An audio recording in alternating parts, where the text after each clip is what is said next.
Chapter 1 Cultivation Online. Brother! I got the game you wanted. The teenager said cheerfully next to the young man laying on the bed. In her grasp was a large helmet that looked like a bike helmet, but with more of a sci-fi look. The young man's eyes were closed, seemingly asleep, but the girl continued to speak. Here, let me help you put it on. The girl climbed on the large bed that could fit an entire family of 4, and she lifted his head, putting the helmet she had prepared on his head. Thank you. The young man finally spoke in a hoarse voice after she gently laid his head back down.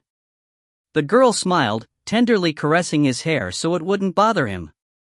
Brother, although I will be busy with school this week, next week for sure, I will play with you. I will come back later, so until then, have fun. After those words, she went to touch the button on the side of the helmet and waited a few moments before leaving the young man alone. It only took a few seconds after the button was pressed for the young man's body in the real world to fall into a state similar to slumber. He could no longer smell the aroma that was unique to his room or feel the weight of the blanket pressing down on his body. Instead, he could feel himself standing, something he didn't have the opportunity to experience for many years. The world before him was mostly black, like the night sky without stars, and he could see white numbers floating above him, slowly counting down. 10:01 10:00 09:59 I can see. I can feel my limbs. I am no longer blind or a cripple. The young man broke down in this darkness, becoming emotional and falling to his knees.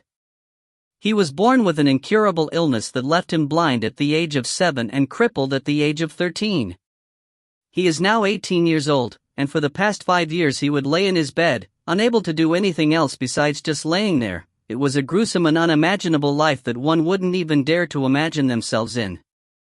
However, for this young man who has spent more than half of his life living in a world void of light, he was able to continue living without giving in to despair because of his caring younger sister, who supported him every day without any complaints. So this is the world's first Vermorp with 100% immersion, huh? When he first heard of the game from his younger sister, he almost couldn't believe it.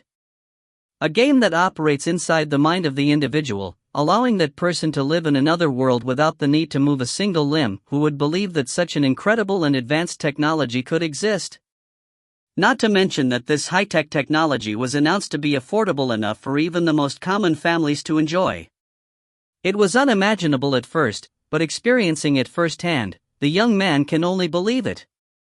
02:19 02:18 The countdown continued to lower as the young man tries to familiarize himself with the feeling of moving his limbs. Although it was difficult at first, even tripping after every few steps, he gradually became familiarized with his body again. 00:03 00:02 00:01 00:00 Welcome to Cultivation Online. As the system's notice appeared, the black space quickly brightened, becoming a bright white room. And right before the young man, a crack appeared out of thin air, looking like a glass window being cracked. Crack! Crack! Crack! The crack grew larger and larger until it was large enough for an adult to fit. Suddenly, the large crack broke apart entirely, revealing the darkness behind it, and a beautiful woman with a graceful and elegant body slowly walked out from within the cracked space, looking like a goddess appearing from another world. This is... The young man could only watch in a daze as the beautiful woman who just came out of the cracked space began looking at him from top to bottom with a seemingly cold expression on her otherworldly face. Dressed in unfamiliar red and golden robes, her figure was supple and graceful. Her facial features are sharp, symmetrical, and peerless. All in all, she looked like an otherworldly goddess.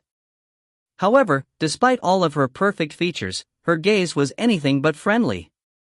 She stared at him with her golden eyes that overflowed with a feeling of dominance, and her aura radiated with a tyrannical power that the young man cannot comprehend. Mortal, place your hand on this. The beauty spoke to him with a cold voice that was fitting for a ruler, and the young man watched as she pulled out a crystal ball from thin air. Okay. Believing that she was an NPC, the young man followed her instructions and placed his hand on the crystal ball without thinking about it too much, and words began appearing inside the crystal ball. Name? Cultivation, none. Legacy, none. Bloodline, none. Physique, heaven refining physique. Physical strength, 34. Mental strength, 275. Soul strength, 1210. Physical defense, 10. Mental defense, 1121.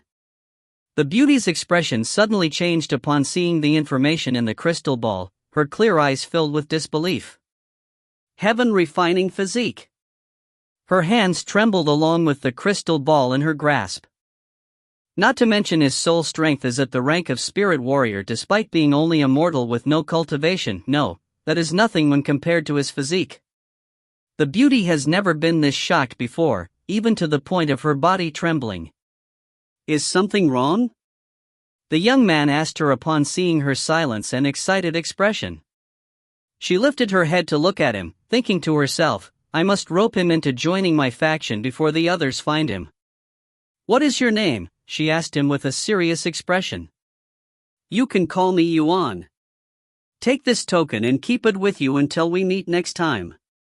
The beauty retrieved a jade medallion from thin air and suddenly tossed it to him. I don't have much time left here. Make sure you don't lose the token, I will see you again. Ha! Wait, I have some. Before Yuan can even ask her any questions, the beauty walked back into the cracked hole, disappearing alongside the crack in the air. What an odd NPC. What should I do now? He looked around the empty place. Character evaluation complete. Teleportation will occur in 10 seconds. 00:02. 00:01. As the timer reached 0, Yuan's vision suddenly twisted, giving him a slight headache. When he blinked and opened his eyes, he found himself on some kind of stage where many people that wore the same white robe as him were gathered in a spacious area. This is Cultivation Online? His eyes widened when he saw mountains floating in the sky above the clouds and what appeared to be houses built on these floating mountains. Welcome, mortals. I am Elder Song, in charge of making sure that before you all leave this place and adventure this vast world that you will have a goal of what you want to do here set in your mind. An old man in blue robes suddenly greeted everybody with a booming voice, causing everybody there to look above them. He's flying. He is really flying while standing on that sword. The people exclaimed the obvious. Elder Song smiled and said, I will answer your questions later, but first, let me explain to you about this world, the world of cultivation. First and foremost, this is the heavenly continent, and we are currently at mountain number 96. Before you were transported here, everyone should have met a representative from our world that gave you an evaluation. That is your character status, it tells you almost everything about yourself. We will start with the basics. In this world, humans and monsters cultivate their bodies and mind with spirit chi that allows them to obtain supernatural powers. We call people like them cultivators, and the higher the cultivation you reach, the stronger you will be in this world. Legacy and bloodlines are special features that can be obtained later on if you are fortunate enough. As for physique, everyone here should have one.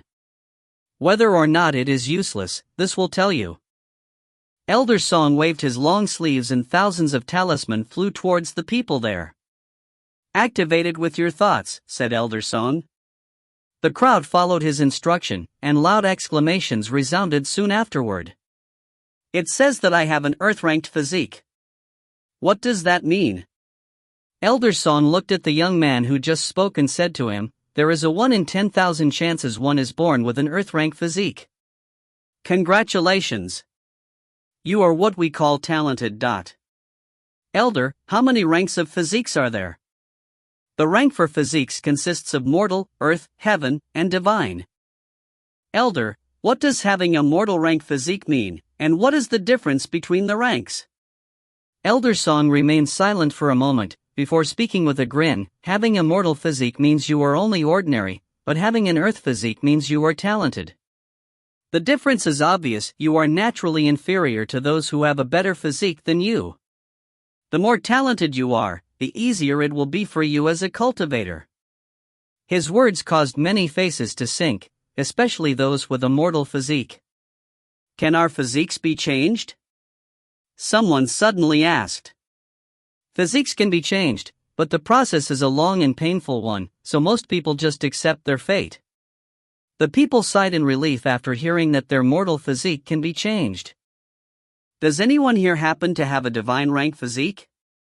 Elder Song's eyes flickered with expectation, but when nobody replied to his question, the light in his eyes dimmed. The chances of someone having a divine physique is 1 in 100 million, a genius above genius that knows no equal, so it isn't surprising that such a prodigy wouldn't appear amongst a mere 1,000 people. He shook his head inwardly. Elder, I have a heaven-ranked physique. An individual suddenly said out loud, causing everybody there to look at him. Ho! The chances of a heaven physique appearing is 1 in a million. You are a very fortunate one, young genius. What is your name?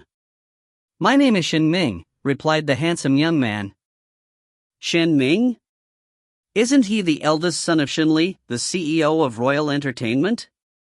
Some people there recognized the handsome young man whose face looked exactly the same as he does in real life. Did you receive something from the representative who did your evaluation? Elder Song asked him with great interest. Yes, I did. Shen Ming did not hide that fact and told him the truth. I received this pouch from the representative. Oh ho! That is a storage pouch used to store items. There may be a few things in there that could benefit you. However, only cultivators are capable of using it. Additionally, if you can meet the person who gave you that gift again, they might even recruit you as a disciple for their sect. Sect? You mean like guilds? A sect is a place created by one or a group of people for the purpose of nurturing its disciples to become powerful cultivators, a school for cultivators, basically. Elder Song briefly explained. Is that it? Does nobody else have a heaven physique? After a moment of silence, Elder Song shook his head and thought to himself, what a pity that there is only one person out of the thousands here worth investing in. But even then, I don't know who had given him that storage pouch. It'd be rude of me if I were to steal away their target, and I might even offend someone I cannot afford to offend. I have one question for everybody here before I let you leave. What do you desire to achieve in this world? Strength? Status? Wealth? Handsome men? Beautiful women? Tell me, mortals from another world. I want to fly like you. I wish for power. I want to be famous. I want enough money to make a mountain. I want to walk around with beautiful women in both my arms. I want handsome men to pamper me. Elder Song smiled upon hearing the masses' desires. If you want to survive in a world such as this, then you must have power. In this world, the strong rules the weak. Wealth and fame will naturally come if you are strong. People will flock to you if you are strong. Remember my words, young ones, this world looks down on the weak and the inferior, respecting only the strong. Having strength means you have everything. Who do you think have the most power in this world? Elder Song glanced at the people below with a narrowed gaze, sending chills down their spine. Cultivators. We, cultivators, are a symbol of power, wealth, fame, and respect. We are the rule of this world. Cultivators, is that some sort of class? The people wondered. Elder, how do I become a cultivator? Elder Song smiled. It's simple, really. He suddenly waved his sleeves, and thousands of glowing orbs appeared out of the blue and flew towards the people and directly at their forehead, submerging into their brain. I have just given you all the method to cultivate. It is now up to you to decide whether you want to cultivate or remain as a mortal. Elder Song waved his sleeves again, and 4 portals appear not too far away from the group. Each portal represents a continent. In this world, we have 4 great continents, not including this heavenly continent. Once you step inside, it will take you to a place within one of these 4 great continents randomly, but even I will not know exactly where you'll land, so it is up to your fate. You have learned Basic Chi Gathering Technique. Rank, Mortal. Mastery Level, 1. Description, absorbs 1 Chi every second. Can only be activated when sitting in the lotus position. Now, scram. I have spent too much of my precious time dealing with you mortals. You will learn more about this world as you travel. Even if I use the remaining of my longevity, I won't be able to explain to you everything about this world. With another wave of his sleeve, everybody there began flying towards the portal as though they were being pulled towards them. Aha!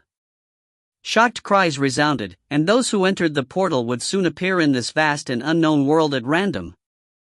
After being thrown into the portal, Yuan felt the slight dizziness again, and before he was aware, he was in the middle of a forest. Where is this? Is there a map I can use? Suddenly, a large map with 4 large continents separated by water appears before him. Eastern continent? That was the only information he could gather from the map. Everything else was blacked out. Yuan tilted his head to look at the bright sky inside. I didn't get to ask him about my physique. That old man said that there only exist 4 ranks of physiques: mortal, earth, heaven, and divine, so why does my physique not belong to any one of these 4 ranks? Do I have a special body? In his grasp was a talisman with the following words on it. Heaven Refining Physique. Rank, Celestial.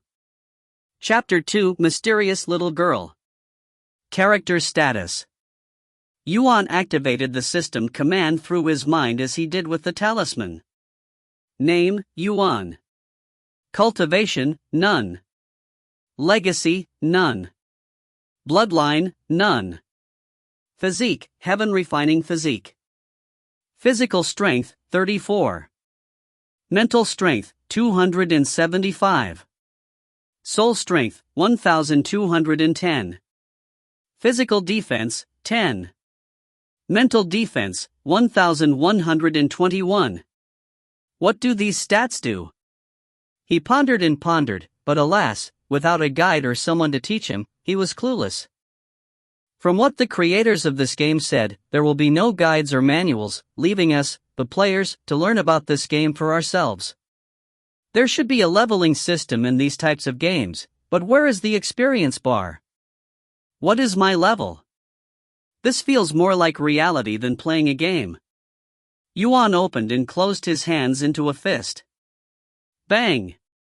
Suddenly, he punched a nearby tree. Ah! It really hurts. Does it hurt because this game is sending pain signals to my brain, making it believe that I am actually hitting a real tree? That's scary no matter how I think about it. What if he got stabbed by a sword? What would that feel like? He didn't want to think about it. Excuse me, the brother over there. A sweet voice suddenly resounded behind Yuan, making him turn his head. Ha! Standing right behind him was a cute little girl in red robes who looked to be around 10 years old, hugging a red ball in one arm and a book in the other. How did she get so close behind me without making a single sound? I didn't even notice her presence. And what is such a young girl doing here, in the middle of nowhere? Perhaps there is a city nearby? Yuan became curious. Are you an NPC or a player? He asked her, who tilted her head sideways with a puzzled expression. NPC? Player? Xiaohua is Xiaohua, replied the little girl. So your name is Xiaohua, huh? My name is Yuan. How did brother Yuan manage to get in here? She suddenly asked him with a curious gaze, almost like it is her first time seeing another person in her life. Get in here? We are outside, aren't we? She shook her head and said, we are inside my family's garden. Ha? Garden? Yuan looked stupefied at her answer. This forest is your garden. She nodded. If this place that looks like a forest is her family's garden, then how big was the house itself? He couldn't imagine it. While it sounded unbelievable, it also explained why such a small girl like her would appear here. Sorry for intruding, but I was teleported here by some old man against my will. He tried to explain without sounding too crazy. I'll leave immediately, so can you tell me the way? But out of his expectations, the little girl shook her head. Brother Yuan, since you are already here, why don't you play with Xiaohua? You want me to play with you? He did not expect such a request from her. Xiaohua is always alone and it is boring to play with herself. What about your family? They are always busy and cannot play with Xiaohua. Is that so? Yuan felt sorry for her. He himself would be an outcast if it were not for his younger sister, so he knew very well what it feels like to be alone. Okay, this big brother will play with you. He patted his chest with confidence. Due to his illness that left him unable to move even a limb, he did not have the leisure to play with his younger sister when she was young, so he saw this as an opportunity to experience what it would be like if he wasn't born with that illness. Really? You will play with Xiaohua? Her eyes glittered like the tiny stars in the sky, and her bright expression was adorable enough to soften the hearts of even the cruelest killers out there. What do you want to play? Then Xiaohua will throw the ball to you, and you will throw it back, okay? She placed the book down and showed him the ball. Let me get some distance. Okay, I am ready. And without further ado, the two began playing throwing ball, and soon after, the merry laughter of a joyous little girl would echo in the forest. While Yuan was spending his time entertaining a mysterious little girl, other players would either be strengthening themselves or trying to gain more information about this world. Everybody rushed to surpass their friends and rivals in this new game that just came out, especially those who wish to become a professional and are required to be ahead of everybody else. Minutes quickly turned into hours, and while everyone was grinding in their own ways, Yuan continued to play with the little girl. What monstrous stamina this little girl has! We have been throwing this ball back and forth for many hours, yet there is not a drop of sweat on her face. Even her small body shows no sign of fatigue. Yuan smiled bittered, his entire body drenched in sweat. How could he, a young man, get worn out before a little girl that's half his age while playing throwing ball? Although he has not moved a muscle for many years in the real world, this was virtual reality. He shouldn't even be sweating, let alone feeling fatigued. What's wrong, brother Yuan? You do not look so good. Are you sick? Xiaohua's words dealt significant damage to his pride. No. I am just a bit tired, he said in an exhausted voice. Hearing his words, she no longer threw the ball at him. Then do you want to take a rest before we resume? You still want to play? She nodded vigorously, nearly making him cry. Okay, but let me rest for a bit. He sits down at a nearby tree, and Xiaohua follows him, sitting beside him. Where is brother Yuan from? She asked. I am from a faraway place called Earth. Earth? Seeing her glittering eyes, Yuan smiled. Do you want to hear about my homeland? Although it is not much, I still have memories of the places I went as a child. Yes. I want to hear stories about this Earth. Very well, then. Yuan began telling stories to Xiaohua of the things he has done as a child, and she quickly became engrossed in his stories. After an hour of non-stop storytelling, when he ran out of both breaths and stories to tell her, Xiaohua opens the book in her grasp and spoke. Since brother Yuan played with Xiaohua and even told her stories, Xiaohua shall also tell you stories, she said. This is Xiaohua's gratitude to you, brother Yuan. Yuan did not refuse and humbly accepted her appreciation.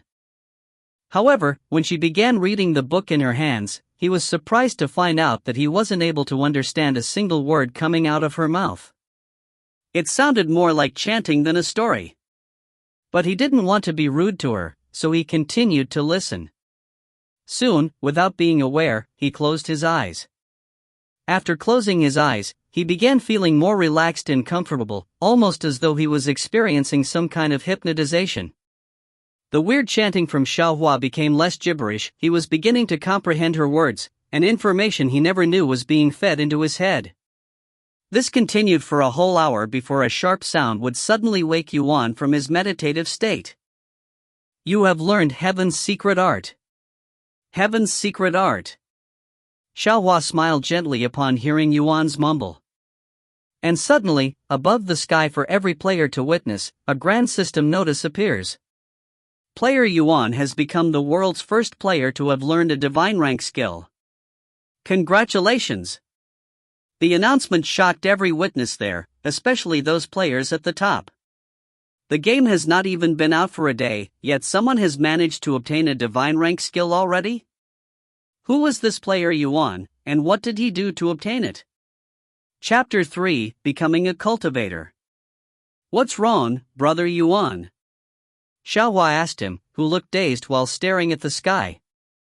Oh, the announcement. He pointed to the words in the sky. I don't see anything, though? She said. HM? You cannot see the words in the sky? She shook her head, prompting Yuan to ponder. Perhaps NPCs cannot see the game's notifications? Heaven's secret art. Rank, Divine. Mastery level, 1. Description: there are 9 heavenly stages for Heaven's secret art. Each new stage will unlock a new ability. Heaven's first secret art, Consuming Heaven Technique. Rank, Divine. Mastery level, 1. Description: absorbs 5 chi per second. Can only be activated when sitting in the lotus position. Xiaohua, what is chi? Yuan decided to ask her, who he believes to have more knowledge than him regarding this world. Chi is the essence of this world, it is what people use to cultivate. Cultivate, huh? That old man had said the same. Let me try this. He closed his eyes and positioned himself to sit in the lotus position before activating the skill. Ding! You have cultivated for the first time, unlocking chi experience. 5/5, 000.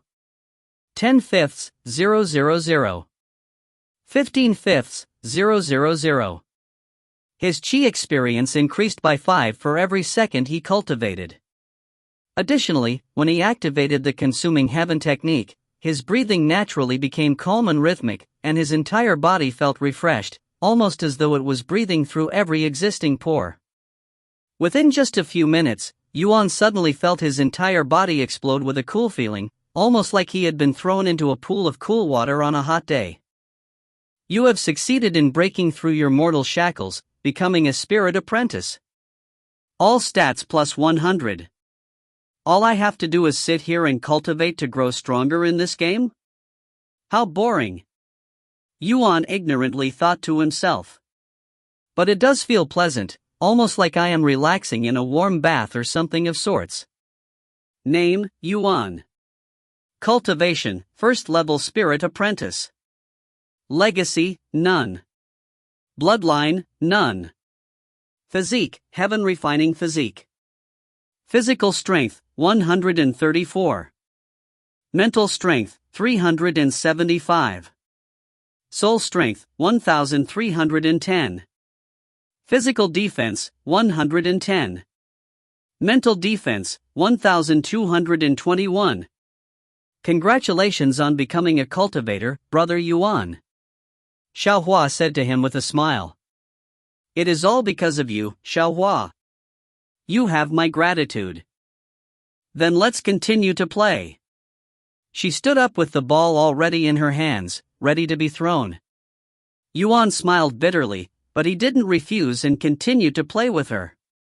Surprisingly, when he stood up, all the fatigue he had just moments ago was gone. He had fully recovered all of his exhausted energy the moment he became a cultivator.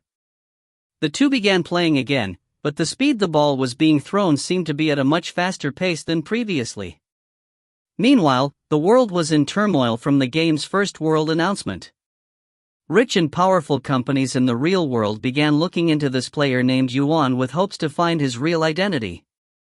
However, it was a near impossible task due to the way the game handled the player's privacy. Unlike other games where one can see the player's names at glance, Cultivation Online did not have that feature. Unless the individual allows it, nobody would be able to see their name, not even their friends. After spending many resources and time looking for Yuan, people quickly came to a realization that unless Yuan willingly revealed himself, his identity would remain unknown forever. But that alone was not enough to force these people into giving up on trying to find him.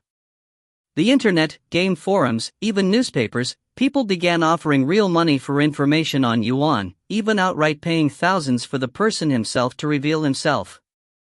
Virtual reality has become so deeply involved in the real world that it would not be an exaggeration to say that professional gamers and top rankers have more fame and respect than even the top celebrities in the world.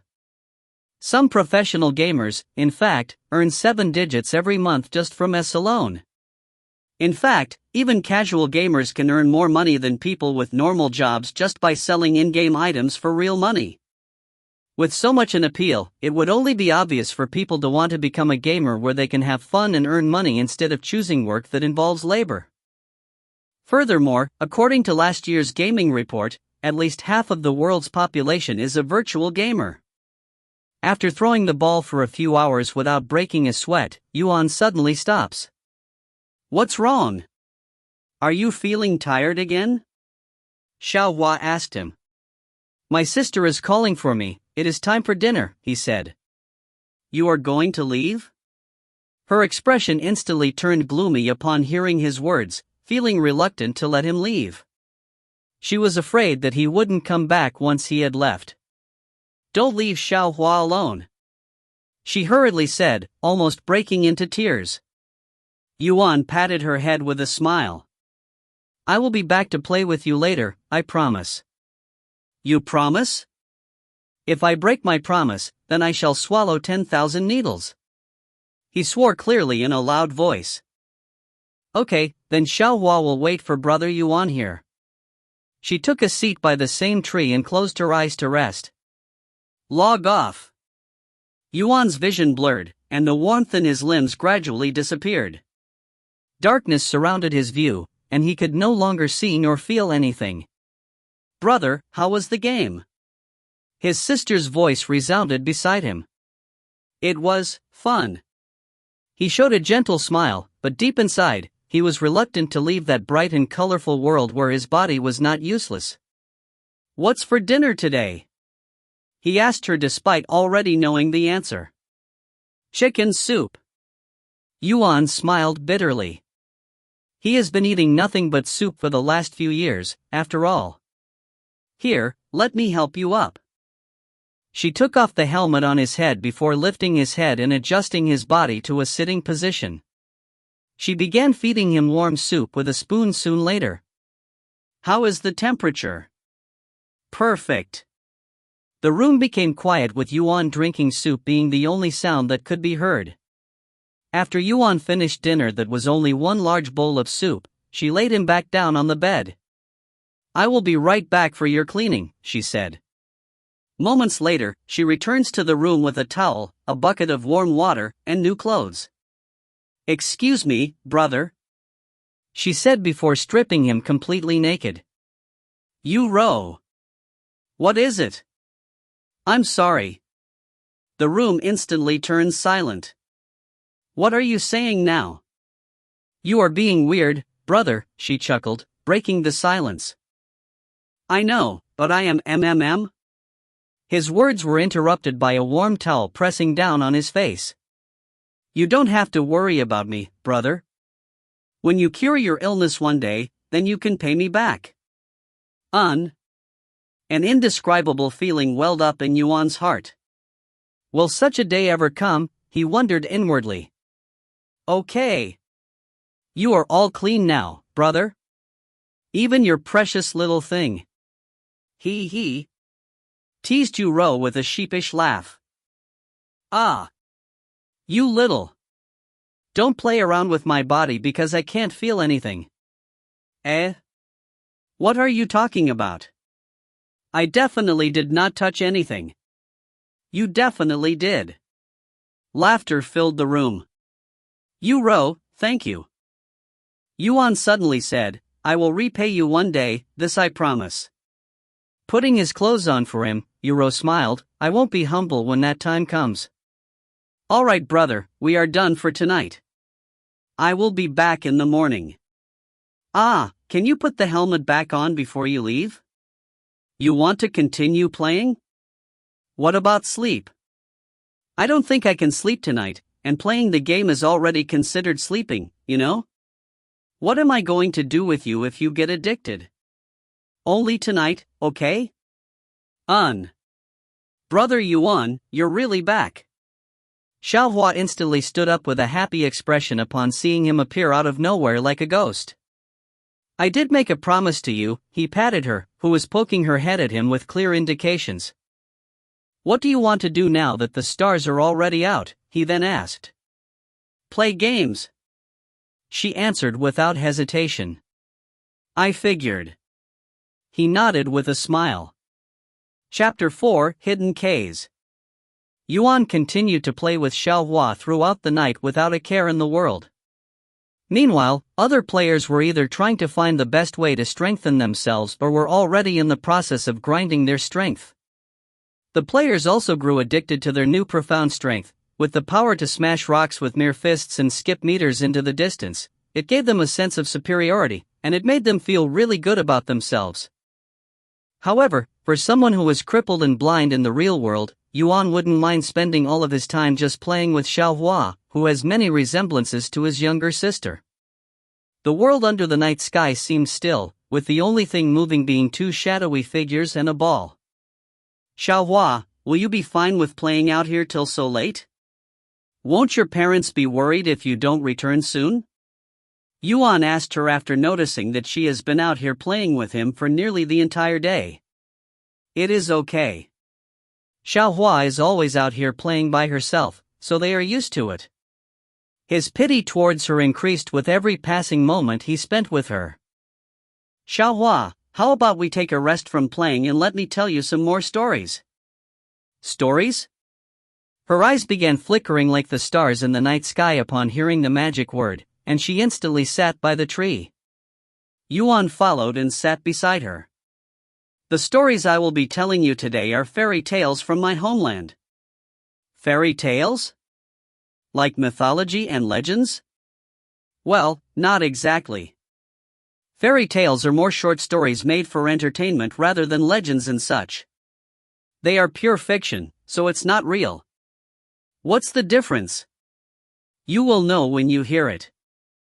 Yuan began telling her famous and classical fairy tales from Earth that he's heard when he was young, such as a certain individual poisoning a girl who awakened due to a kiss from a prince, mermaids in the ocean, and pirates fighting in the sea. While it has been many years since Yuan has heard of these stories, he was still able to recall them clearly and greatly entertained Xiaohua, who was not used to this genre of stories. These people, are they all mortals? She suddenly asked him. To my knowledge, yes. This is nothing like stories of mythical beasts ruling the world or immortals overturning heaven. It is normal, yet it brings so much entertainment. She didn't know mortals could be so entertaining despite being the focus of these stories. Do you have any more fairy tales to tell, Xiaohua? She asked. Unfortunately, that was all I could remember. But I will find some more to tell you later. It's a promise. It's a promise. Yuan smiled. Okay, then it is Xiaohua's turn to read. She opened the same book she used to teach him heaven's secret art. That's. Yuan wondered if she was going to teach him another skill. Although Brother Yuan has already learned the technique, you have not fully mastered it. However, with your powerful comprehension skills, Xiaohua believes that Brother Yuan will master it in no time. Thus, she began reading. However, this time around, Yuan was only able to understand everything from the beginning only to lose comprehension later on. It felt like he was listening to a story with a plot that quickly deepens as it progresses, becoming more mysterious and profound. It took Xiaohua nearly an hour to finish reading the book that was only a dozen pages thick.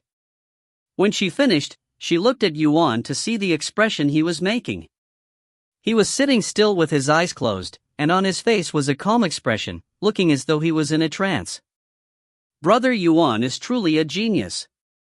She mumbled to herself, what takes others many tries to comprehend takes you only one time. What takes others many years to learn, you learn in just a few hours. Her gaze stared at his face non-stop, seemingly enchanted by his expression. Who are you, really? Your comprehension for Heaven's secret art has greatly increased.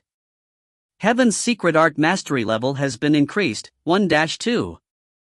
You have learned Heaven's second secret art, Heaven-splitting sword strike. Heaven's second secret art, Heaven-splitting sword strike. Rank, Divine. Mastery level, 1. Description, consumes 10,000 Qi. Must wield a sword to activate. Creates a pillar of light that will destroy everything that dares to block its path. When Yuan opened his eyes again, Xiaohua was resting her head on his lap, and the night sky had already long passed with the sun peeking in the horizon. It's already morning? He wondered how long he had been in that trance state. Oh. You're awake, Brother Yuan. Xiaohua rubbed her eyes and casually sat up. Did you learn anything new during your enlightenment?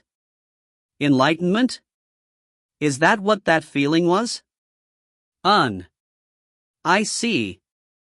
Right, I have reached the second stage of Heaven's secret art and learned Heaven-splitting sword strike. Xiaohua looked at him with her eyes slightly widened more than usual, seemingly filled with surprise. Good job, Brother Yuan. She gave him a thumbs up a moment later. But your cultivation base is lacking, so you will not be able to use it right away. Right, it says I need 10,000 Qi for its activation. Is it the same Qi as the one I absorbed when cultivating? She nodded to his question. It says I have 5010/10000 Qi right now. If I max it out and use the skill, won't my Qi be depleted and I will have to cultivate until I gain it back?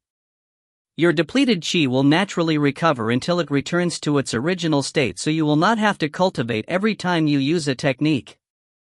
However, recovering Qi naturally takes time, and it will slow down your cultivation. That is why cultivators do not use their Qi pointlessly. Xiaohua explained to him as though she was an expert. Additionally, if your Qi falls below a certain point, then your body will be in a weakened state until you recover your Qi. In extreme cases, you may lose consciousness or even the ability to cultivate. Yuan took his time digesting all of the information. So if I have 100 Qi and I use a skill that requires 10 Qi, my remaining 90 Qi will naturally recover back to 100 without the need to cultivate? He asked her just in case. Seeing her nod, Yuan fully understood the system. So it is just like any other game but with a slight twist that requires more management. Qi is required for skills but also for a breakthrough in cultivation. It would be unwise to use it unless necessary. Thank you, Xiaohua. If not for you, I would still be clueless right now. Brother Yuan, gratitude is shown with action, not with words. She patted her own head, causing him to laugh. Right. Thank you very much, he said with his hands on her head. After Xiaohua was satisfied, Yuan stood up and said, It is about time for me to leave again, but I will be back later. Xiaohua didn't stop him this time and nodded. Bye-bye, Brother Yuan. Play with Xiaohua again when you get back, okay? Here, you can use this to call me. She handed him a necklace that she had just removed from her neck. Yuan accepted the necklace without much thought. Then, I will see you later. He waved at her before disappearing from the sunlight like a ghost. After Yuan left, Xiaohua stared at where he stood before logging off, seemingly in a daze. Thank you for playing with Xiaohua. Her body suddenly began to flicker, and her body glowed with beautiful light. It was fun, really fun. Her body slowly broke down into tiny lights resembling fireflies before floating towards the clouds and disappearing. Congratulations! Player Yuan has completed the world's first hidden quest. Brother Yuan.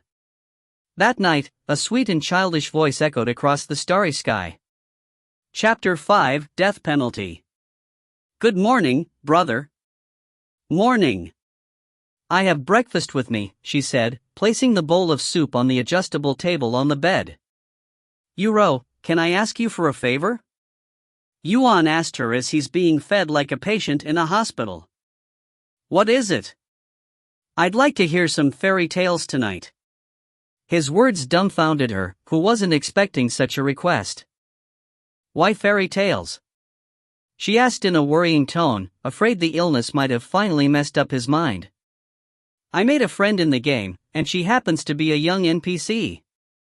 I promised her that I'd tell her more fairy tales, he explained. You are telling fairy tales to NPCs? Brother, what are you doing, really? Yuro sighed, thinking how silly he was being. Don't let the fact that they are NPCs fool you into thinking that they are not worth your time. They move, think, react, and speak like real players. You wouldn't know if they are a real player or not unless you ask them. Yeah. Just don't do anything weird to her, alright? Weird? Why would I do anything weird? Yuan asked. Haven't you heard? There have been plenty of perverts getting killed for touching NPCs inappropriately. The penalty for death is extremely harsh in this game from what I heard. Perverts touching NPCs? You can do that in this game? Yuan lifted his eyebrows in surprise. What a profound game. Ah. You're thinking about doing something perverted, aren't you? Don't even think about it, brother. I prohibit you from doing that as your sister. That only works if you are the older one, no? He smiled. Then I will stop taking care of you. Humph. A3. Do you think your brother is some kind of pervert that likes to touch NPCs? Unlike some people, I have morals, you know. He sighed, and continued to speak. Anyway, what is this death penalty, and what happens if you die? He was more interested in that than the perverts in the game. According to those who have died, some became unable to cultivate after death, while some have even lost their cultivation base entirely, requiring them to restart from scratch. Yuan pondered. So you basically have to start from the beginning. That is indeed very harsh for a game. Additionally, some people have already tried to buy new consoles to start fresh, but guess what? They still appear in the game with the same character. So we are limited to one character no matter what. Yuan cannot comprehend the game creators' motive for creating such a system. It's almost as if they want humans to live in another world with life as realistic as possible. Ah, brother, it's time for me to go to school. I will pick up some fairy tales on the way home, she said before leaving. Thank you. She's not here. Yuan looked around for a small figure, but Xiaohua was nowhere to be found. I guess she went home. He decided to sit down and cultivate to wait for her. Seconds turned into minutes, and minutes turned into hours. Until night came, Yuan sat there like a stone statue, cultivating and unaware that time had passed by so quickly. 10,000/10,000. You have absorbed enough chi for a breakthrough. You have reached second level Spirit Apprentice. All stats plus 150. 10,005/20,000. 20,000/20,000.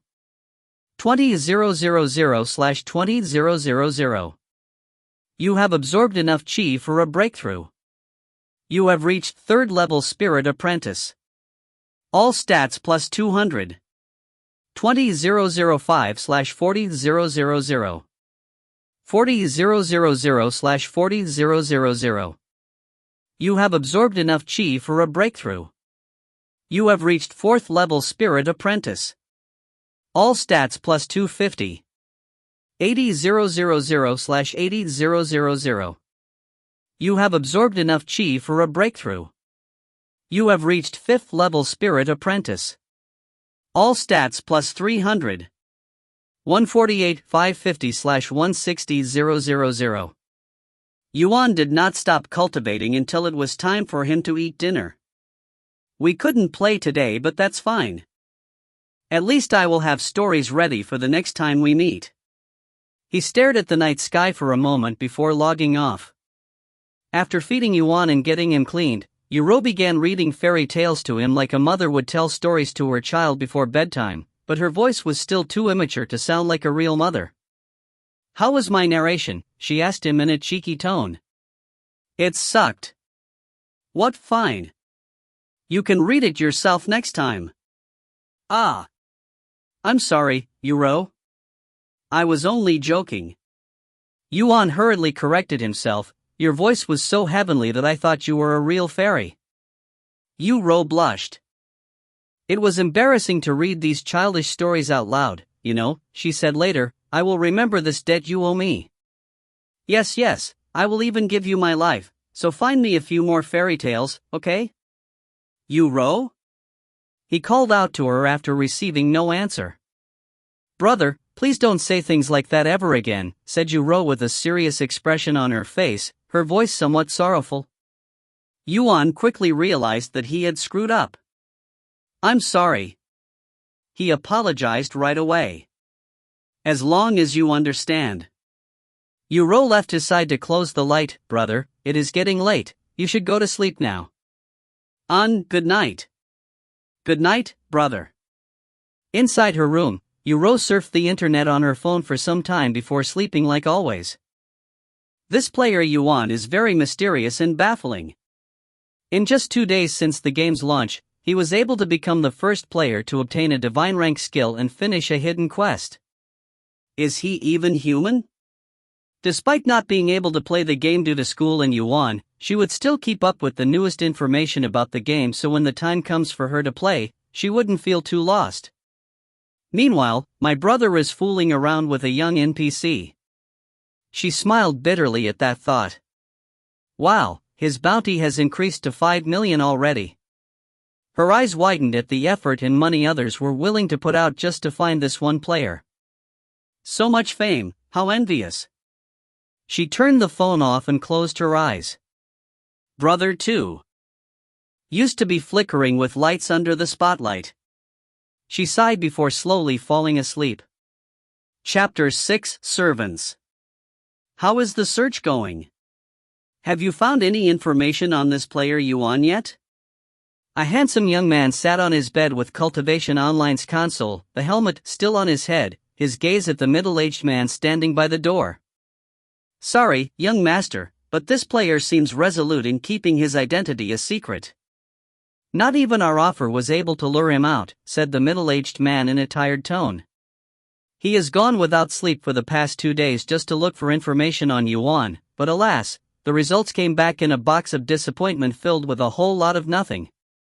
Not taking the bait? Then all we have to do is increase the temptation. Go and adjust the reward to 20 million. Unless this player is already super wealthy, then he will surely bite the bait sooner or later, said the young man casually, as though 20 million means nothing in his eyes. Understood. The middle-aged man then left the young man alone. I will have my hands on this player no matter the price. This individual is either Lady Luck's child or has connections to the game creators, allowing him to obtain things in the game that normal people will never have a chance to obtain. If I get him to join my faction, then my family's position within the ranks will surely rise. Similar scenes played out throughout the world with many high-standing figures doing whatever they can in their power to learn more about this player Yuan, who is already light years ahead of everyone else in the game, unaware that Yuan still has no idea how much of a stir he has created in the real world just because of a few system announcements. While Cultivation Online is just a mere game in Yuan's eyes, that was not the case for others, who have their own ulterior motives. After eating breakfast, Yuan went into the game, but alas, the small figure of Xiaohua's was still nowhere to be found. Did she get in trouble with her family for staying out so late? He thought of that possibility. Maybe she was lying about her family not worrying so we could play for a bit longer. Yuan sighed, missing the cheerful little girl. Without her, what else is there to do in this world? Strength, wealth, fame. Yuan was not interested in any of these. All he wanted to do was have fun and use his body normally, something he cannot achieve in the real world. He pulled out the necklace she gave him before she left. Shaking his head, he sighed. I shouldn't be so impatient. I will wait for her just like she had waited for my return. Thus, he sat down to cultivate again. While it was boring at first, as he slowly grew used to cultivating, he began feeling pleasure, like getting a massage during a nap. Time passed quickly, and the night sky appears once again. 160,000/160,000. You have absorbed enough chi for a breakthrough. You have reached 6th level Spirit Apprentice. All stats plus 350. 320,000/320,000. You have absorbed enough chi for a breakthrough. You have reached 7th level Spirit Apprentice. You have learned Enhanced Senses. All stats plus 400. Enhanced Sense. Rank, N/I. Description: permanently enhances the functions of all available senses. Requires no activation. 320,295/640,000. It is taking longer and longer to advance to the next level, and the requirement needed is doubling with every level. Just how many more levels is there? Yuan pondered, but knowing he's still an apprentice makes him worry about the later stages. It will take a month of straight cultivating to advance one level in the later stages at this rate. This cultivation thing is such a chore. Just as Yuan was about to log off for tonight, an announcement appears in the sky, attracting countless gazes from below. Congratulations! Player White Lotus has become the world's first player to have obtained a servant. While Yuan wondered what type of servant this White Lotus had obtained, everybody else was surprised to see player White Lotus instead of player Yuan, who was thought to have another shock for the world. But of course, many players were also relieved to know that Yuan would no longer be the only ancestor in the world. Ancestor is a title created by the community that refers to those who have appeared in the system as a world's first after Yuan's first announcement. Servants, huh? Yuan suddenly began having desires of obtaining a servant. But how does one obtain a servant? After logging off the game, Yuro was already beside him with dinner in her hands. Yuro, how do you obtain servants in this game? He decided to ask her. Servants? Did someone obtain a servant already? She asked with curiosity. Also, I don't know anything about obtaining servants. It was someone named White Lotus. White Lotus. Yuro immediately recognized that name. She is one of the top players at the moment who has a cultivation base at 5th level Spirit Apprentice. Furthermore, she is actually a rich young lady in real life, too. 5th level Spirit Apprentice is considered the top? Yuan, who is already a 7th level Spirit Apprentice, was surprised to hear that someone who was 2 whole levels behind him is at the top. Are they really top players? I barely cultivated and I'm already 2 levels above one of the top rankers. He wondered. Yuro, who has the highest cultivation in the game as of this moment? I believe it is someone known as Lightning Emperor, who is a 6th level Spirit Apprentice. Whoa, what an edgy name. That's what you're concerned about? Yuro chucked. Say, what's your cultivation now? Since you spent most of your time fooling around, it should be pretty low, right? Let me take a guess, you are a 2nd level Spirit Apprentice. Yuan grinned, wrong. 1st level Spirit Apprentice? Wrong again. What? Don't tell me, you have yet to cultivate? Yuro, since when have I become so pitiful and weak in your eyes? Your brother is disappointed. Yuan said in a sorrowful voice. A3, never mind, I am just a nobody in the game, anyway. And like you have said, I have been fooling around, so hurry up and play with me so we can do things together. This week is impossible since I still have school, but next week for sure when summer break begins. School, huh? I am envious. Yuan smiled bitterly. Going to school is nothing to be envious about, brother. It is boring and tiring, sighed Yuro. But I still envy you and every student out there. He sighed inwardly. After talking for a few more minutes, Yuro went back to her room to sleep, and Yuan himself also went to sleep. If she doesn't appear by tomorrow, I should use that necklace, he told himself before falling asleep. Chapter 7: Heaven-Splitting Sword Strike. Xiaohua, where are you? Your favorite brother is here to play with you. Yuan shouted loudly in the forest the moment he logged into the game. A3. What am I doing? He sat down afterward, his hand reaching for the necklace around his neck.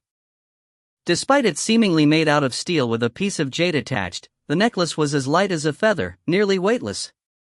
Xiaohua's necklace. Grade? Description, obtained from Xiaohua.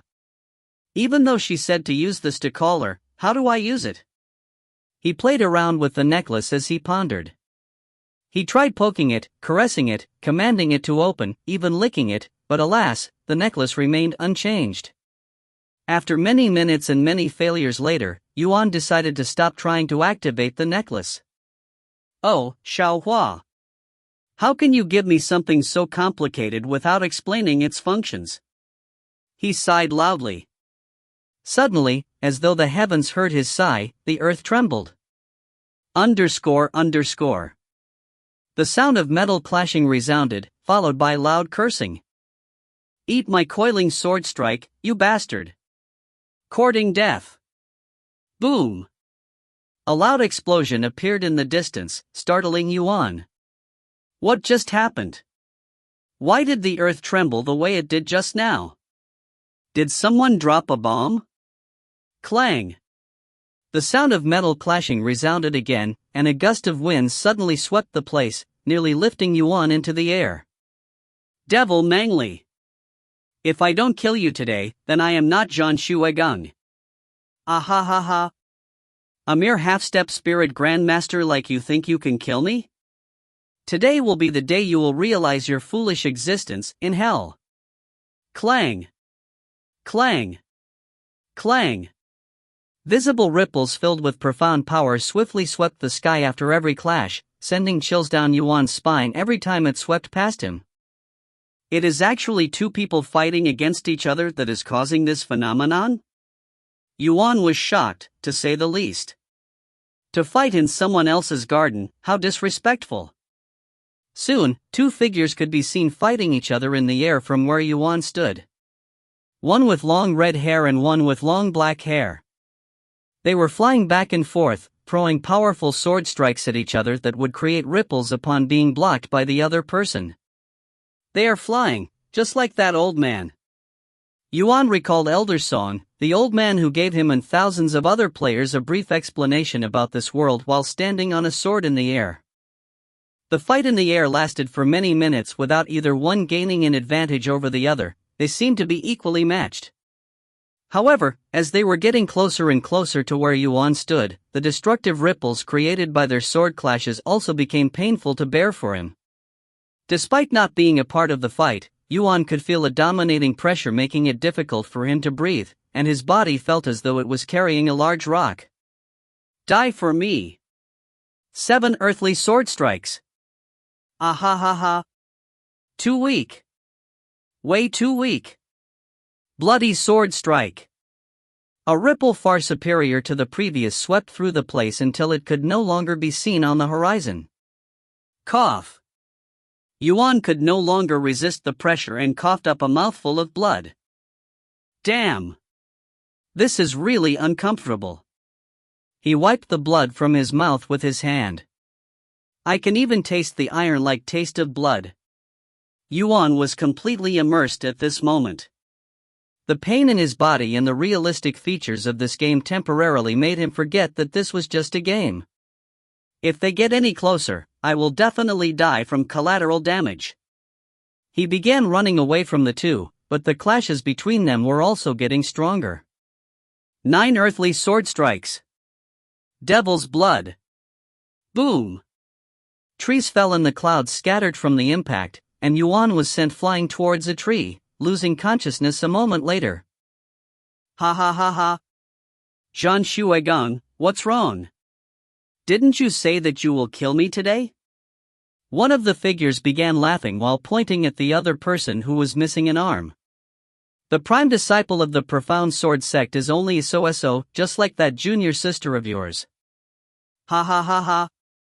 I will kill you! Zhan Shuigang roared, his eyes turned red, and his cultivation base suddenly increased dramatically. What? The eyes of Devil Ming Li widened from shock. You had a breakthrough in the middle of our fight? I will avenge junior apprentice Sister Xia today by killing you even if I have to lose all 4 of my limbs and become a cripple. His eyes and nose began bleeding, and veins appeared all over his body. Was she your lover by any chance? Then let me tell you something important before you die. Her body was amazing. It is truly a pity that she had killed herself so quickly, or else I would have surely enjoyed her body even more. Ha ha ha ha! Meng Li, go to hell! The blue sword in Zhan Shuigang's grasp glowed a dark blue light, and killing intent soared beyond the clouds. Spirit Blade. Trying to bring me down with you? Just because you are now a spirit grandmaster like me does not mean we are on equal standing, you fool. Meng Li's red hair glowed a crimson color along with his eyes, looking like a real devil from hell. Hell's fire. Suddenly, before the two of them could release their techniques, a little girl in red robes appeared in between them like a ghost, and in her grasp was a necklace covered in fresh blood. For disturbing the peace of our place, your cultivation base shall be crippled as a punishment. The little girl waved her sleeves, and Meng Li and Zhan Shuigang felt their entire cultivation base collapse an instant later. Without any cultivation to support them, the two were no longer able to control their attacks or fly, and they fell straight to the ground, breaking many bones upon hitting the earth. Who are you? Meng Li cried out loud as he laid on the ground, experiencing major pain across his body. To cripple him, a spirit grandmaster, with a mere wave of her sleeves, her background must be shocking. As for Zhan Shuigang, he could only stare at the little girl in the air with wide eyes. He was too shocked to think. What did we do to offend you? Answer me! Meng Li shouted again after receiving no answer from her. However, the little girl ignored him, descended from the sky to a nearby tree, and walked to where Yuan's unconscious body laid. That's the trash who was watching us fight. Meng Li was aware of Yuan's presence and that he had been watching them, but because he was too weak to affect them, Meng Li treated Yuan like an ant and ignored him. The same goes for Zhan Shuigang. The little girl kneeled to wipe the blood off Yuan's lips, her hands trembling slightly. For injuring him, you shall be punished with death. After wiping the blood from Yuan's lips, the little girl stood and turned to face the two figures lying on the floor, her expression grim and filled with killing intent. Heaven-splitting sword strike. The world suddenly trembled, and the heaven dimmed, almost turning into night. And a sword made from a golden light appeared in the grasp of the little girl. Heaven-splitting sword strike? Impossible. What are you doing here in the lower heavens? Zhan Shuigang recognized the technique being witnessed, and his heart nearly stopped from shock. The little girl ignored his question and suddenly slashed the sword downwards, and the heavens seemed to have split into two at that moment. Boom! A massive earthquake shook the entire eastern continent, shocking many experts within the continent, even alerting many ancient experts around the world. Yuan slowly opened his eyes, and the first thing that he noticed was the obviously large earth fissure in front of him with an end that he cannot physically see, looking as though it separated the earth in half. What did those two cause this? This is ridiculous. Yuan's back was soaked in cold sweat upon seeing the earth fissure that seemed endless. He couldn't imagine the power that was required to cause this much destruction. This earth fissure was more than enough to change the geography of this world. Suddenly, Yuan's heart jumped. He slowly turned his head, and it was this moment he realized that he had been sleeping on the soft lap of this little girl. Xiao Hua. He was pleasantly surprised to see her sitting beside him, even allowing him to sleep on her lap. Are you hurt anywhere? Yuan felt relieved upon seeing no injuries on her. Xiao Hua suddenly pulled his head back down to her lap. Master, you shouldn't move too much. You are injured. Eh? Yuan became dumbfounded. What did you just call me? Master? What kind of game are we playing this time? This is not a game. Xiao Hua has accepted Brother Yuan as her master. She showed him the necklace covered in blood with a serious expression. That's the necklace you gave me. Oh, so that's what you meant by using that to call you, to summon you as a servant? He face-bombed upon realizing the real meaning behind her words, making a loud slapping sound. Xiao Hua, you. He sighed loudly. Do you not accept Xiao Hua? Her expression saddened. Is Xiao Hua a bad girl? That's not it. I really like you, but to keep you as a servant is too much, since it will cause many unnecessary misunderstandings.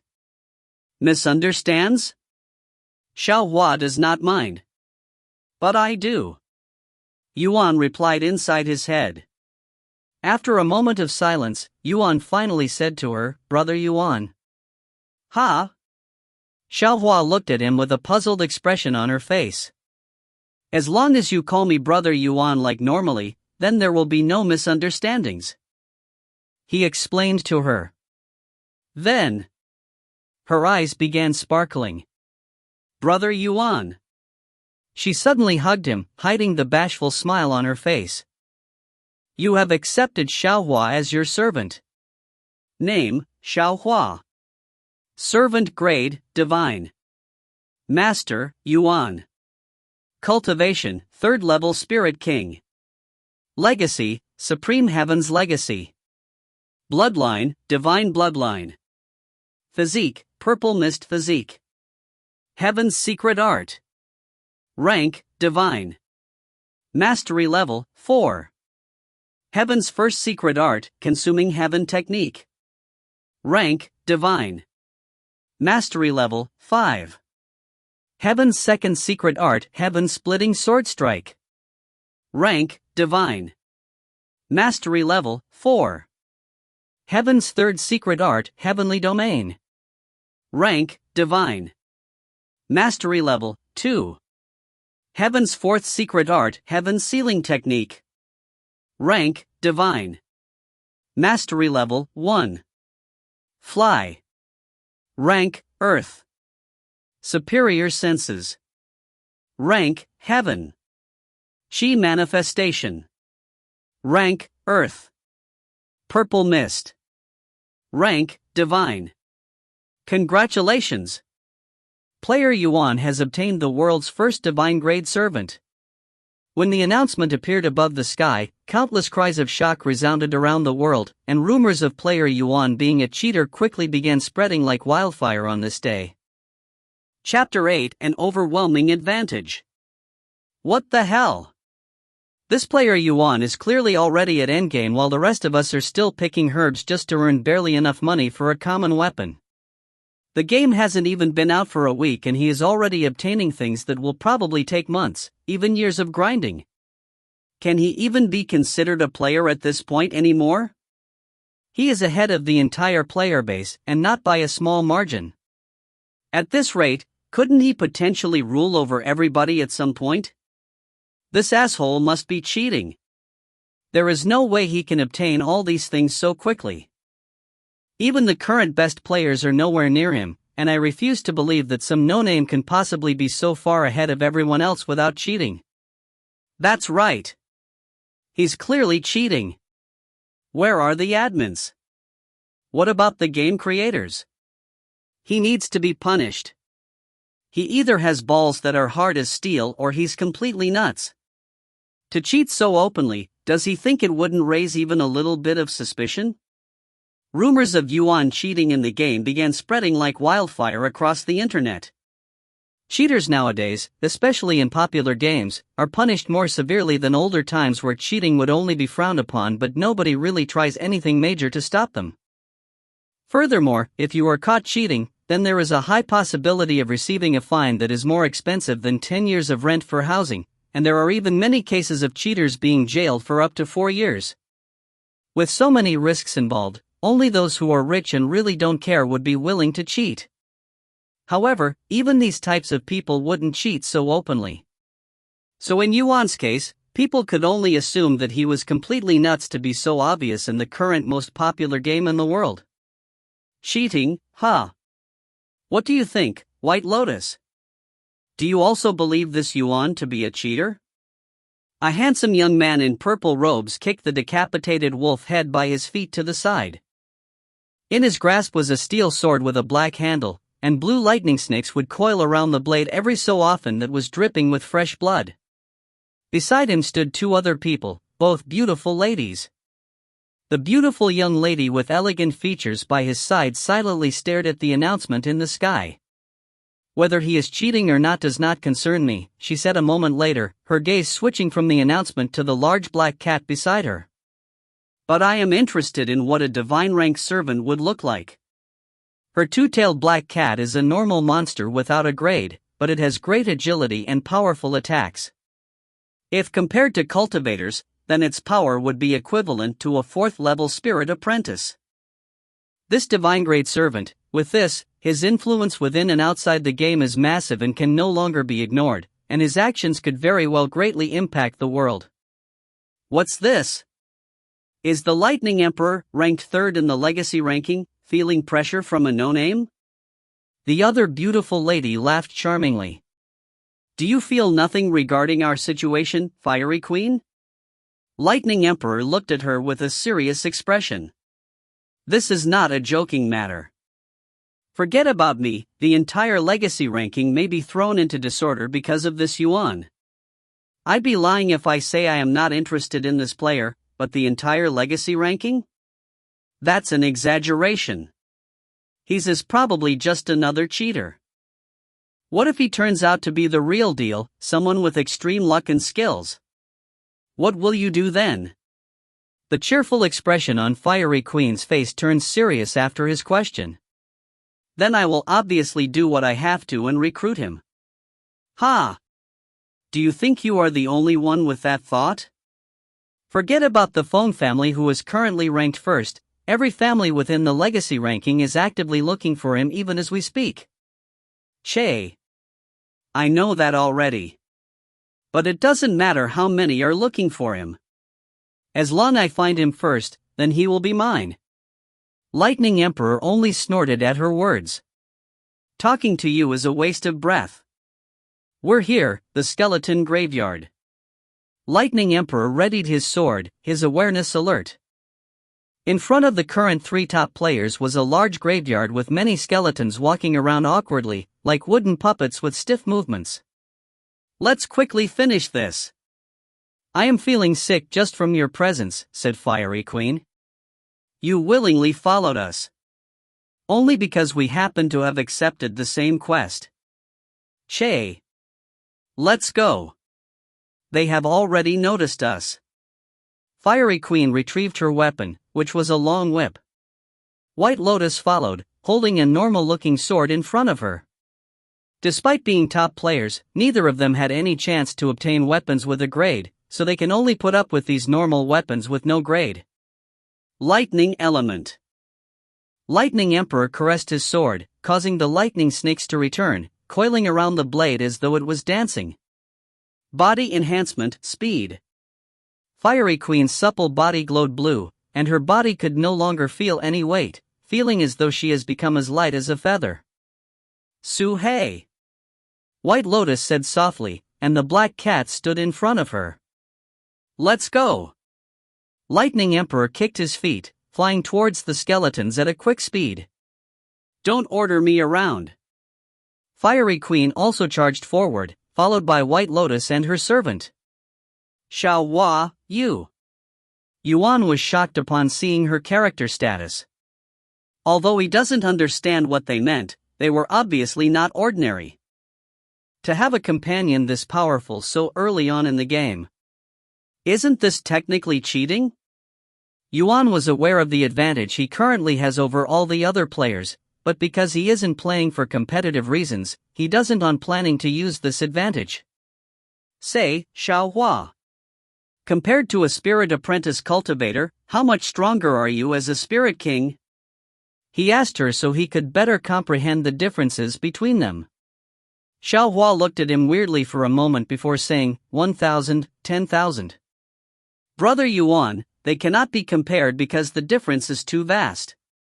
The difference is too vast? How so? That mountain over there. Xiaohua can make it disappear with one attack. She pointed at the large mountain at the horizon and said casually. Disappear with one attack? Yuan's eyes popped when he heard her confident words. If what she said was true, wouldn't that make her a walking bomb with destructive power equivalent to a nuke? One that can be used multiple times? How could she possibly be a mere servant? Wouldn't her existence be considered a bit unbalanced for a game? Or are all cultivators this powerful once they reach a certain stage? Yuan couldn't help but wonder what the game creators were thinking when they thought that giving such a small girl like her so much power would be a great idea. Xiaohua, do not use your powers recklessly, okay? I don't want to see you accidentally destroy a city or a piece of land. He suddenly turned to look at the earth fisher, his eyes wide open. Xiaohua, did you do this? He asked her after having a feeling that it wasn't the two cultivators who had created this mess. She nodded calmly, seemingly thinking nothing much of it. A3. Yuan sighed loudly. What if you had accidentally hit somebody with that? Xiaohua, listen up. Do not use your power unless I give you permission, okay? She accepted his request quite easily. Good. Yuan looked at the earth fisher one more time before turning away with a bitter smile on his face. Let's go, Xiaohua. It'd be bad if someone were to see us here right now. Thus, the two began walking further from the crime scene. Xiaohua, what will you do now that you have become my servant? Yuan asked her, still unsure of what the purpose of servants is in this game. Xiaohua will follow Brother Yuan wherever he goes, she answered quickly. And she will lead you to the next realm. Ha? Lead me to the next realm? Well, never mind that for now. What about your family? What will they say if you decide to leave home to follow me? Brother Yuan is Xiaohua's family now, so there are no problems. She looked at him with flickering eyes. I don't think that logic would work. He shook his head, unsure of what to do with her. Taking a child who he met only a few days ago away from her family would cause countless problems if this was the real world, but Yuan recalled that he was in a game and she is only an NPC, so there shouldn't be any problems. Alright, do as you wish, Xiaohua. He finally said with a forfeiting smile. Chapter 9, Jade Frog. Congratulations! Player Lightning Emperor, Player White Lotus, and Player Fiery Queen has become the first players to have cleared Skeleton Graveyard. The sudden announcement shocked many players, but it was not because they were the first to clear this dungeon but because 3 different families from the legacy ranking were grouped together. In other words, they were cooperating, something that is rarely seen by the public, if ever. Holy shit! 3 of the top 10 families within the legacy are actually cooperating to clear a dungeon together. Perhaps they have decided to make an alliance to bring down this player Yuan? That is a possibility. Many players gossiped about the new announcement online, some even making conspiracies. The legacy ranking is a system in the real world, or a real-world ranking so to speak, where professional players fight each other competitively to obtain a spot within the legacy ranking. There can only be 100 players in the legacy ranking, ranked 1 to 100. Being a part of the legacy ranking brings countless profits and almost no downfalls. Wealth, fame, authority, power, one can obtain all that just by being in the legacy ranking. Additionally, once a player becomes a part of the legacy ranking, regardless of their rank, their family will also become a legacy family, allowing them to recruit talented players to help them remain or climb the ranks within the legacy ranking, almost like a guild or clan in games. Countless players, young and old, fight in worldwide tournaments just to obtain the qualifications to challenge someone who is within the legacy ranking to steal their spot. Furthermore, only one game would be chosen every decade as the focus. Because of this, the rankings would usually have major changes every decade, except for those at the very top of the ranking. The game the legacy ranking had chosen to be the main focus for this decade was obviously Cultivation Online, the hottest VRMorp in the world to date. Moments after the announcement, another one appears above the clouds. Congratulations! Player Xiong Lu has obtained the world's first spirit grade equipment. He's finally appeared, huh? Lightning Emperor narrowed his gaze at the name on the announcement. Xiong Lu of the Heavens Divinity, standing at the top of the legacy ranking as the #1 player in this world. He is a major figure even in the real world, owning one of the biggest gaming companies out there. Even an unsurpassable monster like him could only obtain the lowest grade equipment in this game after so many hours, yet this Yuan. Fiery Queen sighed loudly. Xiaohua, what are the grades for equipment? Yuan asked her after the announcement disappeared. Spirit, Earth, Heaven, Divine, each broken into 4 tiers of quality, low, medium, high, and peak. There are other grades higher than Divine, but there is no need to worry about that since you can only find them in the higher realms. Realm, you also mentioned that before. What did you mean by bringing me to the next realm? Brother Yuan is currently in the lowest realm, the lower heaven. Xiaohua's job is to help Brother Yuan reach the highest realm, the supreme heaven. Your job? He questioned. Why and who would give her such a job? Xiaohua accepted the supreme heaven's legacy, so it became her job to find a successor. What a deep game. Yuan looked at the sky. How do we get to the next realm? He asked. Brother Yuan is too weak right now and should only worry about getting stronger. After that, we can challenge the Realm Guardian for access to the next realm. So it's that kind of game, huh? Yuan became more understanding of the goal of this game. Is there a reward for getting there? The Supreme Heaven, he asked out of curiosity, not expecting anything too much. Everything, she answered after a moment of silence. The winner shall obtain everything this world has to offer, so they become this world's god. Eh? Yuan totally did not expect such a generous reward. Allowing players to become god? So the game creators are essentially giving admin powers to those who reach that point? How generous of them. But I have no use for such power, so I will enjoy my life to the fullest and leave it to others to fight for that reward. Yuan thought to himself. He was content with just having the ability to use his eyes and limbs as he wishes. After walking for some time, Yuan finally realized that they were walking aimlessly without a destination. Xiaohua, where should we go now?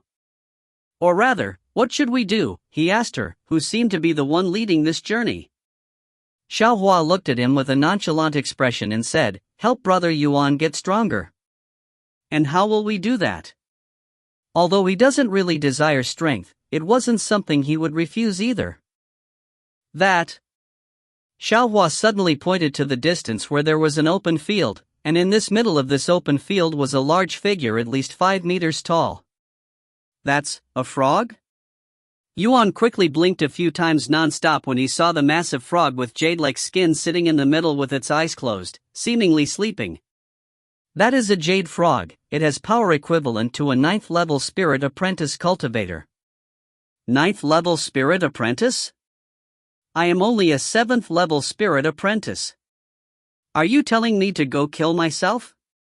Yuan nearly cried upon hearing her words.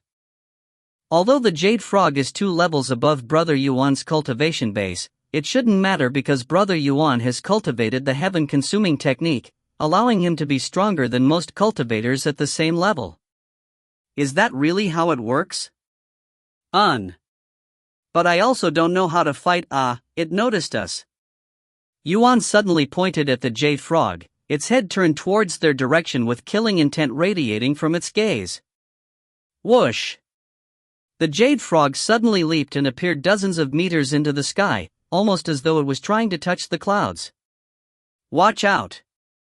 Yuan instinctively grabbed Xiaohua by her waist with one hand and jumped back to avoid the shadow.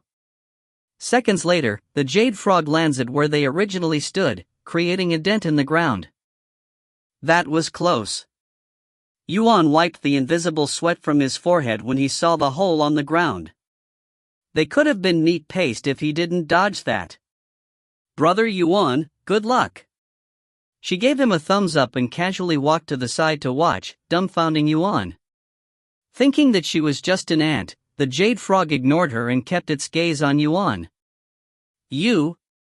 How am I supposed to fight this monster without any weapons? He cried out loud. Then Brother Yuan can use this. Xiaohua retrieved a small pouch from her robes, pulling out a steel sword from inside. However, when she pulled out the sword, it also alerted the jade frog, causing it to leap towards her.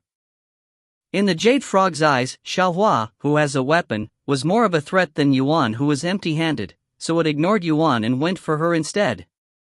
Xiaohua! Watch out! He shouted to warn her, but Xiaohua only watched it fall on her with a calm expression. Boom! The ground slightly shook when the jade frog landed on Xiaohua's small frame. Yuan's eyes widened, and his jaw dropped from shock. In his mind, Xiaohua has most likely turned into a pancake after being squashed by the jade frog's massive body and weight. Suddenly, purple mists began seeping out from beneath the jade frog, almost like it had farted, and Yuan returned to his senses. The purple mist distanced itself from the jade frog and gathered beside Yuan, before forming into the figure of a small girl. Xiaohua! Yuan was baffled by what he just witnessed. What just happened? What's wrong, Brother Yuan? She asked him in a normal voice as though she did not just get flattened by the jade frog. What happened just now? Xiaohua's purple mist physique? Yes, but I am also talking about why you just stood there to take its attack. You nearly gave me a heart attack. But Brother Yuan said Xiaohua cannot use her power until Xiaohua has permission, and Xiaohua did not have permission. Yuan looked at her with wide eyes, his expression perplexed. Are you an idiot? He suddenly yelled at her. Startled, Xiaohua shrunk her head like a scared turtle. Even if you didn't want to use your powers, you could have just dodged. There was no reason for you to stand there and take the hit. Yuan was upset, but mostly at himself for telling her to do something without thinking about it. Xiaohua is just an NPC, someone programmed to act and do things a certain way, so if Yuan told her to sit, then she will sit without questioning him, her master. But Yuan didn't take into consideration that she was an NPC, who was also his servant, and treated her as a real human, hence why he believed that she would have some logic in her when he told her to not use her power recklessly. Sorry. Xiaohua apologized. A3. Yuan facepalmed when he saw her sad face. I should be the one apologizing, Xiaohua. I had told you to do something without thinking. I'm sorry. Question mark. When I told you to not use your powers, I didn't mean to completely seal off your power and be a punching bag. If you are in danger or feel like you need to use your powers, then just use it. What about Brother Yuan's permission? Forget I had ever said that and use it according to your judgment. What I am trying to say is there's no need to crack an egg by smashing it with a large rock, and think about your surroundings and the environment before you decide to use it. Xiaohua understands. She nodded. Good. Now, give me that sword. I have a debt to settle with this damn frog. The moment Yuan grabbed the steel sword by the handle, information about the sword appeared in his head. Spirit sword.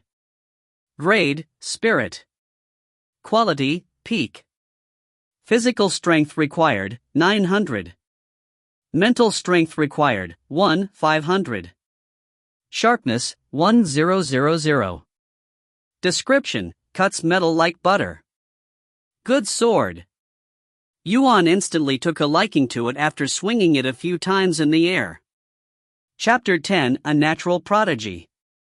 The jade frog remained unmoving, its gaze seemingly filled with confusion as it stared at Xiaohua, who didn't even bother to return its gaze, as though it was nothing in her eyes.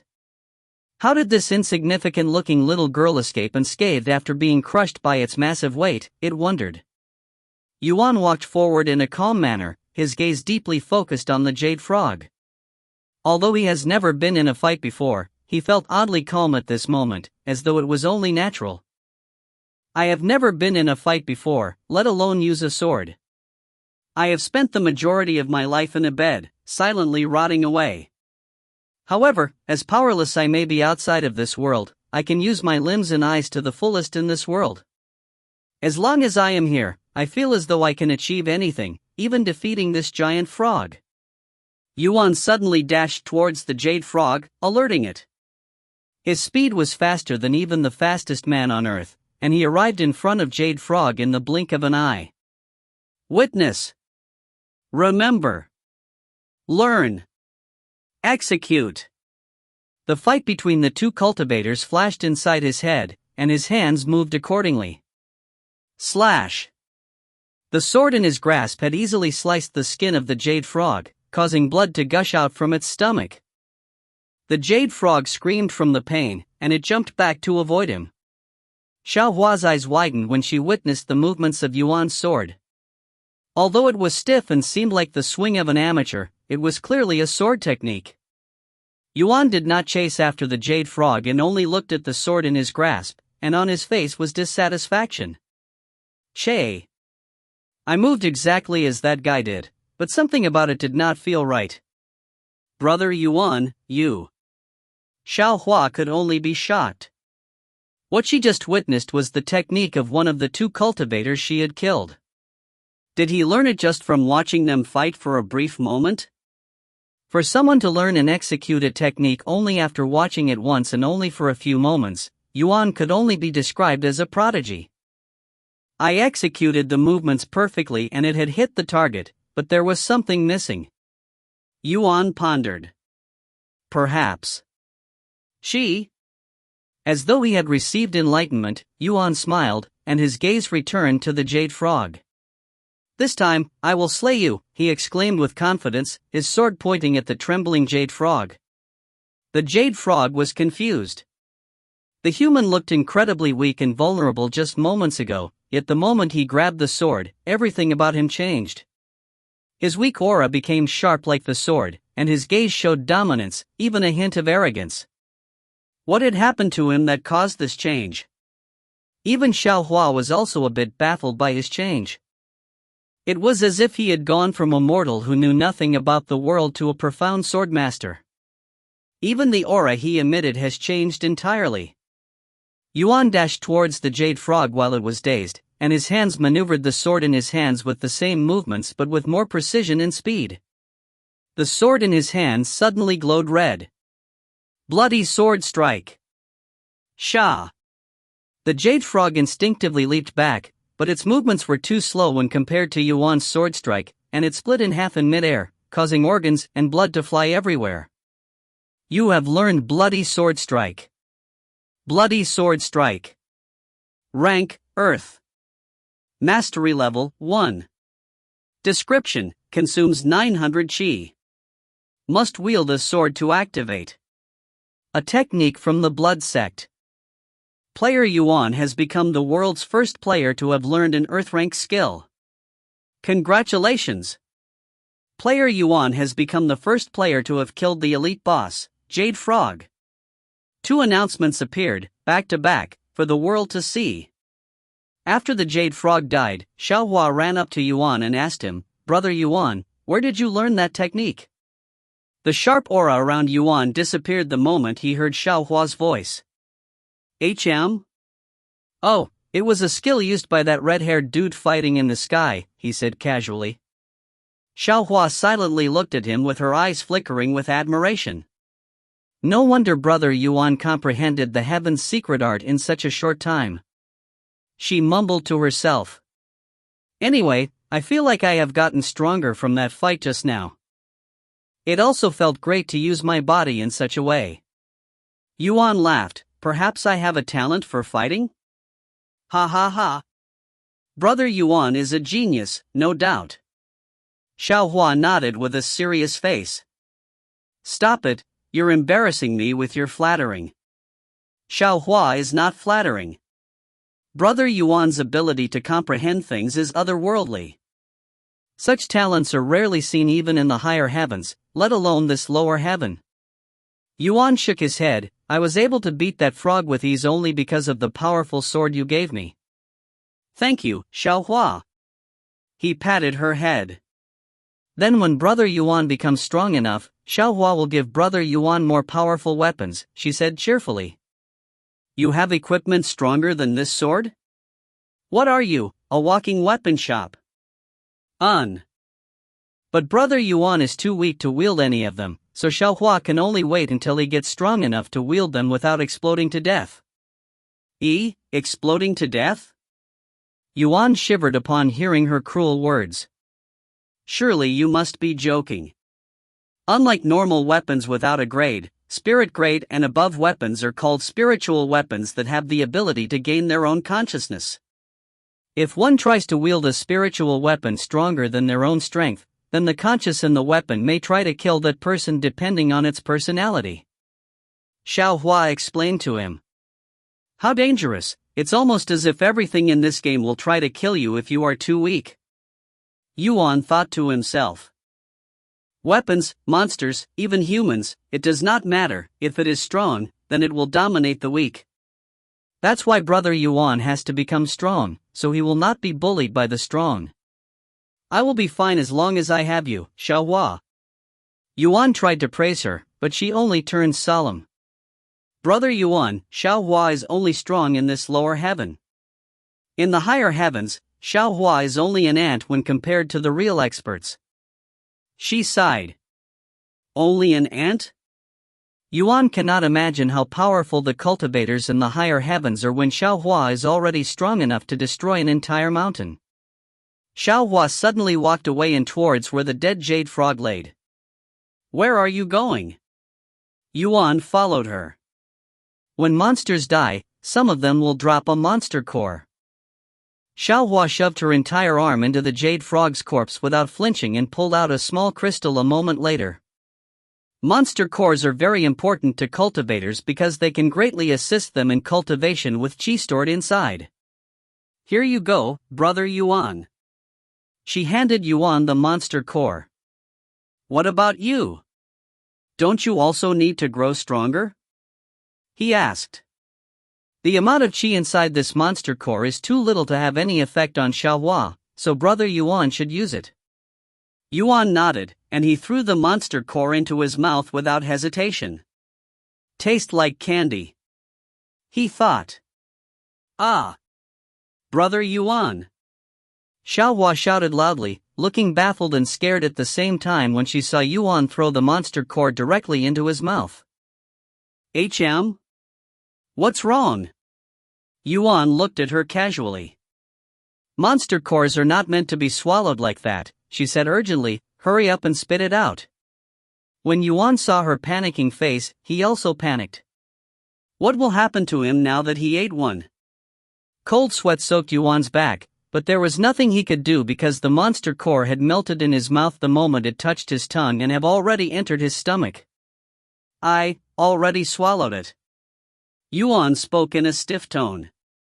I know it is already too late, but what happens if someone swallows a monster core? Xiaohua dropped to her knees and said, monster cores contain the entire cultivation base of its retainer before death, so if someone tries to swallow so much qi in one go, they will explode to death. Exploding to death again. Yuan's jaw dropped from shock. There are too many things in this game that will cause him to explode to death. Suddenly. Heaven refining physique activated. 1280000 qi has been refined from the Jade Frog's monster core. You have absorbed enough qi for a breakthrough. You have reached 8th level Spirit Apprentice. All stats plus 450. Brother Yuan, did you just have a breakthrough? Xiaohua asked after a long silence, her voice filled with disbelief. I did. He answered with a weird smile. Chapter 11, A Priceless Treasure. Xiaohua looked at Yuan with a pondering gaze. Brother Yuan's cultivation base was only at the early stages of 7th level Spirit Apprentice before consuming the Jade Frog Monster Core. Even if Brother Yuan consumes the entire Jade Frog Monster Core, he shouldn't be able to break through to 8th level Spirit Apprentice right away and would only be halfway there. Additionally, Brother Yuan also directly absorbed the entire Monster Core and did not receive any backlash but had a breakthrough instead. Xiaohua has never seen anything like this before. Perhaps it had something to do with my physique? Yuan said. Brother Yuan's physique? It's called Heaven Refining Physique, he said, hoping she'd know something about it. However, Xiaohua only tilted her head. Heaven Refining Physique? Xiaohua has never heard of it before. But if it has something to do with why Brother Yuan was able to consume that Jade Frog Monster Core, then we can obtain some more Monster Cores to experiment. Yuan suddenly retrieved the token given to him by the goddess during his character evaluation and showed it to her. Then do you know what this thing is, or its purpose? Xiaohua's eyes instantly widened with shock when she saw the jade token in his hand. Ancient Spirit Jade. And so big, she exclaimed loudly, where did Brother Yuan obtain this? It was given to me by some beauty. I don't know her name, though. What does it do? Yuan became curious when he saw her shocked expression, looking as though she just witnessed the heavens collapse before her. This is a spirit jade. It is somewhat similar to a monster core but holds far more chi within. Even a pebble-sized royal spirit jade of low quality, the lowest grade, is extremely valuable in the higher heavens, since it can awaken or bestow bloodlines. Xiaohua forcefully swallowed her saliva and continued, the ancient spirit jade in Brother Yuan's grasp is 3 grades above the royal spirit jade, and is probably of high quality. Not to mention it is the size of a palm-sized rock. The presence of the ancient spirit jade was enough to make the usually calm Xiaohua tremble uncontrollably. It was just that valuable of a treasure. So I can consume this and obtain chi like monster cores, right? Yuan licked his lips when he thought about how sweet the jade frog monster core tasted.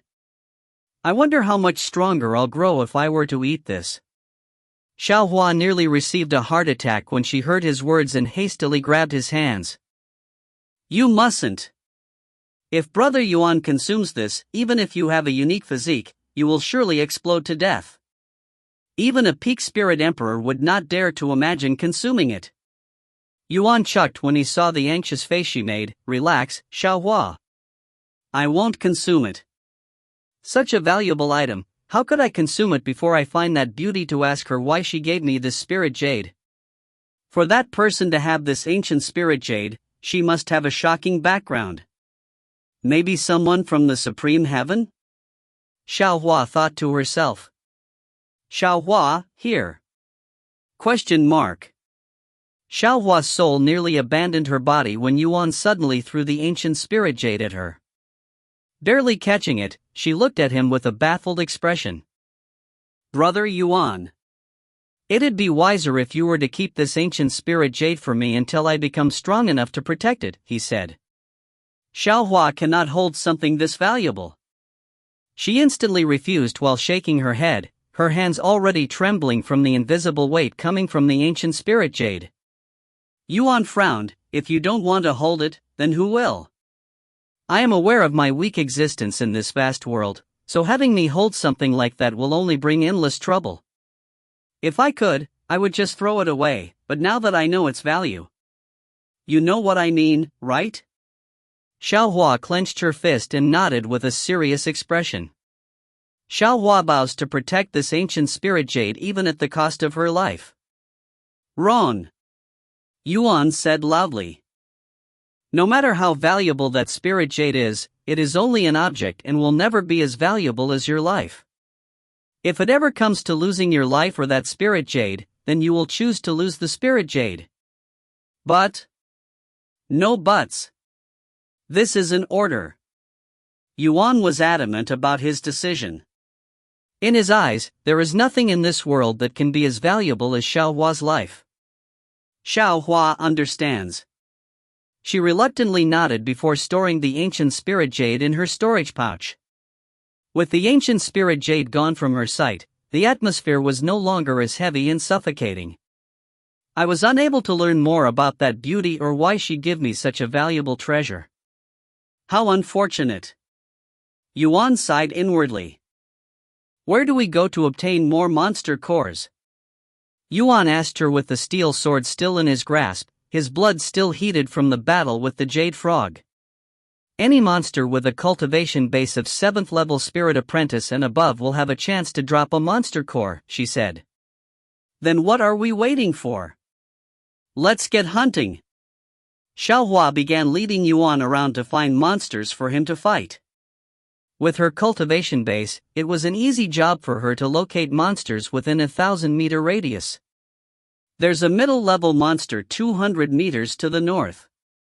Low-level are monsters between levels 1 to 3, middle-level between levels 4 to 6, and high-level are monsters between levels 7 to 9.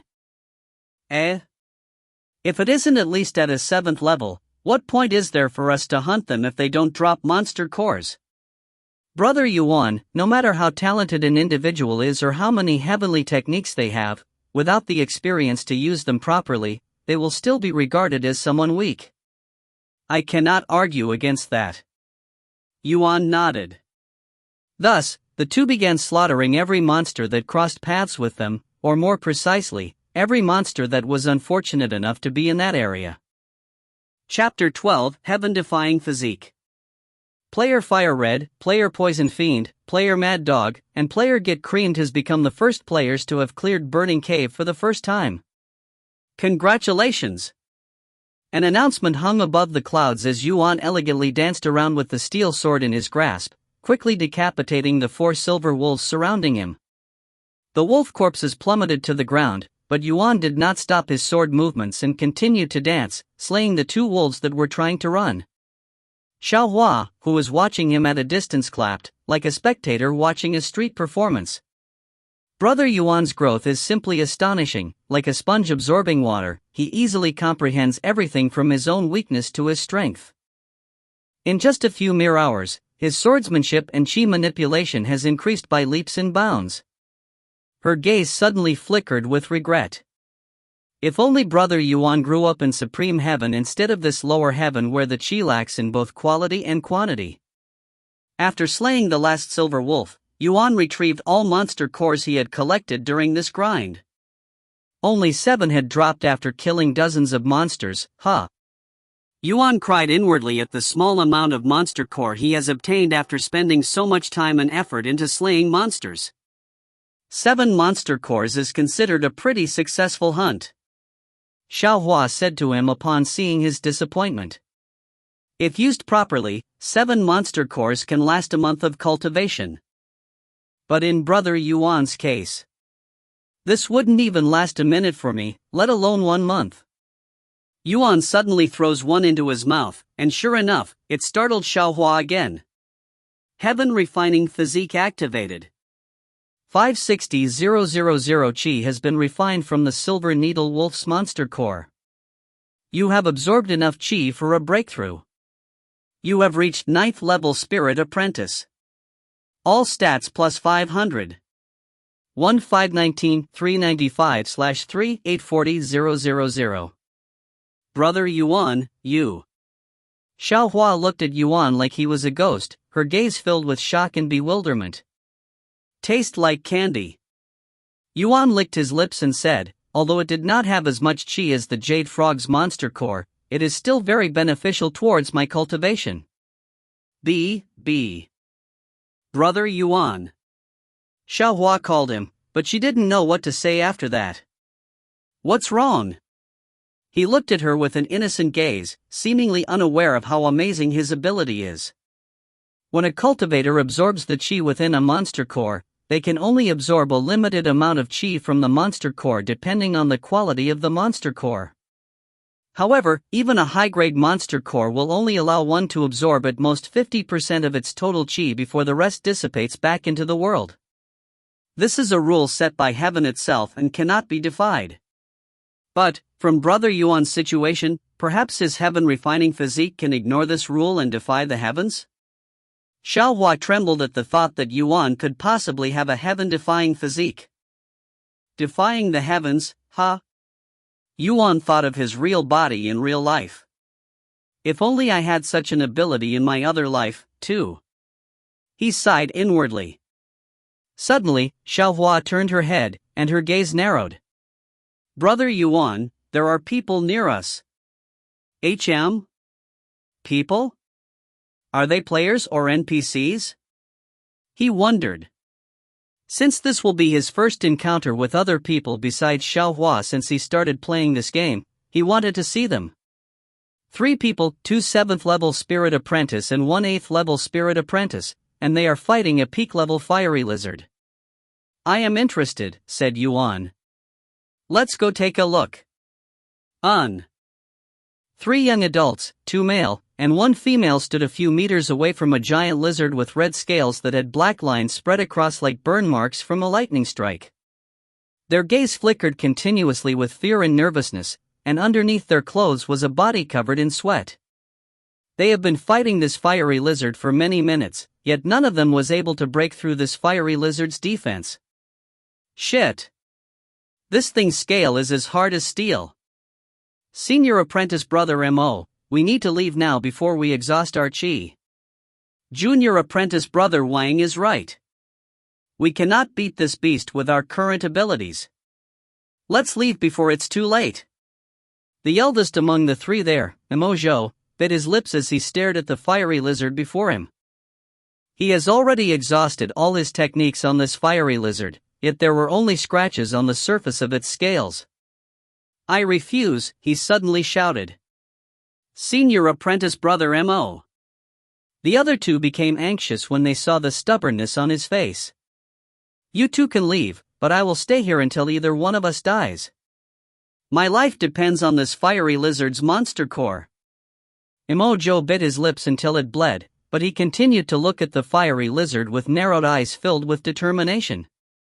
Either I die here or I return to the sect and die there. Since I will die either way, I might as well put everything on the line at this moment. Then die here. I only helped you out of pity, said the male before he turned to run away from the fight. This wouldn't be happening if you didn't offend Senior Apprentice Brother Ren. The female also abandoned the fight. Neither of those 2 was willing to risk their lives for him despite being friends for many years. Mo Zhou sighed at his junior apprentice sister's words. Junior apprentice sister Ling is right, but I couldn't ignore my heart no matter what, not even knowing that I will be offending a chosen by doing so. He lifted his sword once again to face the fiery lizard. Come, you trash. Xiaohua, you said that there were 3, but why is there only 1 here? Yuan pointed at Mo Zhou, who was fighting the fiery lizard with fierce eyes and a bloodied robe. They left before we could arrive, she replied calmly. What about him? Do you think he'll win? Xiaohua shook her head. His cultivation base is almost dried up, it will only be a matter of time before he collapses due to chi deprivation. He is the only other person I have met so far besides you, Xiaohua. It'd be a shame if he were to die here.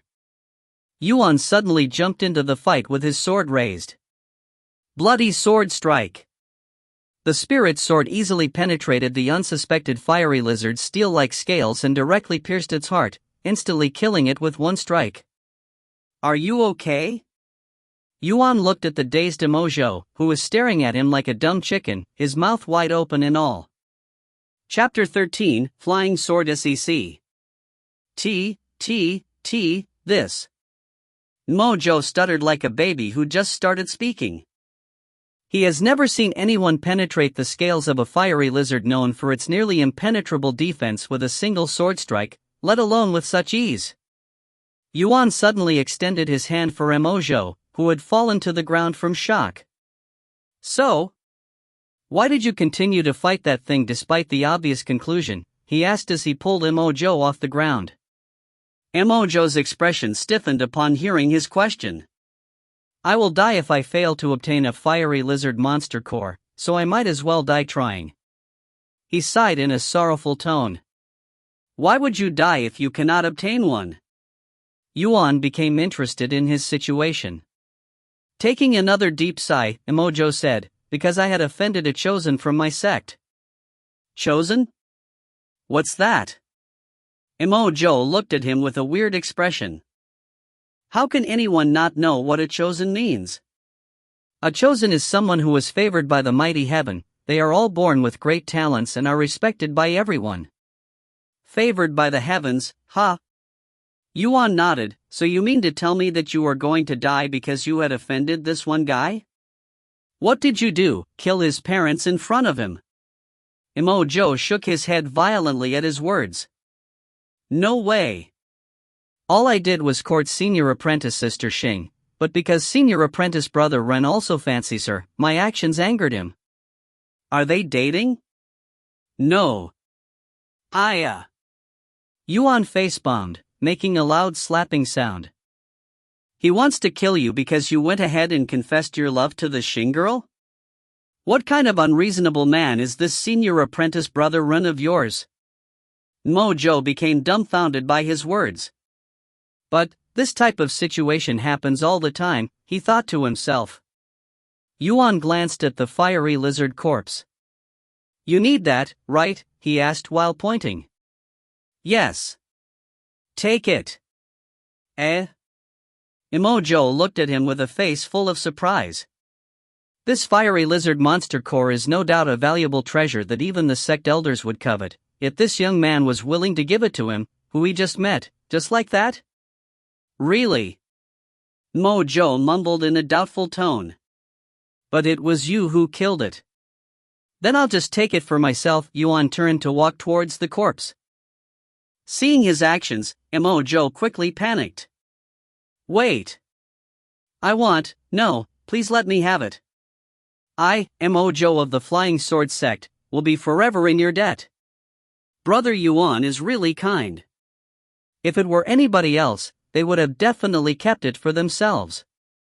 Xiaohua thought to herself as she watched Mojo fall to his knees to kowtow to Yuan as a way to show his gratitude. If there is anything this savior needs from this Mojo, he will do it without fail. Mojo said loudly with tears falling off the corner of his eyes.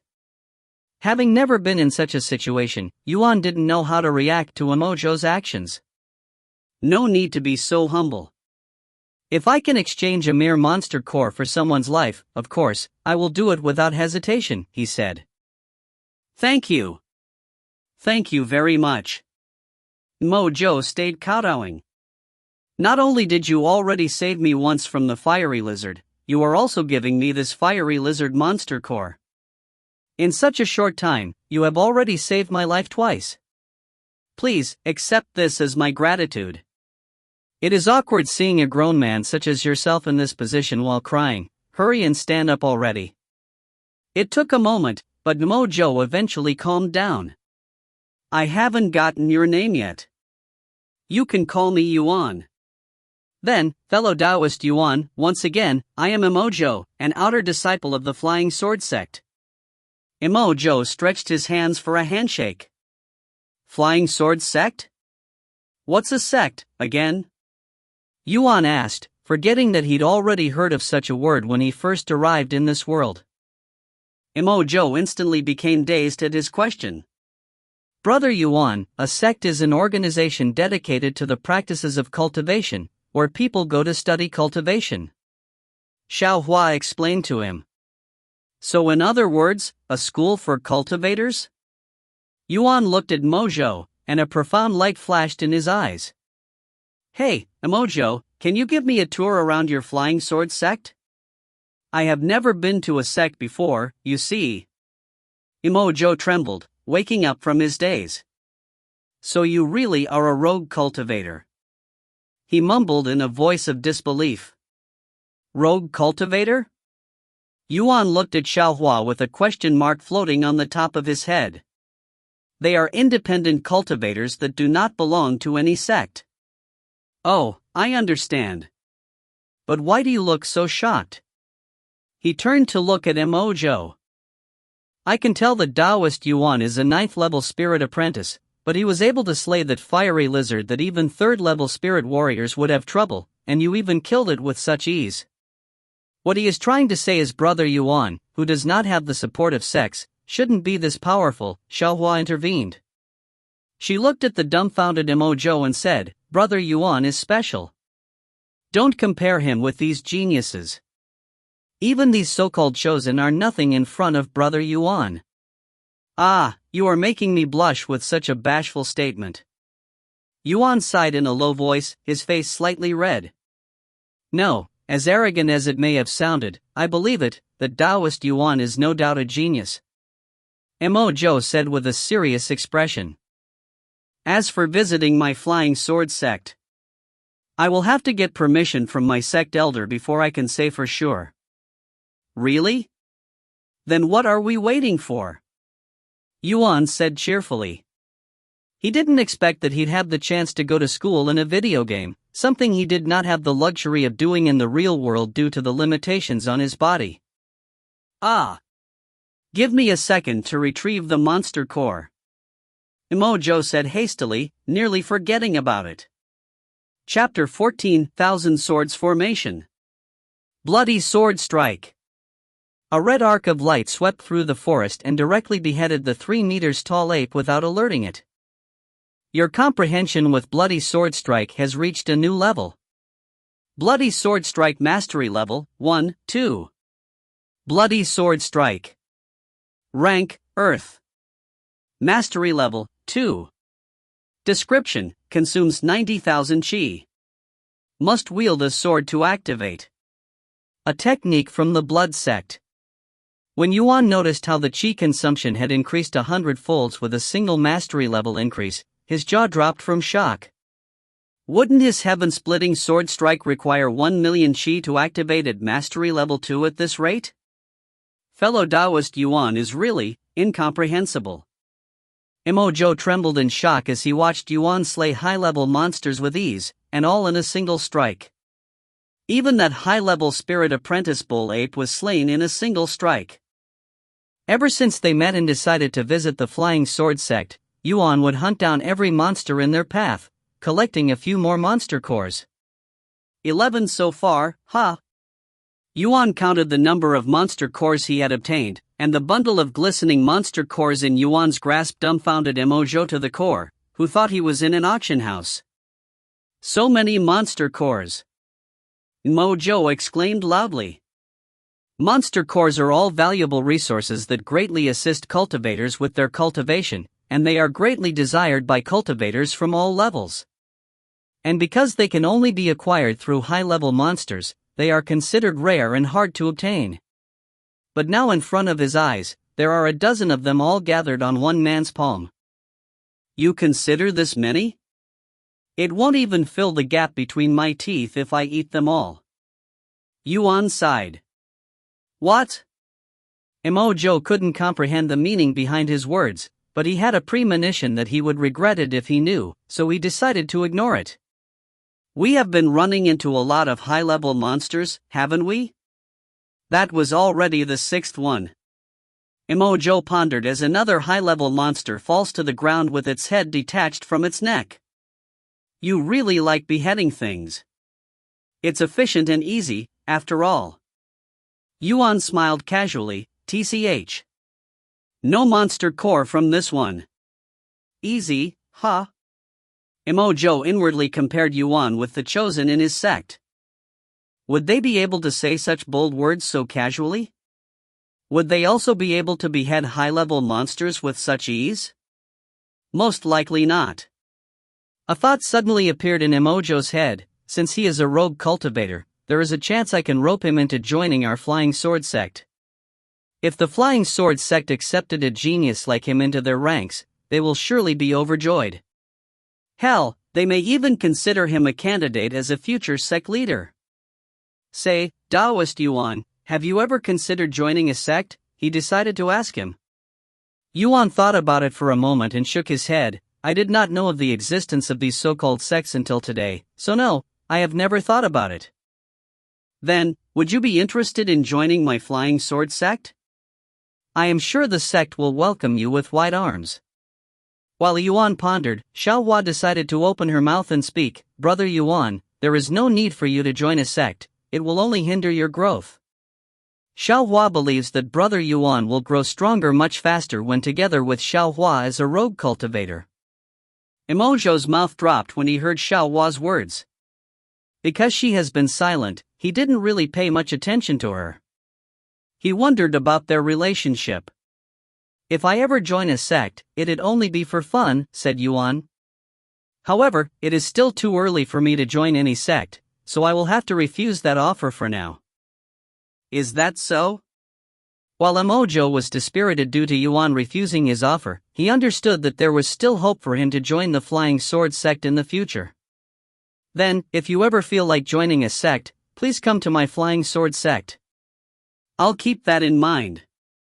After walking for a few more hours, the group finally arrived at a vast valley surrounded by high mountains. This is the Flying Sword sect?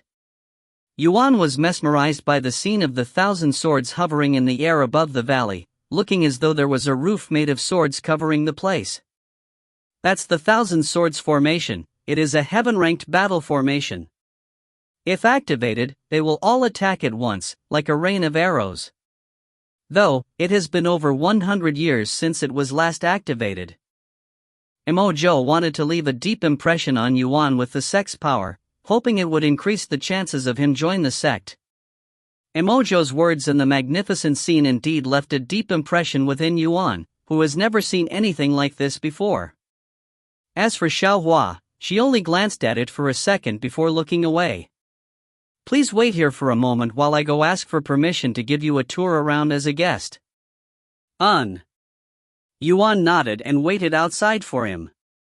__. A genius rogue cultivator, you say?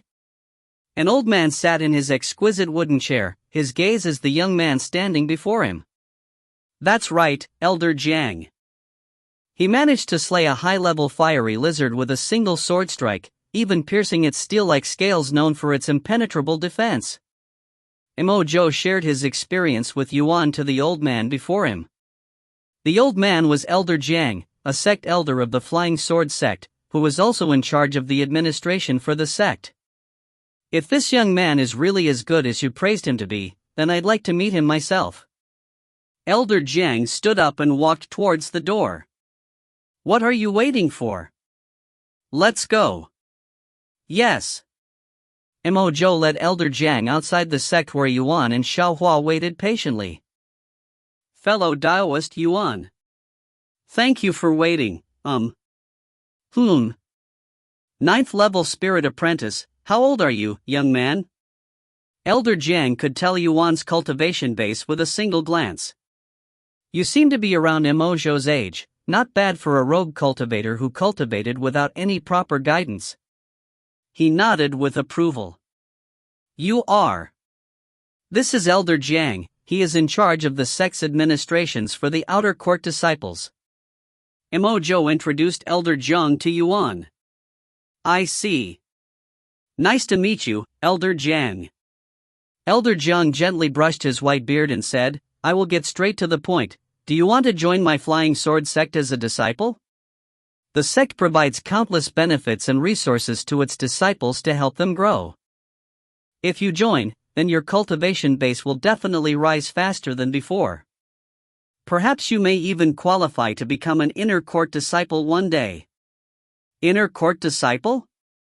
Yuan wondered if inner court disciples meant being something like an upperclassman. You? Elder Jiang frowned and looked at Mojo. Elder Jiang, you see.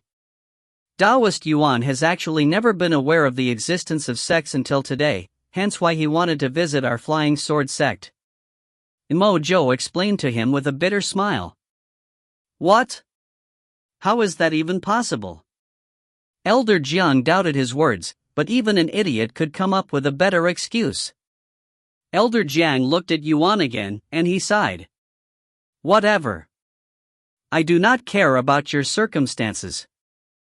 Well, what is your answer?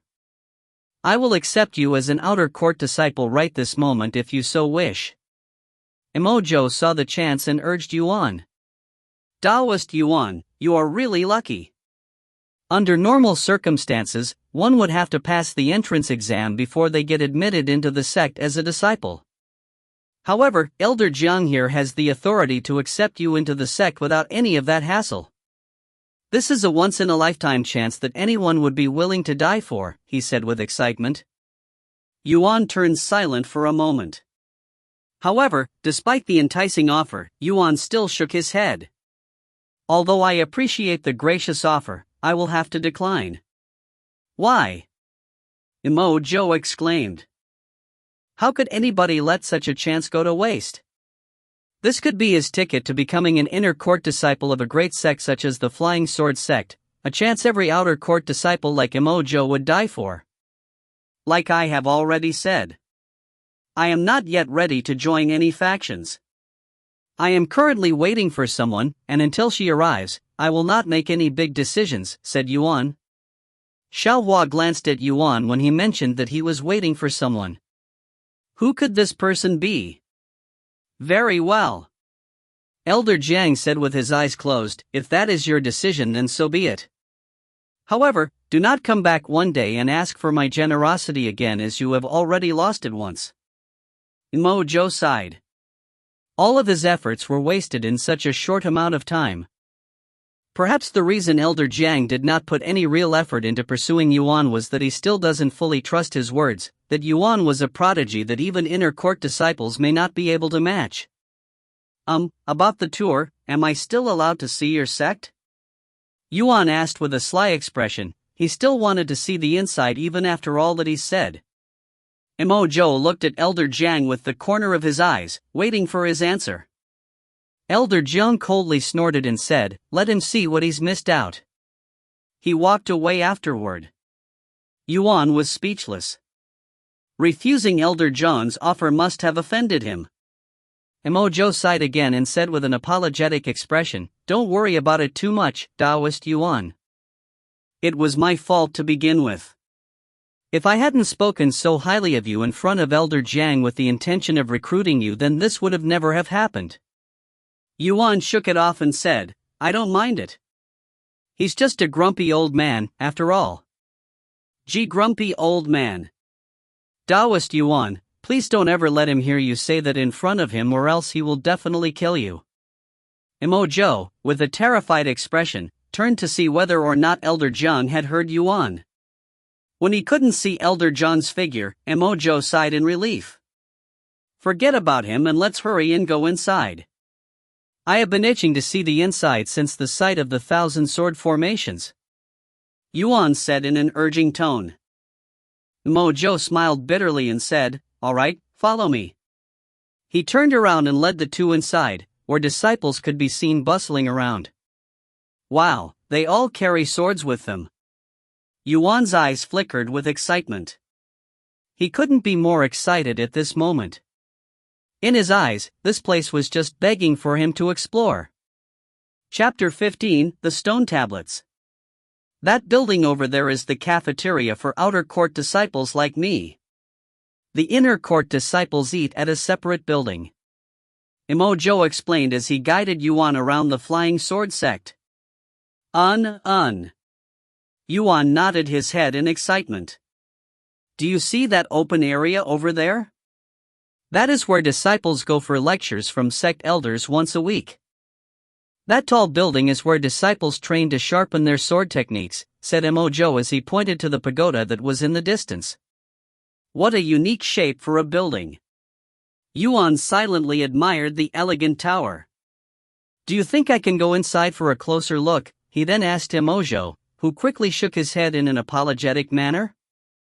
I'm sorry, Taoist Yuan, but visitors are not allowed inside any building with a ceiling. Che. What a stinky place. How will you attract new disciples if you block off everything? Yuan shook his head in pity. Emojo didn't know how to refute his ignorant statement and could only smile awkwardly. Because normally, one wouldn't tour around a sect before deciding whether they want to join or not. Forget it. Yuan suddenly said. Let's continue with the tour. Mojo heaved a sigh of relief when Yuan didn't continue the topic. Okay, then let me show you what disciples of the Flying Sword sect deem as the most important thing in this sect. Oh? Hearing his words, Yuan instantly became curious about this place. After walking for a few minutes, they stopped in front of 3 tall stone tablets sitting beside each other. These 3 stone tablets were perfectly rectangular and had dozens of names engraved on it, resembling a memorial for the dead. However, unlike the other 2, the middle stone tablet only had a few names on it, and they were much bigger and sharper than the rest. What's this? A memorial for the dead? Yuan opened his mouth to ask without thinking. What? Mojo looked at him with a scared look. He then looked around to see if anybody was there to hear his words. After seeing that the place was empty, Mojo heaved another sigh of relief. Taoist Yuan, even though I am aware of your ignorance about sects, what you just said had greatly offended not only me but also every disciple in this sect. What? Yuan looked at him with a baffled expression. This is not a memorial for the dead but a ranking for the entire sect. Every name on these 3 tablets represents a genius within the sect, and they are all respected by the thousands of disciples in this sect. If others besides me had heard your words, they would have jumped at you with their swords raised, as that was extremely disrespectful to the individuals that have poured their sweat and blood just to be on that ranking. Is that right? I had no idea, but I will still apologize for my rude remarks. Sorry. Yuan said in an apologetic tone. Seeing his sincere apology, Mojo nodded with an approving smile. It's fine. I know you didn't mean it. He then turned to the 3 stone tablets again and said, every stone tablet except the middle one holds 45 names, with the middle having only 10, adding up to a total of 100 names. These 100 names are the names of the strongest disciples within the Flying Sword sect, not including the sect elders and the sect leader. And every single one of them receives the sect's full backing, allowing them to enjoy almost an unlimited amount of resources provided by the sect. And everybody in the middle stone tablets is given the title Core Disciple. Mojo's eyes sparkled with admiration as he stared at the 3 stone tablets, especially when his gaze met with the middle one, seemingly mesmerized. Every disciple in this sect, including me, desires to have our own names engraved on the stone tablet. Suddenly, as Mojo ended his words, the last name on the 3rd stone tablet disappeared. And a few seconds later, another name engraved itself on the very same spot. When Mojo saw this, his eyes flickered with excitement. Look! Someone just replaced the 100th name. How did the names on the tablet change itself? Aren't they engraved into it? Yuan was more curious about the phenomenon than the event itself. After staring at the stone tablet for a few moments, Yuan suddenly noticed the name Rinfuchen. He pointed to the first stone tablet and asked Mojo in a curious tone, Hey, that Rinfuchen, is he the same as the Ren that you had offended? When Yuan mentioned Rinfuchen, Mojo's complexion noticeably paled. He then nodded in a dispirited motion, confirming Yuan's curiosity. His name is ranked 14th. He's the 14th strongest disciple in this place?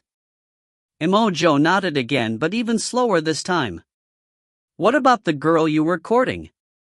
Is she also on the ranking? Hearing his question, Mojo silently pointed to the last name engraved on the middle stone tablet.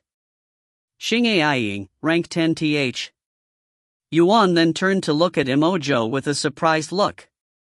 You actually courted someone that has her name on the ranking, the middle one, no less? How bold and aspiring. Mojo could only smile bitterly at Yuan's words that were seemingly filled with admiration and praise. Anyway, this is pretty much all there is to see, for guests like you at least, Mojo said. Now I have to give this fiery lizard monster core to senior apprentice brother Run. Mojo sighed in a dejected manner. Do you really have to give it to him? You didn't do anything wrong, so there's no reason for you to listen to his nonsense, said Yuan. Emojo shook his head and said, You don't understand, Taoist Yuan. This is a world where the strong makes the rules and the weak obey their rules, even if such rules are unreasonable and full of nonsense. And I'm telling you that only an idiot would follow such rules, Yuan shrugged. You are the one who doesn't understand here. An idiot? Emojo looked at him, who'd unknowingly called everybody in this world an idiot, with a weird expression on his face. How about I come with you to meet this Rin guy? Yuan suddenly said, dumbfounding him. It's fine, Emojo said a moment later with a bitter smile, this is my own problem, I cannot drag you into it, especially not after all that you've done for me already. Yuan turned silent and looked at him with a calm expression. Is that so? Then. Suddenly, a loud voice resounded from the distance. Hey, isn't that the kid who tried to court senior apprentice Sister Xing and ended up offending you? Both Yuan and Emojo turned to look in the direction of the voice, and Emojo's face paled the instant he saw the two handsome young men in the distance looking at him. As senior apprentice brother Ren. Senior apprentice brother Jin. When Yuan saw how Emojo's legs were shaking like jello, he knew just how fearful he was towards these two individuals. Mojo, you bastard! How dare you make me walk to your living quarters to look for you? The handsome young man on the right approached Emojo with an angry expression, his hands grasped tightly into fists. Where have you been hiding? Didn't I say that today was the last day for you to bring me a monster core from a fiery lizard or else? I have it. I have a fiery lizard monster core with me. Here you go. Emojo pulled out a small red crystal from his robe pockets and showed it to Rinfuchen. That brat really managed to obtain a fiery lizard monster core. Rinfuchen's eyes widened upon seeing the crystal. He did not think that someone as weak as Emojo would have the ability to slay a powerful beast like the fiery lizard, yet there was its monster core in his grasp. How did you get it?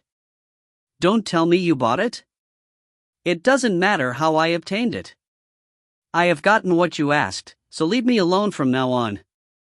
Ha ha ha ha. Hearing his words, Rinfuchen burst out laughing.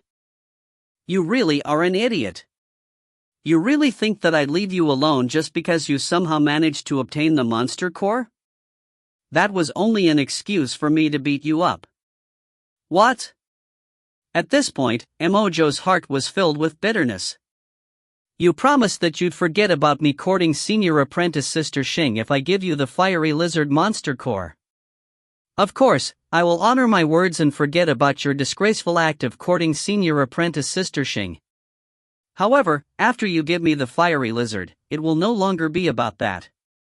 How dare a lowly trash such as yourself have feelings for senior apprentice Sister Xing? Just your feelings are enough for you to get beaten. Emojo trembled uncontrollably upon hearing those words. Just his love for his senior apprentice Sister Xing is enough to get beaten? Where is the justice in that? But alas, he was weak and Rinfuchen was a chosen, their status in this world was simply too far apart. Wow, what a statement! Yuan suddenly said loudly, causing Emojo's body to mysteriously stop trembling. Beating someone up just because they love the same person as you? What a messed up personality you have there. Yuan laughed out loud, almost like he was watching a funny movie. And who the fuck are you? You are clearly not a disciple of this sect, so how did you get in here? Rinfuchen finally noticed Yuan and Xiaohua standing by the side. Who am I? I am the person who gave him that fiery lizard monster core, said Yuan, his expression calm. Taoist Yuan. Mojo looked at him with wide eyes. Ho! So you are the one. Rinfuchen looked at Yuan with narrowed eyes. Why did you give him something as precious as the fiery lizard monster core? What did he offer in return, he asked. He didn't give me anything, nor do I want anything from him. I gave him it simply because I felt like it, Yuan casually replied. Although he didn't know who Yuan was, Rinfuchen was wary of him. After all, What kind of normal individual would give away something as valuable as a fiery lizard monster core for free? And what do you want? I'd appreciate it if you stop bullying him, said Yuan with a smile. And what if I said no? While Ren Fuchen didn't want to offend someone as mysterious as him, he wasn't afraid of him. Not only is he a chosen, but they are still inside the Flying Sword sect, where he has protection in every direction. Of course, you will refuse. Yuan turned to look at Imojo and said, I have already saved his life once, it won't be weird if I do it again, right? You? Ren Fuchen instantly frowned at his words.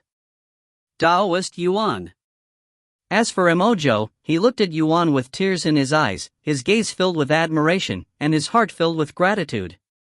Chapter 16, A Battle Maniac. I do not know which hole you crawled from, but consider this as your last warning. Ren Fuchen said as he unsheathed the sword by his side, causing the aura around him to change. Yuan looked at Ren Fuchen with a smile. Instead of worrying that he might have to fight another human for the first time, he actually found this situation to be pretty entertaining. You wanna fight? Let's go. I have been wanting to test my sword on something that's not monster for once. Yuan also retrieved his sword. When Ren Fuchen saw Yuan's sword that was emitting a powerful and sharp aura, his eyes widened with shock. A spirit-grade sword, and it's even peak quality. He actually has a peak quality spiritual weapon. Any weapons with a grade are considered precious treasures, as they are always many times stronger than normal weapons, especially weapons with higher quality. And although Yuan's sword is only at the lowest grade, spirit grade, a peak quality weapon is something that even someone like Ren Fuchen, who is ranked 14th overall in this entire sect, does not have. Ren Fuchen frowned deeply after realizing that Yuan had a peak quality weapon whilst he only held a medium quality weapon. His attitude also changed, and he no longer looked at this situation as calmly as before. After all, he is already at a disadvantage before the fight even started. Compared to Yuan's peak quality weapon, his medium grade quality is akin to a wooden stick. What are you standing there for? If you don't want to fight, then just say so. Yuan said to him when he doesn't move even after many moments, his voice with a hint of provocation. No. Although he has a superior weapon, I have the advantage in terms of cultivation base. He's only a 9th level spirit apprentice whilst I am a 5th level spirit warrior. There's no way I could lose even if he has a peak quality weapon. Ren Fuchen encouraged himself with such logic. Even if Yuan has a peak quality weapon, if he does not have the cultivation base to use its full potential, it will actually burden him instead. If you hand over that weapon as an apology, then I don't mind forgiving you for everything you've done up to this point, and I will even stop bothering Imojo. How does that sound? Before Yuan could even open his mouth to speak, Xiaohua opened her mouth for the first time. Brother Yuan, this will be good practice for you. Although you have familiarized yourself with beasts, you have yet to fight another human, and to be honest, you will most likely be fighting more humans than beasts in the future. Yuan nodded and raised his sword to stand in an offensive stance. He had no intention of avoiding this fight, as he already considered this as an in-game event. Good. Then I shall take it off your dead body. Ren Fuchen roared as he charged towards Yuan with the sword in his grasp raised high in the air. Triple sword strike. Ren Fuchen connected 3 attacks together in the blink of an eye, making it seem as though he attacked 3 times with a single movement. Yuan's eyes widened at his approach, but he was not shocked. Instead, he was watching Ren Fuchen's attack closely, almost as if he was analyzing it. In the next instant, Yuan raised his sword, blocking all 3 strikes with a single move. What? Ren Fuchen exclaimed in surprise after Yuan perfectly blocked his attack. However, despite blocking it perfectly, Yuan was pushed back slightly from the power created by someone 5 whole levels above him. Amazing. Yuan looked at his trembling hands with a wide smile on his face. This tingly and numbing sensation. What a great feeling. Yuan, whose real body cannot feel anything, was excited to experience such a feeling for the first time, and it made him feel alive. Is he crazy? Ren Fuchen looked at Yuan's smiling face and thought to himself. Come. Let's fight even more. It was Yuan's turn to be aggressive this time. Could Brother Yuan be a battle maniac? Xiao Hua wondered to herself. Bloody sword strike. The blade of the sword suddenly glowed red, and killing intent filled the place. Ren Fuchen nearly crapped his pants when he realized that Yuan had just used an earth-grade sword technique. Impossible. You are clearly only a spirit apprentice. How could you possibly use an earth-grade sword technique? He gasped in shock. Ren Fuchen hastily raised his sword to block the incoming attack. Bang! The moment their swords collided, Ren Fuchen felt as though he was clashing against a mountain, and his knees were forced to the ground by the tyrannical pressure pressing down on him. The next instant, Ren Fuchen noticed cracks appearing across his sword. Not good. At this rate, he will break my weapon. Help me, he suddenly called out to his fellow disciple that had been on standby. In the next moment, the disciple retrieved his sword and approached them at high speed. Taoist Yuan. Watch out. Emojo couldn't react in time to block the disciple and yelled out loud to warn Yuan of the incoming danger. However, Yuan did not even turn to look at the disciple and swung his sword, throwing Ren Fuchen many meters into the distance. Once Ren Fuchen was out of the picture, Yuan turned to face the second disciple. Bloody sword strike. He activated the same skill and quickly swung his sword, sending an arc of light towards the surprised disciple. The disciple, who was not the least prepared for such a strike, could only watch as the arc speed towards his direction and separate one of his limbs. My arm! My arm! The disciple dropped on the floor and screamed in agony while clutching the right side of his body. Oops! Yuan had acted purely on instinct and did not really mean to cut off the disciple's arm, even feeling bad for him afterward. Chapter 17 Blood CC. He should be fine, right? This is just his reaction as an NPC, right? His arm will regrow as if nothing happened after I leave, right? Yuan tried to convince himself so that he'd feel less guilty for cutting the disciple's arm. Why, you bastard? I will fucking kill you. Ren Fuchen roared in anger, but he was secretly fearful of Yuan's tyrannical strength. Even now, his arms are shaking from Yuan's strike. It's not my fault he jumped into our fight. Yuan directed the blame towards the disciple, which caused the disciple to cough up a mouthful of blood upon hearing his words. Help me. I'm bleeding to death. The disciple continued to yell at the top of his lungs, but the nearby disciples did not assist him, as they did not want to be caught up in their ruckus. Eventually, the disciple's voice reached Elder Zhang's ears, who was sipping tea not too far from the place. Throwing his tea down, Elder Zhang leaped into the air and approached the noise. The way he jumped from rooftops to rooftops made it seem as though he could control the gravity around him, allowing him to be weightless. When he arrived, Elder Zhang's eyes widened with shock at the puzzling situation.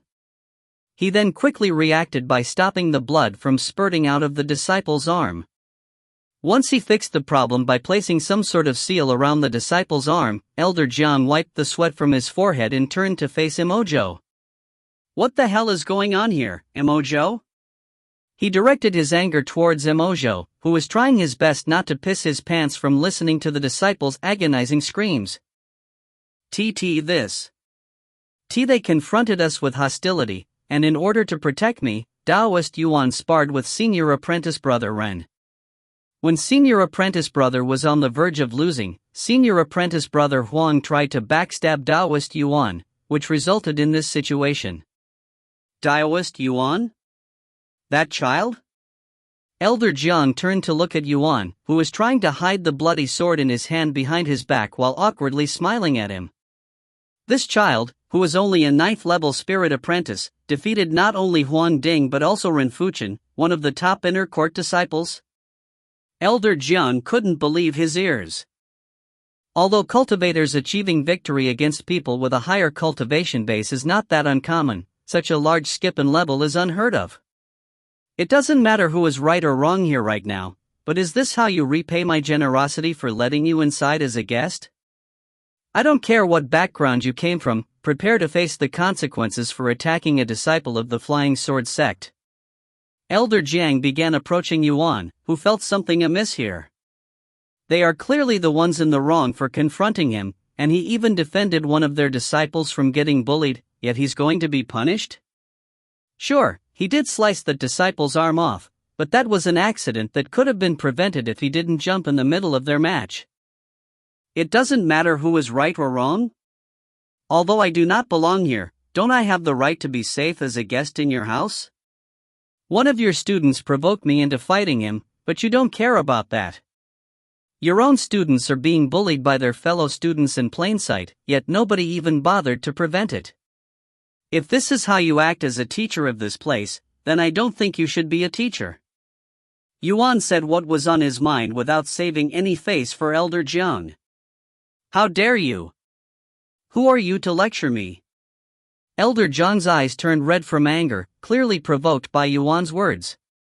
Seeing Elder Jiang emit faint killing intent, Xiaohua also silently prepared herself. If Elder Jiang so much as tries to hurt Yuan, she will not hesitate to kill him. Just as Elder Jiang prepared himself to punish Yuan for speaking out of line, a sudden voice resounded in his ears. Wait! Elder Jiang instantly halted his movements and turned to look behind him. When he saw that it was a middle-aged man with sharp features and a dominating presence standing behind him, his eyes widened with shock. Sect leader. Not only Elder Jiang but everybody there exclaimed loudly. Step back, Elder Jiang. I will personally take care of this. What? Elder Jiang was shocked speechless, but he didn't dare refuse and silently nodded. Once Elder Jiang stepped back, the sect leader stepped forward. He then looked at Ren Fuchen and Huang Ding and spoke, I have been watching since the beginning. His words dumbfounded the two, causing them to tremble in fear. How pathetic. Not only did you lose a 2-on-1 but you also had the audacity to attempt a backstab. Where did you learn to fight like cowards? I do not recall teaching this type of swordsmanship in my sect. I will surely discipline both of you afterward. Ren Fuchen's expression paled upon hearing the sect leader's words. Knowing his character, they will surely be experiencing hell after this. As for Huang Ding, he directly fell unconscious after hearing the sect leader's words. What is your response? The sect leader suddenly roared. Why yes, sect leader. Ren Fuchen replied in a cracked voice. Poof. The sect leader coldly snorted. He then turned to look at Yuan. That technique you used just now. You must be from the blood sect. The blood sect? That evil place? Elder Jiang cried inwardly. He didn't expect someone innocent looking like Yuan to be a part of that vile place. If he'd known, he would have never allowed him inside this place. I do not want any trouble with you or your place, so please just leave us alone. As for this incident, it was our fault, so you don't have to worry about anything. Everybody there was speechless watching their domineering sect leader act so humble before someone way younger. Not many of them even have heard of this blood sect, so they were also puzzled. Yuan was also speechless. He didn't expect the situation to make such a turn and was at a loss of what to do. Chapter 18, Mo Zhou's Gratitude. After standing there and pondering for a moment, Yuan decided that it would be better for him and Mo Zhou to just acknowledge being a disciple from the blood sect. That's right, I am indeed from the blood sect, he said with a confident voice. And I don't mind pretending what happened today did not occur, but you have to promise me that my friend, Mo Zhou, will no longer be bullied by his fellow disciples. Taoist Yuan. Mo Zhou couldn't believe his ears and began crying. Why would Yuan go this far for him when he didn't do anything to really deserve this treatment? Mo Zhou, huh? The sect leader turned to look at Mojo for a moment before saying, "You will be my disciple starting today. Anyone who dares to touch you will have to answer me." What? When the sect leader made his announcement, everybody there gasped in shock, Mojo included. "Greet your new master," the sect leader continued. Mojo immediately kowtowed on the ground and bowed to him. "This disciple greets master." "Good. Starting today, you will be training under me." "Yes," Mojo replied with enthusiasm in his voice. Although Yuan did not expect such an outcome yet again, he was more than satisfied. "Then I will be taking my leave," he said. The sect leader nodded and looked at Mojo again. "Go guide our guest to the exit." "Yes, master." Thus, Mojo brought Yuan and Xiaohua away from the crowd. Once they were gone, sect elder Jiang spoke. "Sect leader, making Mojo your disciple is a little bit." "Humph." The sect leader coldly snorted. "If you hadn't noticed by now, the sword technique used by that child is one of the blood sect's most powerful technique." "What does this mean?" "That child is definitely not just your average disciple from the blood sect. Judging from his prowess and ability to fight those many realms above himself, I won't be surprised if his master is the blood sect's master himself, Lord Blood." Lord Blood. Elder Jiang trembled in fear just by hearing his name. And if someone like him calls Mojo his friend, then there's a high possibility that the blood sect will help us if we are ever in danger because of their relationship.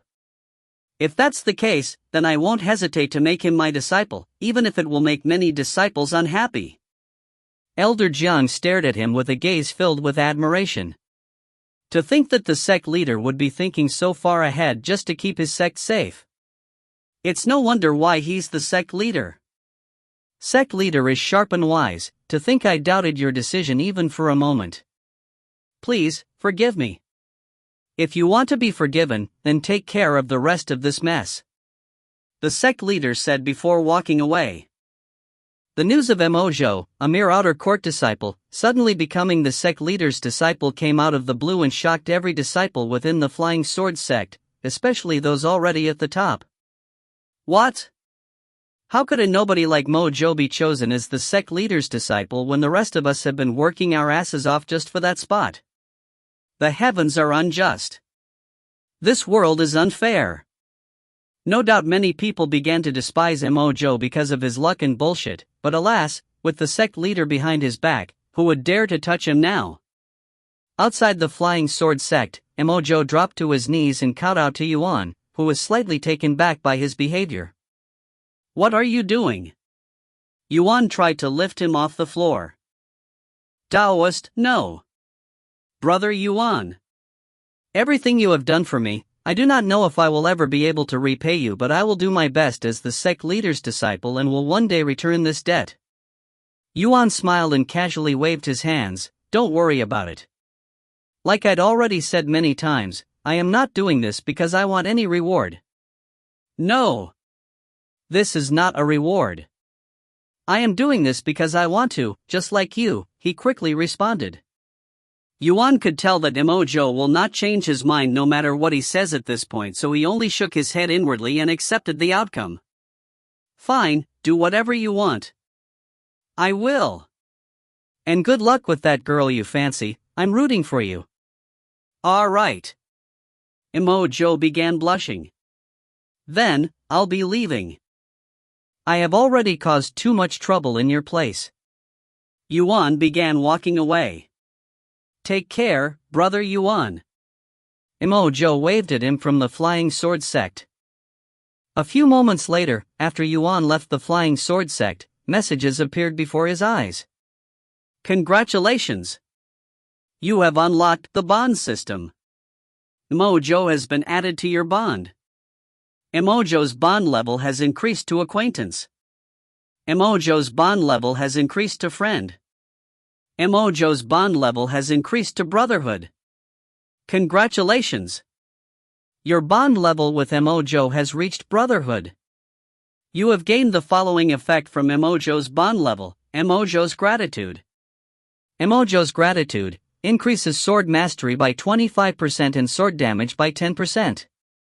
Sword mastery increases your control when wielding swords. Sword damage increases your damage when wielding swords. Congratulations! You have unlocked associations. Flying Sword Sect has been added to your associations.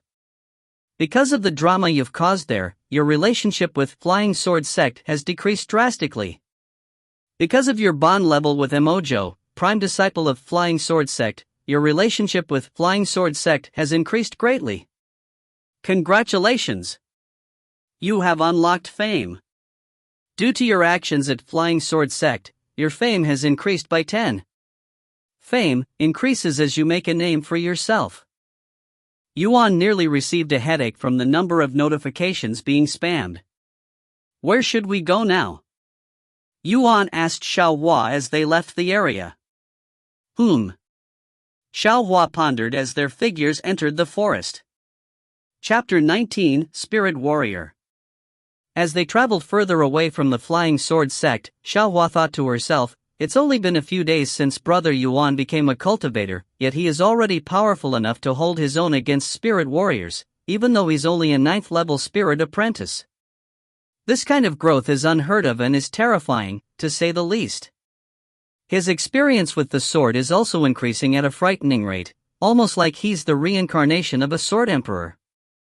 Besides wandering around aimlessly for valuable resources and collecting monster cores, there is really nothing else to do. Additionally, because Brother Yuan is already a 9th level spirit apprentice, he has to attain enlightenment before he can make a breakthrough and become a spirit warrior. Xiaohua turned to look at Yuan and spoke, Brother Yuan, what would you like to do? Even if you keep consuming monster cores to fill your chi, once you reach the peak of the spirit apprentice realm, you will not be able to gain more chi unless you become a spirit warrior. How do I become a spirit warrior? He asked her.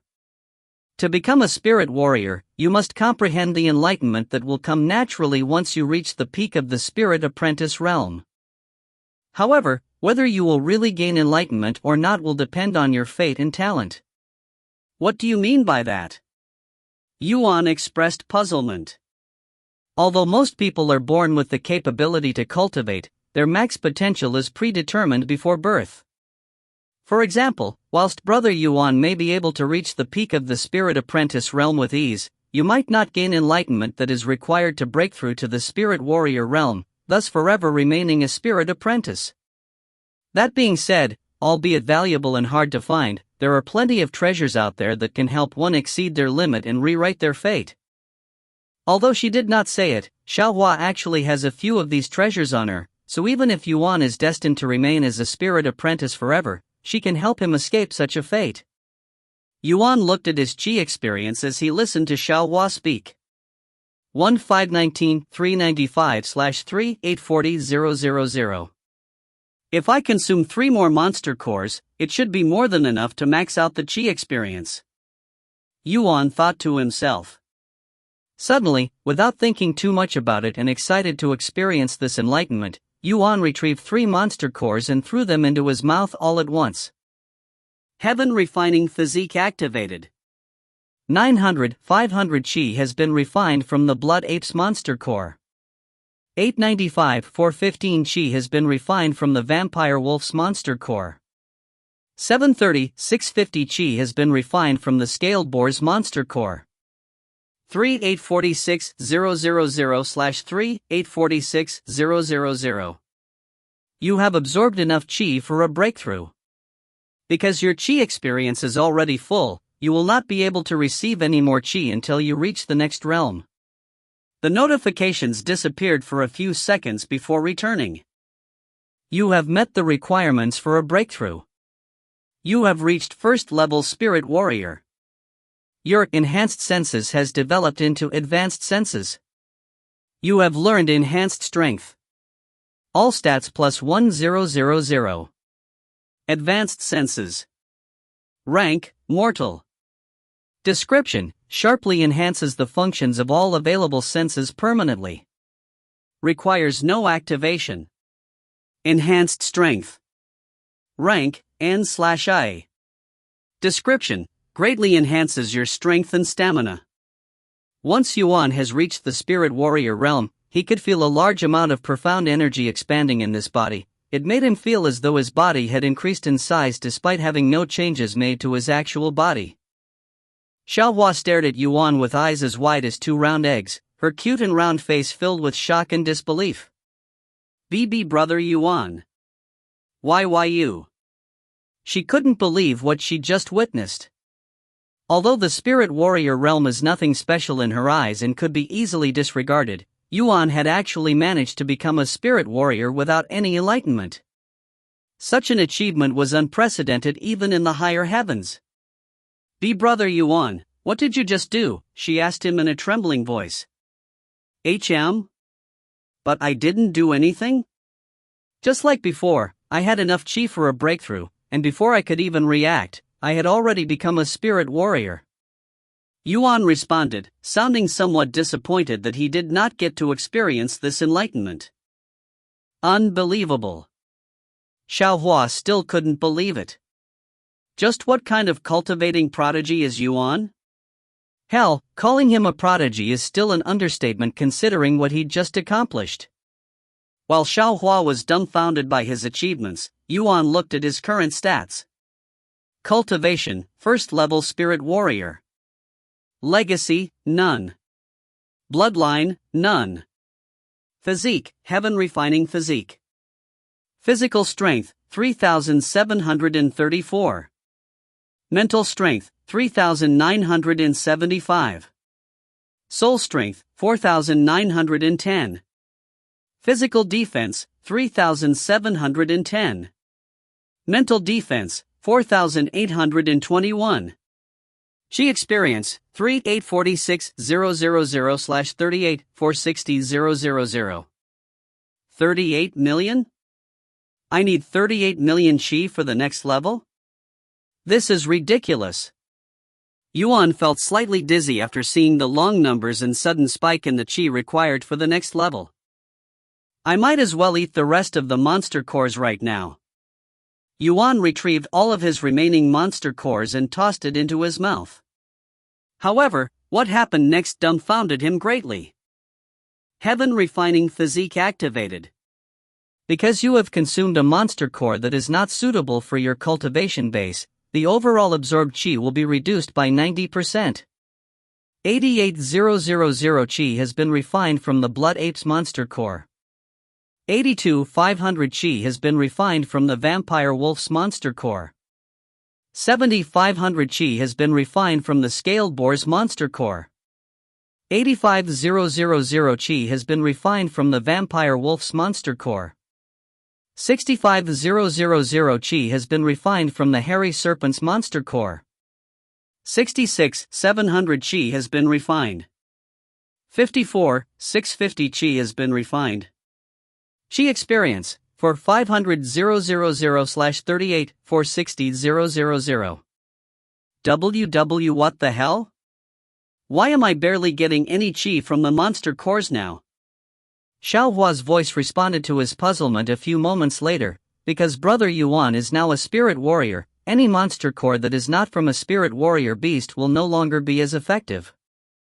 And no way, but that makes no sense. Brother Yuan's existence also makes no sense. Xiaohua sighed.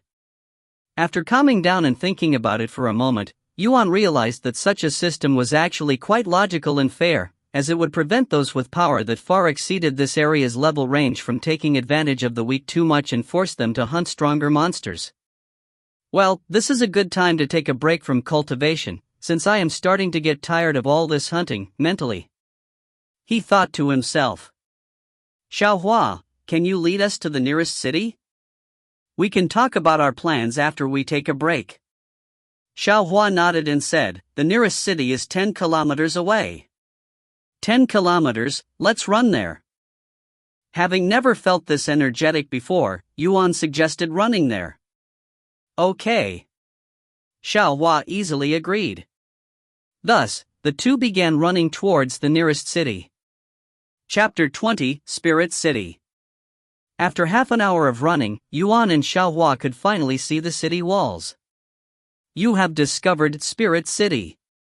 This place seems to be called Spirit City, said Yuan after reading the system notification. Spirit City is one of the 4 great cities within the Eastern continent, and it's ranked 3rd in terms of influence. Xiao Hua quickly explained. Then what are we waiting for? Let's go. Yuan and Xiao Hua approached the city gate. What are they doing? As they approached, Yuan noticed the crystal ball in one of the guards' grasp. It's to inspect the visitors. Unless Brother Yuan is a wanted criminal, you don't have to worry about it. Yuan nodded. A few minutes later, they reached the guards at the gates. Entrance fee is 1 silver for each individual, said the guard once they got close enough. Xiao Hua, do you have any money? Yuan, who was penniless, looked at her with an awkward expression, feeling slightly embarrassed to be asking such a little girl for money. But alas, Xiao Hua shook her little head. What the hell? Do you want to enter this place without money? Where did such beggars come from? The guards sneered inwardly when they realized that they were dealing with penniless people. If you have no money, then I cannot allow you inside, said one of the guards. Get out of the way already. There are people behind waiting for you. Yuan sighed and prepared to leave. However, before he could even take a step, the person standing behind him spoke. If you want, I can pay for your entrance fee. Yuan turned to look at the person who just spoke. It was a pretty young lady wearing a pair of fine robes. If you don't mind. Yuan spoke with an embarrassed face. Young lady, we shouldn't bother ourselves with these 2 beggars.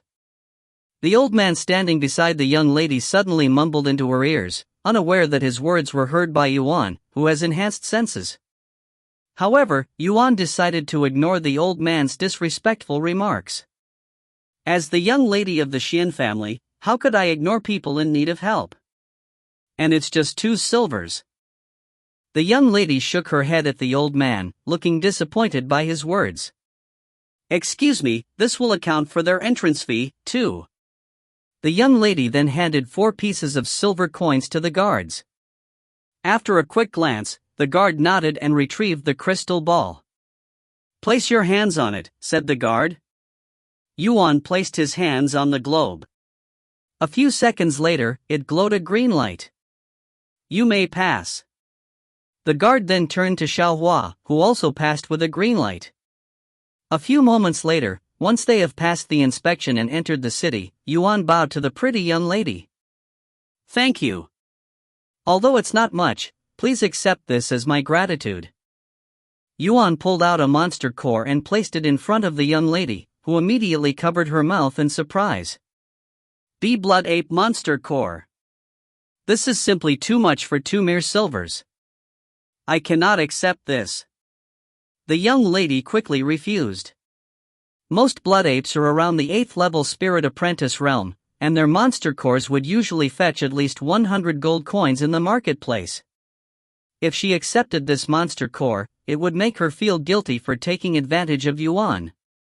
Don't worry, I have no more use for this quality of monster core, and it's only something I picked up during my travel here. Yuan understood the reason for the young lady's hesitation but continued to urge her to accept it. The pretty young lady looked at Yuan's honest face and the shiny monster core in his hands and forcefully swallowed. Since you insist, I will accept it. She accepted the Blood Ape monster core with trembling hands. Once the monster core was off his hands, Yuan said to Xiao Hua, let's go. Wait. What's your name? I am called Xian Wuhan. You can call me Yuan, he responded. Thank you, Yuan. If you need help with anything, you can find my Xian family in Spring City. Xian Wuhan then handed Yuan a medallion made of metal and imprinted with the word Xian. Yuan casually accepted the medallion without thinking too much about it. Xian Wuhan has been added to your bond. Xian Wuhan's bond has increased to acquaintance. Then, I will see you around, he said before leaving with Xiao Hua. After Yuan left, the old man beside Xian Wuhan spoke, young lady, why did you give him the family medallion? That is not something strangers should hold. That young man, despite his young age, there was a formidable aura around him. He's most likely a genius cultivator from some large family. If I can be friends with him, it will benefit our Xian family, not to mention his honest character. I like people like him. Are you sure about his background? He wasn't able to take out 2 silvers just now. The old man remained doubtful. Were you even watching just now? He handed me a blood ape monster core worth over 100 gold coins without batting an eyelid because I gave him 2 silvers. That is not something even I would do. He must be testing people on purpose. But why would he do something like that? What would he accomplish by testing others? Xian Wuhan shook her head and spoke, just like my grandfather, the more profound and powerful the individual, the less sense they make. It is not something people like us can fathom. Are you saying that the young man just now is as powerful as the ancestor, who was a spirit master? That's a bit. Of course, not. I am just saying. Xian Wuhan said. Anyway, let's go. We cannot miss the auction, or we will have to deal with my father's angry shouting later. Meanwhile, Yuan and Xiaohua wandered around the city aimlessly. Xiaohua, we need to earn some money. How about we sell the monster cores we hunted on our way here? They seem quite valuable, he said. One monster core will easily sell for over 100 gold and will last us for a while, and we still have 4 of them. Then the question now is where to sell these monster cores. If you want the most money out of the monster cores, we can look for an auction house. Although it might take some time, we will get the most profit out of it. If you do not mind selling them for much cheaper, any regular store that deals with monster cores will do the job, said Xiaohua. An auction house, huh? That sounds kind of fun. I have never been to one before. But where can we find one? Most big cities will hold an auction every few weeks, not to mention this Spirit City, one of the 4 biggest cities on this continent. We should find one with relative ease if we ask around. Yuan nodded. If it won't take too long, I will use the auction house to sell my monster cores. But if we have to wait a few weeks, I'd rather just sell them for cheaper. After deciding their next course of action, Yuan began asking around in hopes to find an auction house to sell his monster cores, as he did not want to experience today's humiliation anymore in the future. Chapter 21 Azure Phoenix Auction House. After walking around for half an hour and speaking to many people about the auction houses in this city, only one name came up repeatedly. This Azure Phoenix auction house seems very popular. Let's give it a look, said Yuan. Xiaohua nodded and followed Yuan to the location of this Azure Phoenix auction house. According to the people Yuan spoke with, the Azure Phoenix auction house is one of the wealthiest and most influential auction houses within the Eastern continent. What's more, they are backed by the Azure Phoenix sect, one of the most powerful backgrounds in this world. We are really fortunate to have arrived in this city right on the day it opens, right, Xiaohua? Xiaohua nodded her little head.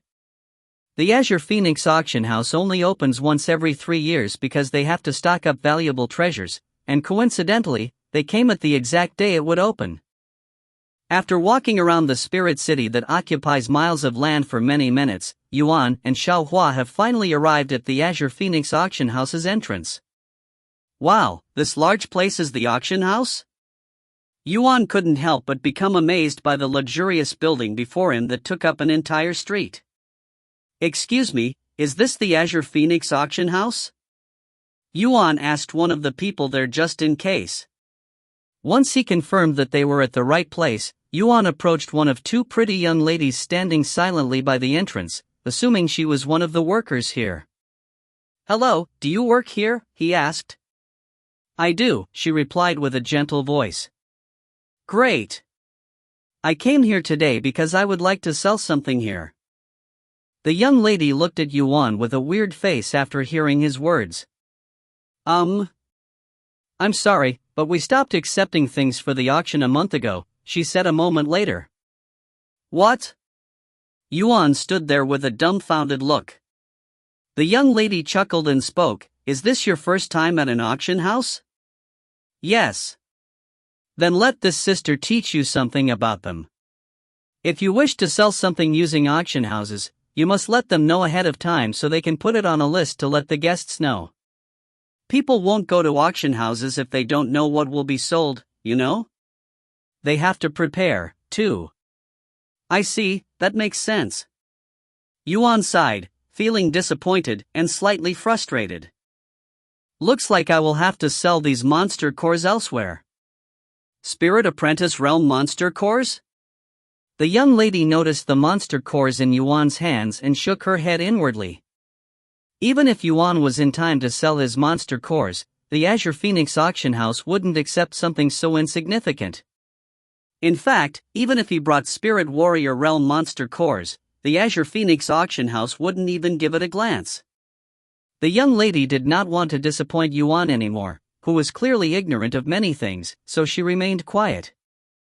However, the other worker there, who has been watching them since the beginning, burst out laughing. "Ha ha! Does this kid actually want to sell that trash at our Azure Phoenix auction house? This is hilarious. Lian Rong, why must everything that comes out of your mouth be so foul? He's clearly very young and ignorant. There's no need to mock him." The young lady beside Yuan frowned at her fellow workers' unsightly behavior. "Humph. I am only speaking the truth. And the earlier he learns, the faster he will grow up. Why are you even protecting a beggar like him, Naing?" Lian Rong coldly snorted, her gaze filled with mockery. "Don't mind her, little brother. It's not a crime or disgraceful to be ignorant at times." Naing tried soothing Yuan, acting like his next-door friendly sister. "What's wrong with you, Naing? Are you perhaps charmed by this kid? Ha ha ha. I wonder how the disciples at Azure Phoenix sect will react once they learn of this." Lian Rong continued laughing. Although Yuan did not mind Lian Rong's mockery, the little girl standing beside him was boiling with anger. This insignificant little ant has no idea who she's mocking. Brother Yuan is a genius among genius, a prodigy that will shock even the upper heavens. One day, Brother Yuan will become a figure that stands above all. I cannot allow him to continue being mocked. Are you done embarrassing yourself yet? Even I am starting to feel ashamed just by being beside you. Na Ying shook her head. You. Are you looking for a fight, Na Ying? Oh. Do you want to fight me? Are you sure about that, senior apprentice sister? Na Ying narrowed her eyes, and the cultivation base of an expert at the peak Spirit Warrior realm emitted from her body. A bead of sweat appeared on Lian Rong's forehead after feeling Na Ying's pressure. Just you wait. Once we return to the sect, I will. What's with the commotion here? A strong voice suddenly resounded. A few seconds later, an old woman appeared in front of them with an annoyed face. Senior Chang. Both of the girls immediately stopped their argument and bowed to the old woman. Do not forget where the two of you are right now. Regardless of your status at the Azure Phoenix sect, you are working for me now. And I will not tolerate this kind of behavior at my Azure Phoenix auction house. I am sorry. They quickly apologized. Enough. I will deal with you two afterward. The guests are already seated. Close the doors and come inside, said Senior Chang. Wait.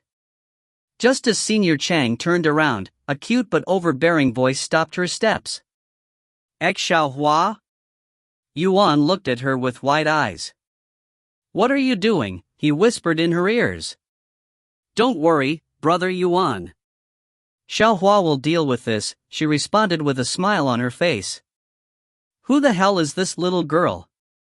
Senior Chang frowned when she sensed a profound aura surrounding Xiaohua's tiny body. It gave her a dreadful feeling. Are you the owner of this place? Xiaohua suddenly asked. That's right. And who are you? Senior Chang responded.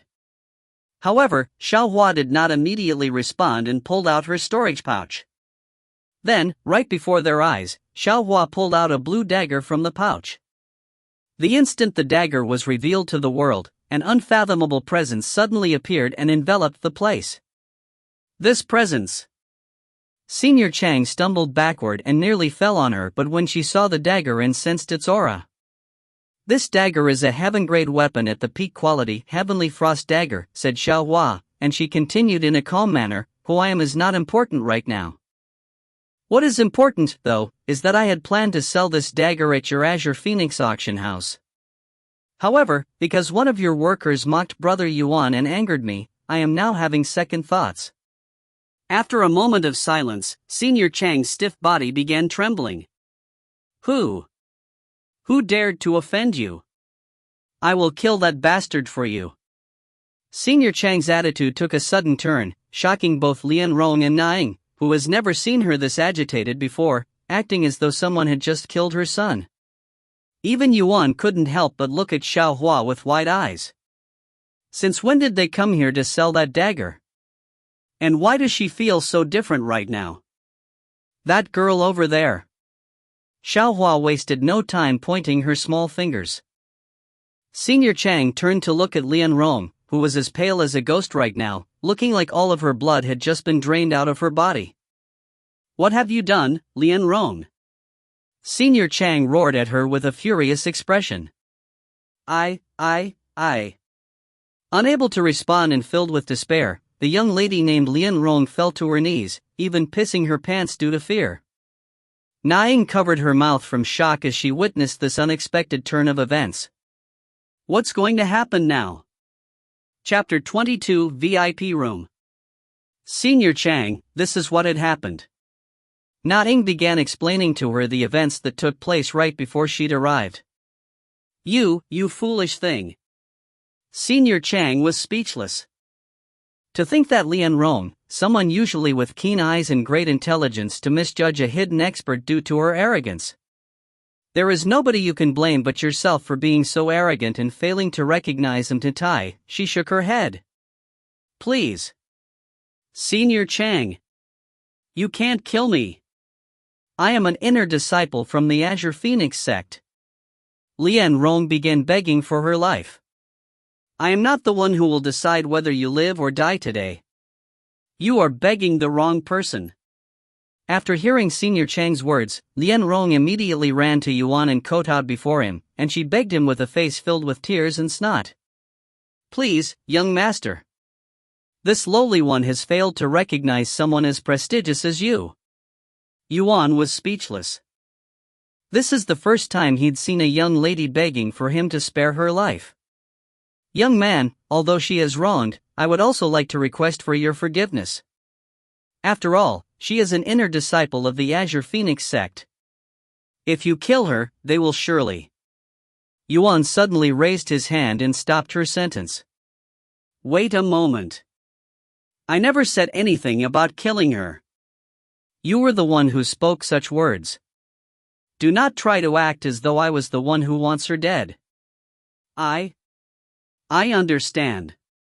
Lian Rong. Be grateful.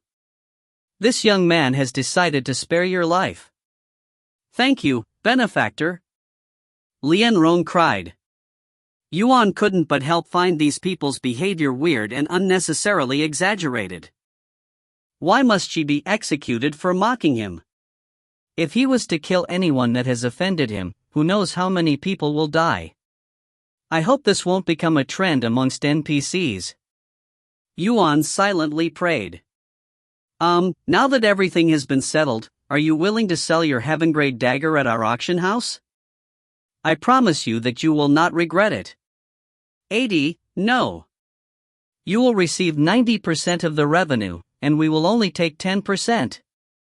Normally, it would be 75/25, but because we have troubled you today, I am willing to make it 90/10. Senior Chang suddenly said. In fact, Senior Chang did not care about the revenue of the Heavenly Frost Dagger. All that matters to her was the reputation that would come from selling it. The last time a heaven-grade weapon was sold at the Azure Phoenix auction house was 100 years ago, and it was only a low-quality weapon at that time. As for a heaven-grade weapon at the peak quality, this would be the first one in their thousands of years of history. Once the world learns of this, the Azure Phoenix auction house will surely skyrocket in popularity, and they will receive much more attention and guests in the future. You are asking the wrong person. I am not the owner of that weapon, she is. Yuan pointed to Xiaohua, who was casually holding the dagger as though it was a normal weapon. I am willing to sell it, but only under one condition. Xiaohua said. You must also sell his monster cores at your place. Okay. I accept that condition. Senior Chang immediately accepted without even needing to think about it. Even if the Azure Phoenix auction house loses a bit of face or becomes a laughingstock for selling Spirit Apprentice level monster cores, the heaven-grade weapon will make up for it and more. Xiaohua. Yuan smiled warmly after realizing her intentions. To think that she'd be willing to sell such a precious item just for him, he couldn't thank her enough. Are you sure, Xiaohua? That's a precious item, right? You don't have to force yourself to sell it. I can sell the monster cores elsewhere. Yuan said to her. When Senior Chang heard Yuan's words, she felt the urge to beat him up and seal his mouth shut. It's only a heaven-grade weapon, Xiaohua has many more of them. And Brother Yuan does not use daggers, so it would only continue collecting dust. Xiaohua said, dumbfounding Yuan. How can one have so many rare items but no money at the same time? He wondered where she got all of these items from. A few moments later, Xiaohua handed the Heavenly Frost Dagger and the 4 Spirit Apprentice level monster cores from Yuan to Senior Chang. If you steal anything, I will destroy this place. Xiaohua gave Senior Chang a stern warning before following Naeng, who was assigned to serve them, to one of the VIP rooms. After they left, Senior Chang sighed a breath of relief. Even though she's a little girl, her attitude and presence are beyond normal, almost like that of an immortal's. Not to mention that she actually dared to take out a peak-quality heaven-grade weapon out in the open. Even idiots would not dare steal from her. Senior Chang felt the chills just thinking about her. Just as Senior Chang began walking, she noticed that Lian Rong was sitting on the floor with a dazed face. Use this chance and change that arrogant attitude of yours. Even if you are an inner disciple of the powerful Azure Phoenix sect, there are countless people in this world that you shouldn't offend. Yes, Senior. Lian Rong nodded. Anyway, hurry up and return to work. I'm not paying you guys to stand around and be depressed all day, said Senior Chang before disappearing into the auction house. Meanwhile, Yuan and Xiaohua just stepped into the VIP room, where there were several other individuals. Kids? The people there turned their attention to Yuan and Xiaohua, seemingly curious about their identity. Who are these kids? I don't recognize them. I don't know them either. How could strangers enter this VIP room? They must have a shocking background that we are not aware of. I don't mean to brag, but I am familiar with every background that is capable of entering the VIP room, and even I don't know them. It seemed as though nobody in the VIP room recognized Yuan, but that was to be expected, as he does not belong to any background and arrived in this world only recently. Yuan. I did not expect to see you so soon again. Suddenly, a pretty young lady approached him. You are Xian Wuhan? Yuan also did not expect to see her here, especially when they were together not too long ago. If I knew that you were coming here, we could have come here together, she said. Ha ha ha. I did not plan on coming here at first. It's only a coincidence. Coincidence or not, we are together again. Come here and sit at my table. Yuan nodded and followed Xian Wuhan to her table, where the old man from before and 2 unfamiliar handsome young men sat. The young lady was right. To enter this room, his background is not so simple after all. The old man was surprised to see Yuan in the VIP room. Who are they? One of the young men asked after seeing Xian Wuhan return with strangers. Friends I recently made, she said. The two handsome young men looked at Yuan with a pondering gaze. Which noble family are you from? I am Du Bai from the Du family, said the handsome young man on the left. I am Du Hai, his twin brother, said the one on the right. I am not from any family, Yuan casually responded as he sat down beside Xian Wuhan. What?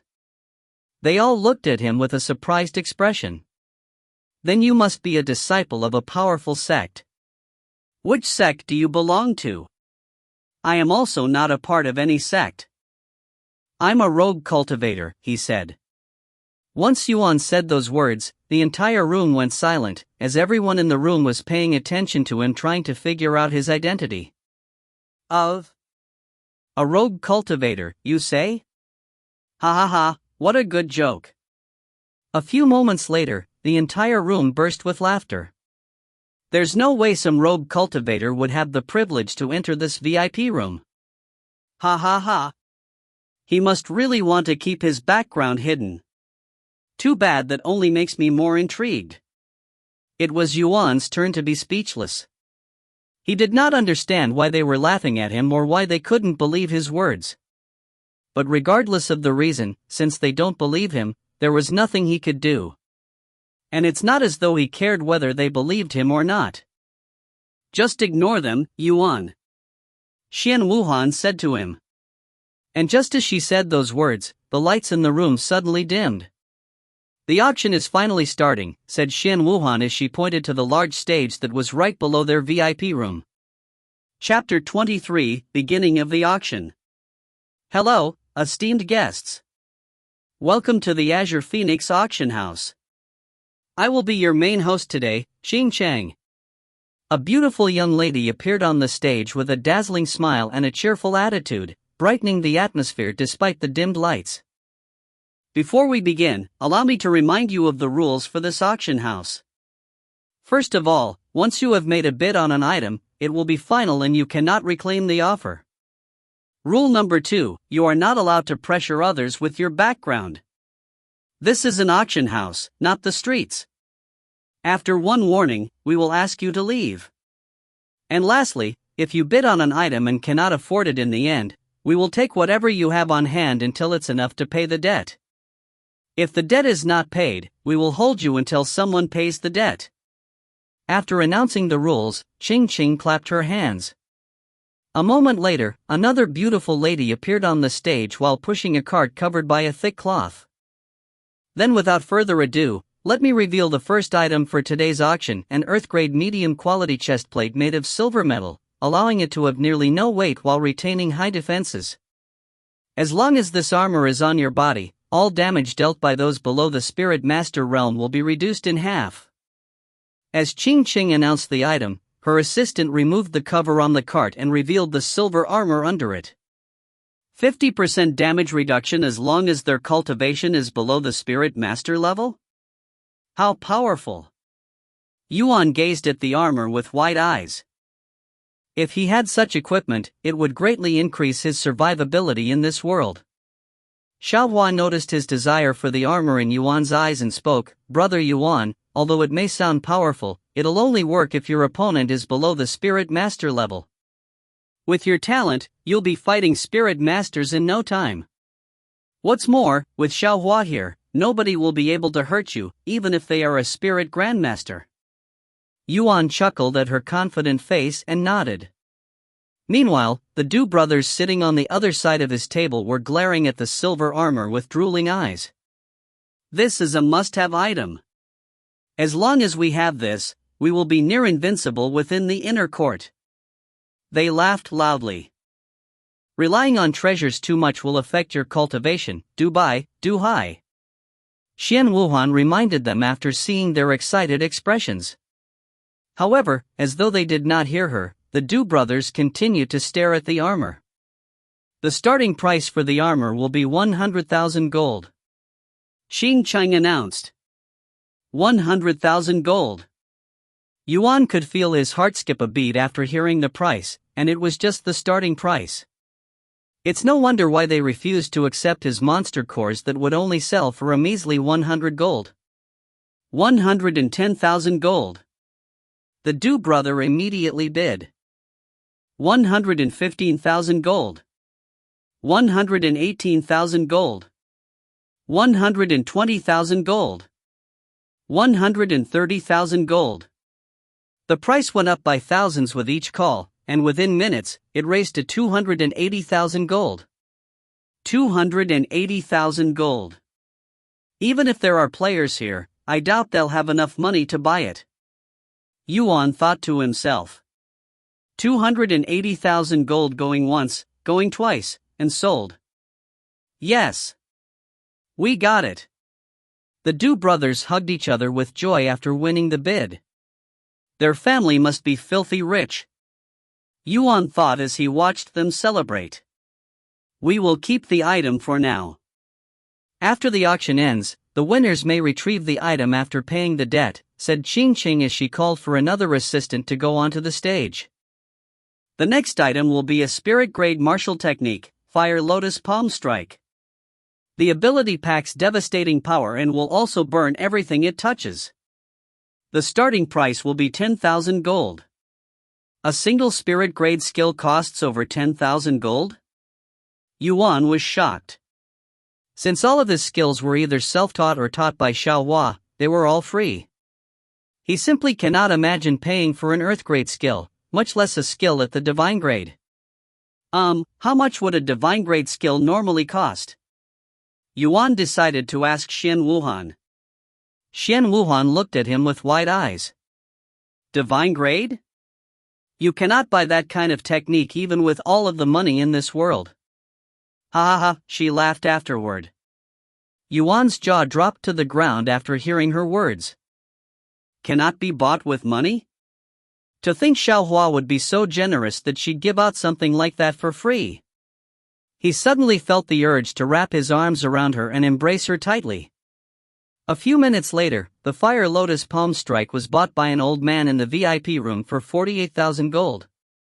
The third item is a Tier 3 pill, soul strengthening pill with 80% purity, crafted by the renowned 3-star alchemist, Bai Ming. Xiaohua, what's an alchemist? Do they turn things into gold? Yuan asked her. Alchemists are medical experts that craft special medicine with their cultivation, usually in the form of pills. Every pill has a different effect. Some can increase your strength while others can boost your stamina. Pills are usually expensive, so it's not an exaggeration to say they make gold. I see.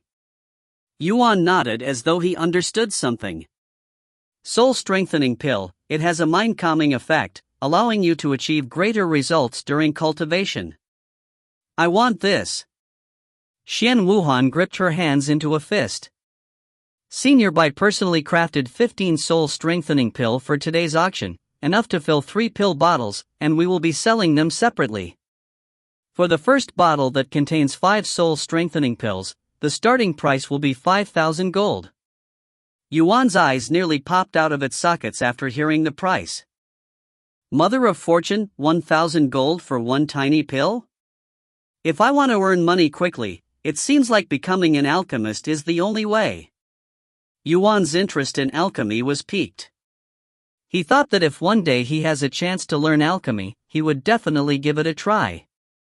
However, Xiaohua also noticed this and quickly lowered his expectations of being an alchemist by saying, although pills can be sold for good money, it's also incredibly hard to craft pills, and they usually end in failures unless you are a very skilled alchemist. Even a single Tier 1 pill will require hours of effort to complete, not to mention that the supplies needed to craft the pill will also cost a lot of money. What's more, even geniuses will need to train for years before they can become a proper alchemist. If Brother Yuan wants to become an alchemist, you will need a lot of money, talent, and patience. Yuan's hype for alchemists immediately dipped after hearing Xiaohua's encouraging words. Life is hard even inside a game, huh? He sighed inwardly. Chapter 24, Heaven Grade Treasure. 6,000 gold. Xian Wuhan immediately bid for the soul strengthening pill once the auction began. 6,100 gold. 6,200 gold.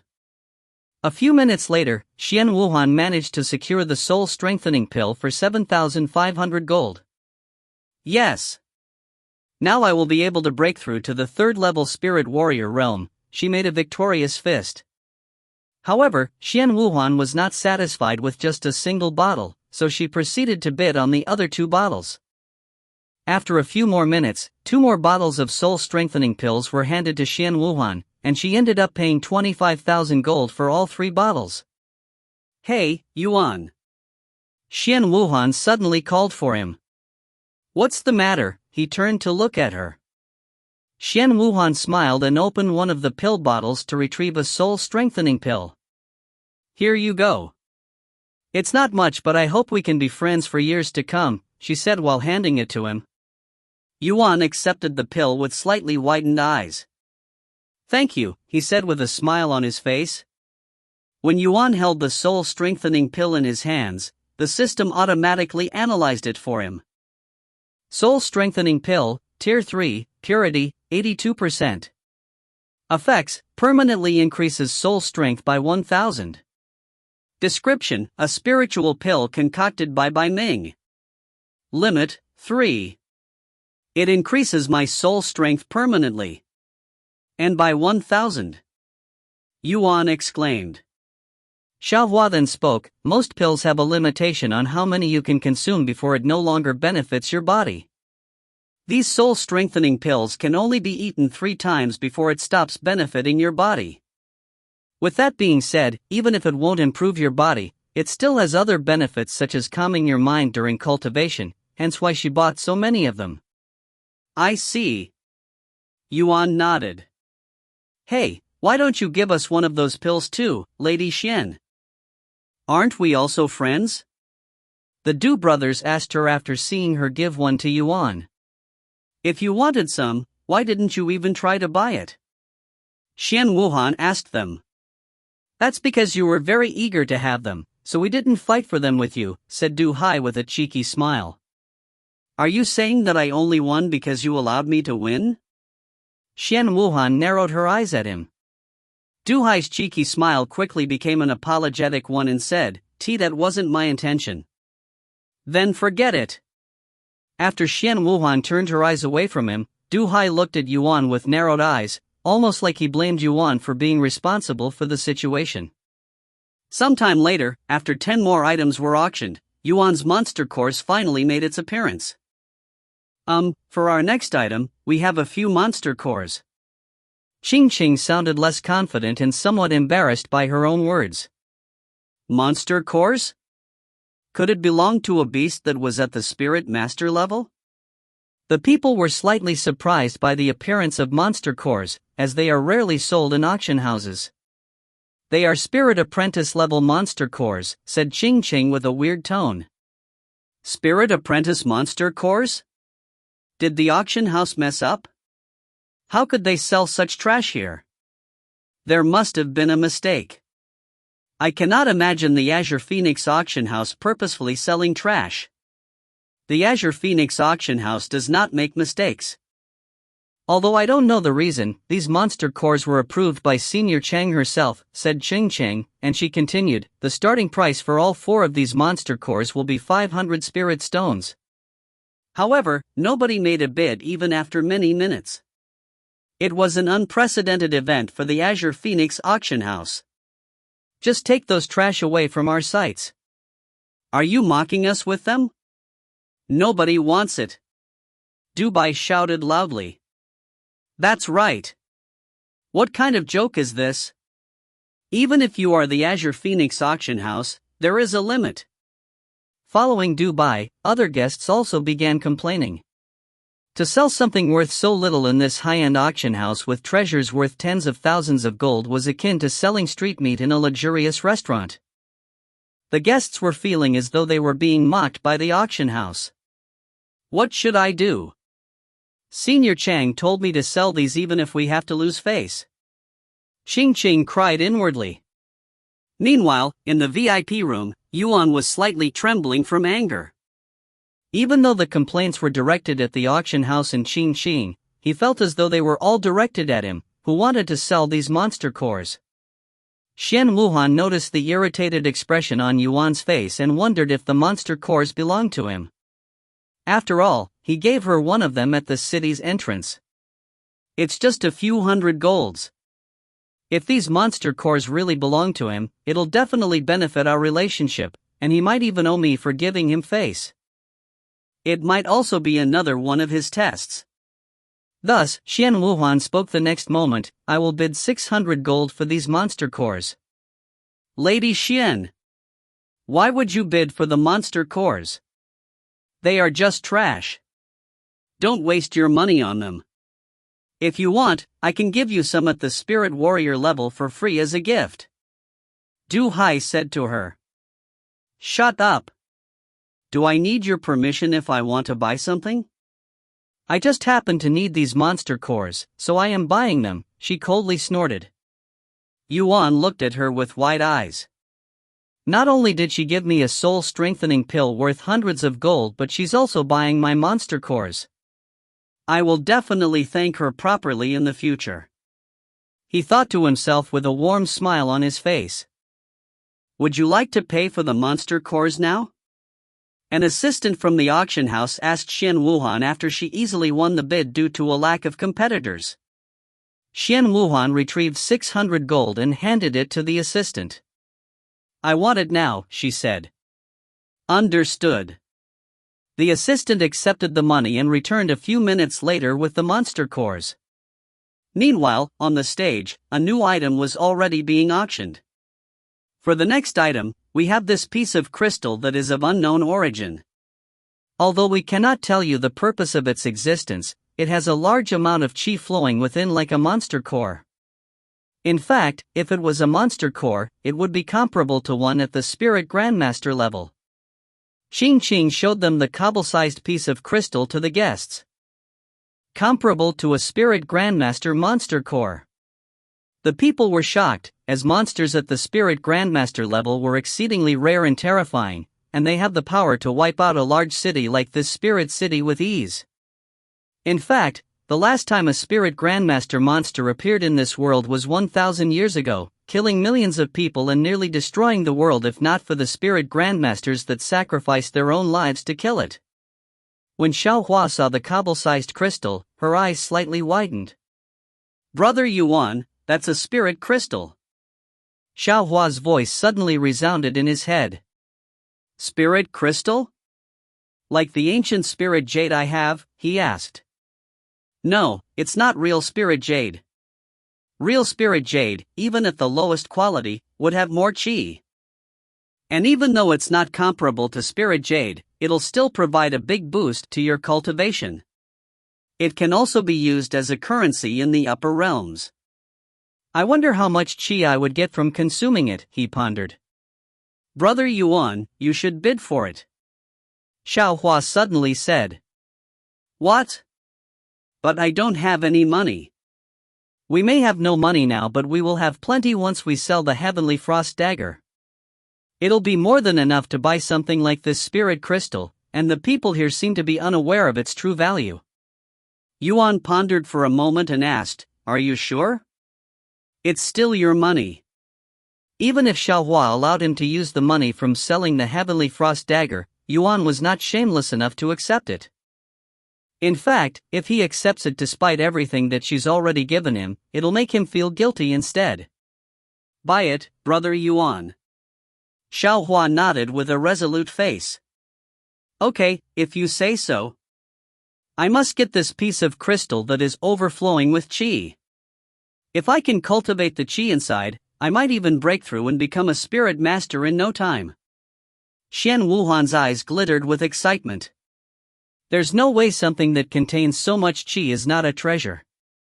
It must be a treasure with a powerful ability. Not just Xian Wuhan but Du brothers and the others in the VIP room were also trembling in excitement. Since we do not know its true value, we will let the guests decide. The auction begins now. Xing Chang announced loudly. 10,000 gold. 30,000 gold. 100,000 gold. The people immediately began bidding, and the price fluctuated quickly. Within mere minutes, the price for the spirit crystal reached 500,000 gold. Xiaohua, it's already at 500,000 gold. Are we still going to buy it? Yuan asked her. Xiaohua did not hesitate for a second and nodded. 500,100 gold. Yuan made a bid for the first time in this auction and in his life. This brat, he's not a simple one, as expected. The people in the VIP room glanced at Yuan with the corner of their eyes. You want to buy something when I am here? Then you will have to ask me for permission first. Du Hai coldly sneered in his heart and raised his hand. 510,000 gold. 510,100 gold. Yuan calmly responded. Du Hai gnashed his teeth and spoke loudly. Are you purposely trying to provoke me by adding so little every time? Yuan raised an eyebrow at Du Hai's words, as he truly didn't understand why Du Hai would be upset about that. Is there something wrong with that? Du Hai trembled in anger at Yuan's response, thinking that he was being mocked. 520,000 gold. This is how you bid in an auction. What is the point in adding so little? 520,100 gold. What if I add too much and waste money? I'd rather play it safe. Yuan innocently shook his head. After all, it was not his money that he's using to bid. Xian Wuhan chuckled after hearing Yuan's words, which only fueled Du Hai's rage even further. Good. Since you want to play that game, then I will also play. 520,200 gold. 520,300 gold. 520,400 gold. 520,500 gold. After a few minutes of bidding back and forth, Du Hai was finally unable to endure it and burst with anger. You motherfucker! How dare you play with me like this? Seeing Du Hai lose control of his temper and preparing to strike Yuan, Nanning, who had been standing in the background in silence, stood forward and spoke. Esteemed guest, please behave yourself. If you continue any further, we will have to ask you to leave. Du Hai, sit back down. Du Bai grabbed Du Hai's robes with a frown. Shay. Du Hai coldly snorted and returned to his seat. However, his narrowed gaze remained on Yuan even after many moments later. We cannot afford to offend the Azure Phoenix sect and give up on this treasure. Our money won't last till the end if you spend so much at once. If you want to deal with him, we can do it after the auction. Du Bai whispered in Du Hai's ears afterward. Yuan, the Du brothers are unforgiving people. They will surely try to cause trouble for you afterward. I will speak to them later. Xian Wuhan whispered in Yuan's ears when she noticed their suspicious gazes. Thank you for the warning. Yuan nodded. Although he was not afraid of them, he'd rather not have to deal with them. A few minutes later, Yuan won the bid with 550,000 gold. Esteemed guest, would you like to pay for the item now, or would you like to pay for it afterward? Nanning asked him with a polite tone and a respectful demeanor. You can subtract it from that item afterward. Xiaohua said to her. I understand. Nanning nodded and walked away. Xian Wuhan raised her eyebrows at Xiaohua's words, and she pondered. That item? Did they put something else besides the monster cores up for auction? After selling the spirit crystal, a few more items were sold. Before we start the auction for the final item we have today, allow me to introduce the owner of this auction house, Senior Chang. Xing Qing suddenly said, dumbfounding the people there. Madam Chang will be making an appearance today? How rare! The people thought. A few moments later, an old lady appeared on the stage with a wooden box in her hands. Thank you all for coming to my auction house today. Since the last item we have for today is a little bit special, I will be conducting the final auction. Senior Chang spoke in a low voice, yet her voice echoed in every corner of the room. After saying those words, Senior Chang opened the wooden box and revealed the beautiful dagger resting inside. That aura! It's a heaven-grade treasure! Without even needing Senior Chang to introduce the Heavenly Frost dagger, the people there were already able to tell what kind of treasure it was from the profound aura that was shrouding the blue dagger. It's really a heaven-grade treasure. Ha ha ha! I have lucked out by coming here today. Even though I won't be able to afford it, I am already satisfied to witness something so valuable with my own eyes. The crowd went into an uproar after the appearance of the Heavenly Frost dagger, as the last time something this precious appeared in the public was 100 years ago. Chapter 25 End of the Auction. Elder Jia, we must buy this heaven-grade treasure at all cost. Xian Wuwan said to the old man beside her with a serious expression. I agree with the young lady. Although it might get expensive very fast, heaven-grade treasures do not appear very often in this world, and this one appears to be of great quality, too. Do high, this treasure. Of course, we are going to try and bid for it. Even though we might not win, we cannot simply sit here and do nothing while there is such a treasure before us. Du Hai spoke with a regrettable face. Although the Du family has decent wealth, compared to the other esteemed guests in the VIP room, their wealth is nothing significant. However, even if there's the slightest chance they could buy the heaven-grade treasure, they will surely try. The VIP room quickly became chaotic, and everybody there looked at the Heavenly Frost dagger with lustful eyes. Even if they have to use all of their money and replace the food on their dinner table with water for the next 10 years, they felt that it would all be worth it if they obtained the treasure. Once the anticipation within the auction house was at its maximum, Madame Chang spread her arms and spoke with a wide smile. Then without further ado, let the bidding for this peak-quality Heavenly Frost dagger begin at 10 million gold. Despite the outrageous price, the people at the auction house began bidding like animals. 11 million gold. 11.5 million gold. 13 million gold. Within minutes, the minimum price for the Heavenly Frost dagger increased to 21 million gold. 21 million gold. Yuan listened to the biddings with a dazed face, seemingly in disbelief. He cannot even begin to imagine what he could do with that much wealth.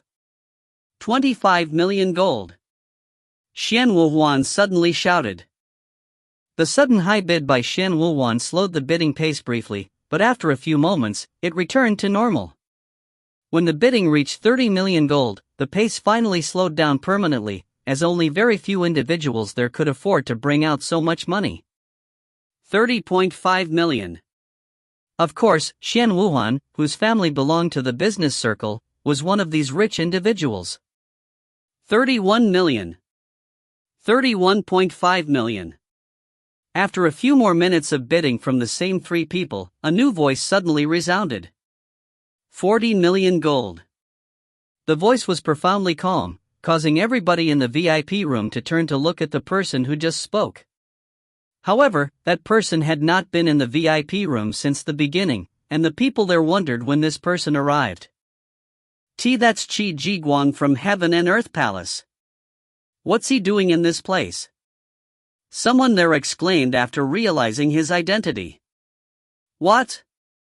The Heaven and Earth Palace? Although most people there were unfamiliar with the name Qi Jiguang, they all gasped in shock after hearing the name Heaven and Earth Palace. That man is at the peak of the Spirit Grandmaster. He's considered as a peak expert in the lower heavens. Xiao Hua mumbled to Yuan, who seemed to be dazed by the profound aura surrounding this Qi Jiguang. I wonder what it would be like to fight someone as powerful as him. Yuan said in a low voice. Xiao Hua looked at him with raised eyebrows. As expected of a battle junkie. In this entire room, you are probably the only one thinking such a thing, brother Yuan. But at your current cultivation, you won't even last a second against a single finger from him. You'll die instantly. When Qi Jiguang noticed the two of them looking at him, he also looked back. Although there was nothing out of the ordinary about Yuan, he could sense an invisible yet formidable aura coming from Xiao Hua. That little girl. I cannot see her cultivation base, but she's without a doubt an expert like me. Shi Jiguang thought to himself. While her presence piqued his interest, he did not want to involve himself with another expert at his level without any good reason, as that might lead to unnecessary confrontation. Many moments have passed since Shi Jiguang bid 40 million gold for the Heavenly Frost Dagger without anyone else trying to outbid him. Damn it! Why did someone like him have to appear here today? Shen Wuhuan cried inwardly. While she had the ability to continue bidding, she did not want to fight against someone from the Heaven and Earth Palace and accidentally offend him, as that would be devastating for her family and its business. Since there doesn't seem to be any more bidders, the bid for this heaven-grade treasure shall come to an end. Congratulations to the esteemed guest for winning this exquisite treasure. Madame Chang clapped with smiles all over her face, as she just earned 4 million gold from this transaction alone. After the auction ended, Shen Wuhuan said to Yuan, "If you ever need anything, come find me at Spring City. You can show anyone the medallion I gave you, and they will lead you to me. I hope to see you again later, Yuan." The Du brothers glanced at Yuan with narrowed eyes for a moment before leaving the place. Sometime later, Na Ying approached them after the auction ended and said, "Esteemed guests, please follow me to claim your sales." Yuan nodded and proceeded to follow her to a private room at the top of the auction house. "Madame Chang will be here in a few moments with your earnings, please relax in the meantime," Na Ying said to them as she poured them a cup of spiritual tea. "You have gained the following effect from consuming Phoenix Blossom tea. Increased Qi absorption rate by 10% for 12 hours. Soul strength plus 500 permanently. Yuan gained some stats after drinking the tea." Chapter 26, Wealth Leaderboards. What wonderful tea! Yuan mumbled after sipping the tea, feeling a little bit stronger after just a single sip. "I'm glad you like this tea, esteemed guest. It's called the Phoenix Blossom Tea, a spiritual tea made by the Azure Phoenix sect. Usually, only elders within the sect are allowed to enjoy this tea, but Madame Chang specifically wanted you to try it," Na Ying said to him with a smile. A few minutes later, Madame Chang entered the room and bowed to them. "Thank you for being patient with this one, esteemed guests. I have just finished organizing your sales." She then placed a ring made of jade and a small red pouch on the table before them and continued, "I have already deducted the auction house's 10% share in your purchase worth 550,000 gold from the income, so there are 35 million gold in your purchase in the spatial ring from the heaven-grade treasure and 540 gold in the storage pouch from the monster cores. And you can keep the spatial ring and the storage pouch as well. Although it's nothing significant when compared to the heaven-grade treasure, please consider it as a small gift from the Azure Phoenix sect." Spatial ring. Grade, Earth. Mental strength required, 5000. Description: a mythical ring that contains its own space, allowing you to store things inside and retrieve them with a thought. Storage pouch. Grade, Spirit. Mental strength required, 500. Description: a pouch that contains its own space. Although there's not much room inside, you can fit a few watermelons inside. Yuan picked up the jade ring and the red pouch, and a notification appeared before him. 35 for 5560 gold has been received. You have unlocked the wealth leaderboards. Congratulations! You have reached first place in wealth leaderboards, becoming the wealthiest player in Cultivation Online. Congratulations! You have obtained the unique title Rich Young Master. Fame plus 100. When Yuan saw that he'd become the richest player in Cultivation Online, he didn't express any surprise. In fact, it would be more surprising if he wasn't in the first place. "Xiaohua, here, take this." After receiving the spatial ring, he handed it to Xiaohua, who looked at him with a puzzled face. "Why are you giving it to me, brother Yuan? It's your money." However, Yuan shook his head and said, "To begin with, it was your treasure that was sold, and I will feel bad for accepting this much money when it doesn't even belong to me. Xiaohua belongs to brother Yuan. Everything in Xiaohua's possession is also Brother Yuan's possession, so it's not weird. I know, but it still doesn't feel right with me, getting so much wealth when I didn't do anything to deserve it. Keep it. But when we really need that money, we can use it. Yuan was adamant about not accepting the 35 million gold. He felt that it was too much money for him at his current level and that it would take away all of the fun in the game if he could buy whatever he wanted with such ease. In fact, he even feels slightly guilty for having an overpowered companion such as Xiaohua by his side. However, obtaining a massive amount of resources without working for it and earning these resources by himself are two entirely different matters. Furthermore, as someone who could only rely on others to help him survive for almost his entire life, he did not want to rely too much on Xiaohua, who resembled his real younger sister, hence why he refused the gold. Seeing the stubbornness in Yuan's eyes, Xiaohua ultimately nodded her head and accepted the spatial ring and all of the money inside. However, after taking the spatial ring, she transferred the money inside the spatial ring to her own storage pouch, before handing the spatial ring back to Yuan. Brother Yuan, I will take the money, but you should keep the spatial ring. It'll be very convenient for you since you can carry many things with you without the burden of carrying its weight that way. Yuan nodded and accepted the spatial ring without much thought, completely oblivious to the fact that the spatial ring itself was valued at a few 100,000 golds. Meanwhile, outside of the Azure Phoenix Action House, a large notification was hanging above the clouds with countless eyes staring at it. Player Yuan has become the first player to unlock the wealth leaderboards by accumulating over 1 million gold. Somebody has already earned over 1 million gold? How is that even possible? Look! It's that alleged cheater, Yuan. Holy shit! If you convert that amount of gold into real-life money, that's over $10 million at the market's current rates. Since Cultivation Online is a video game, a very popular one at that, there would obviously be people using the game to make profits in real life by trading in-game currencies for real-life currencies, and at the current state of the game, a single gold coin was worth around $10 in real life.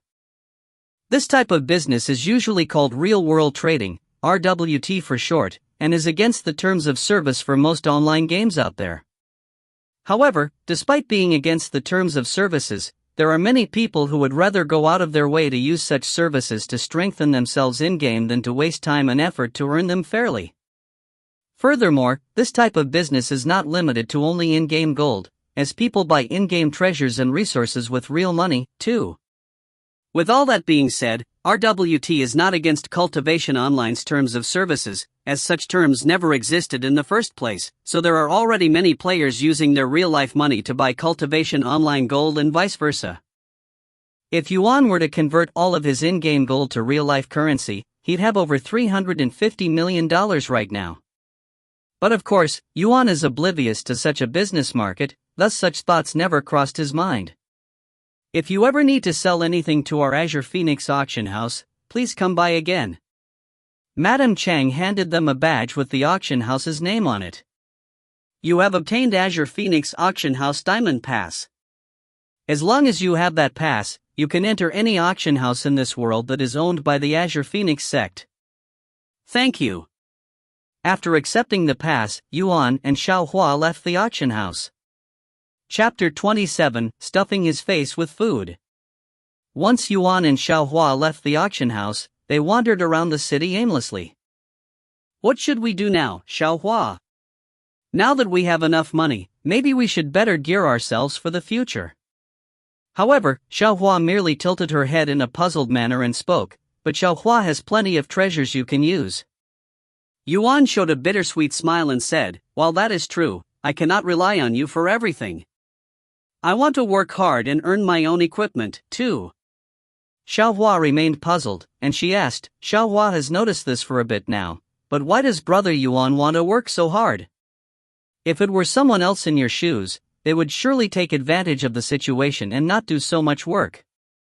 Yuan chuckled after hearing her words and said, although it may not seem like it, I have lived the majority of my life as a cripple, where I cannot even use the bathroom without help from someone else. I hate the feeling of being so powerless and useless, and despite breathing, I never felt alive. But now that I can finally use my useless body again, I want to enjoy life to the fullest and experience what it means to be alive. Brother Yuan, you must have lived a difficult life. Past tense? Yuan laughed in a dispirited tone. Even though I may appear fine now, I am actually still living that pointless life. But Brother Yuan is no longer a cripple. He's even a cultivation genius. Although Xiaohua does not know his situation, she could feel a sense of loneliness and desperation within his tone. That may be true in this world, but once I log out, I will return to being a cripple in that dark and still world. Anyway, let's leave this depressing topic behind and enjoy ourselves with our newfound wealth. Yuan said as he continued walking around the city. Meanwhile, Xiaohua silently stared at him with a pondering gaze, seemingly in deep thoughts. Maybe there's something Xiaohua can do to relieve Brother Yuan's pain.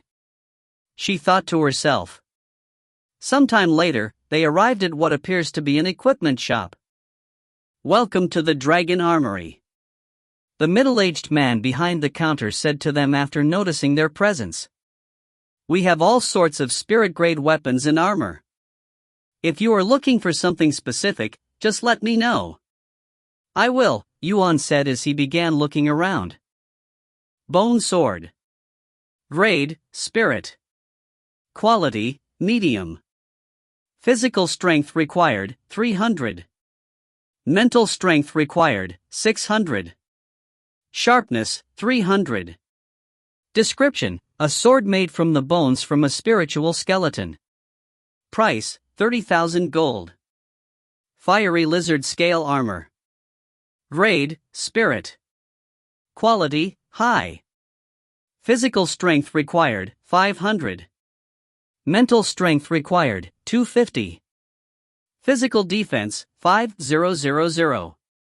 Description: crafted with highly durable scales from a fiery lizard. Price, 80,000 gold. Good lord, the equipment here is so expensive. Yuan's eyes widened when he saw the price for these spirit-grade weapons. It made the 540 gold he'd earned completely insignificant. It's expensive, right? Xiaohua could read his expression and said with a smile. Unless you are from a noble family or have the backing of a powerful sect, nobody would come to these places to look for equipment. Why didn't you tell me before we walked in here? Now I feel like a beggar walking into a jewelry store. Yuan sighed. Let's leave and get something to eat instead. When the middle-aged man saw that they were leaving after looking at just 2 items, he sucked his teeth in disdain. Che. To think I'd wasted my breath greeting these poor bastards. Hearing such words, Yuan stopped walking and turned around to look at the middle-aged man with a frown. What? Are you going to hit me for speaking the truth? The middle-aged man remained nonchalant and even continued to insult him. This store is owned by the Earth Dragon sect. Hit me if you dare. Yuan's eyebrows twitched at the irritating tone coming from the middle-aged man, but he had nothing to say, as he was truly poor. Furthermore, he didn't want to cause unnecessary trouble inside a shop owned by an NPC because who knows what the NPC might do. However, Xiaohua was not as kind as Yuan, and she despised people looking down on Yuan, her beloved master. A moment later, she retrieved her storage ring and pulled out 2 peak-quality heaven-grade treasure, one in each of her small hands. When the middle-aged man realized that she was holding 2 heaven-grade weapons and was even treating them as though they are mere toys, his eyes rolled back from shock, and he collapsed the next moment. That's what you get for bullying Brother Yuan. Xiaohua sneered inwardly before putting away the heaven-grade weapons and leaving the store with a satisfied expression on her cute face. Once they left the store, Yuan and Xiaohua went to a nearby restaurant, where they proceeded to fill their stomach with delicious food. Oh my god! This food is crazy delicious. I can't believe how real it tastes inside a game. As though he'd turned into a starving beast, Yuan stuffed food into his mouth and down his throat, and both of his hands were occupied with food at all times.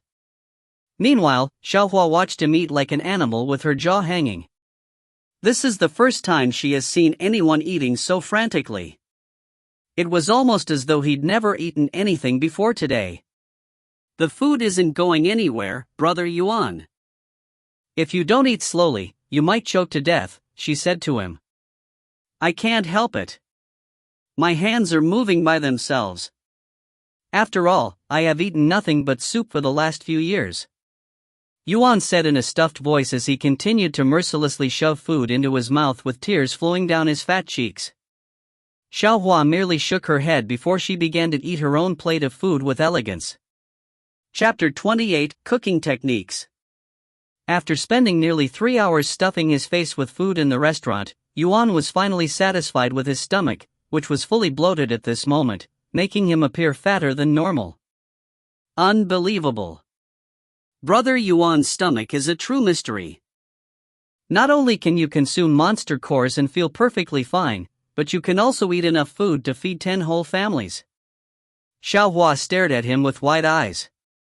Ha ha ha. I don't usually eat so much, but for some reason, when I swallow the food, it feels as though the food disappears before it even reaches my stomach. Yuan said.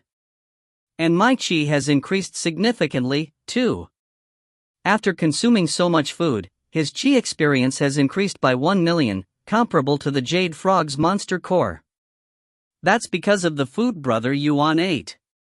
It's not ordinary food, but spiritual food, which is cooked from monsters and contains spiritual energy. Is that why it also tasted so good? Man, I should eat more of these so-called spiritual foods. Yuan said as he rubbed his stomach. However, when the bill appeared sometime later, Yuan immediately regretted eating so much. 500 gold coins? That's nearly everything I have. Why the hell is it this expensive? Did they miscalculate the bill?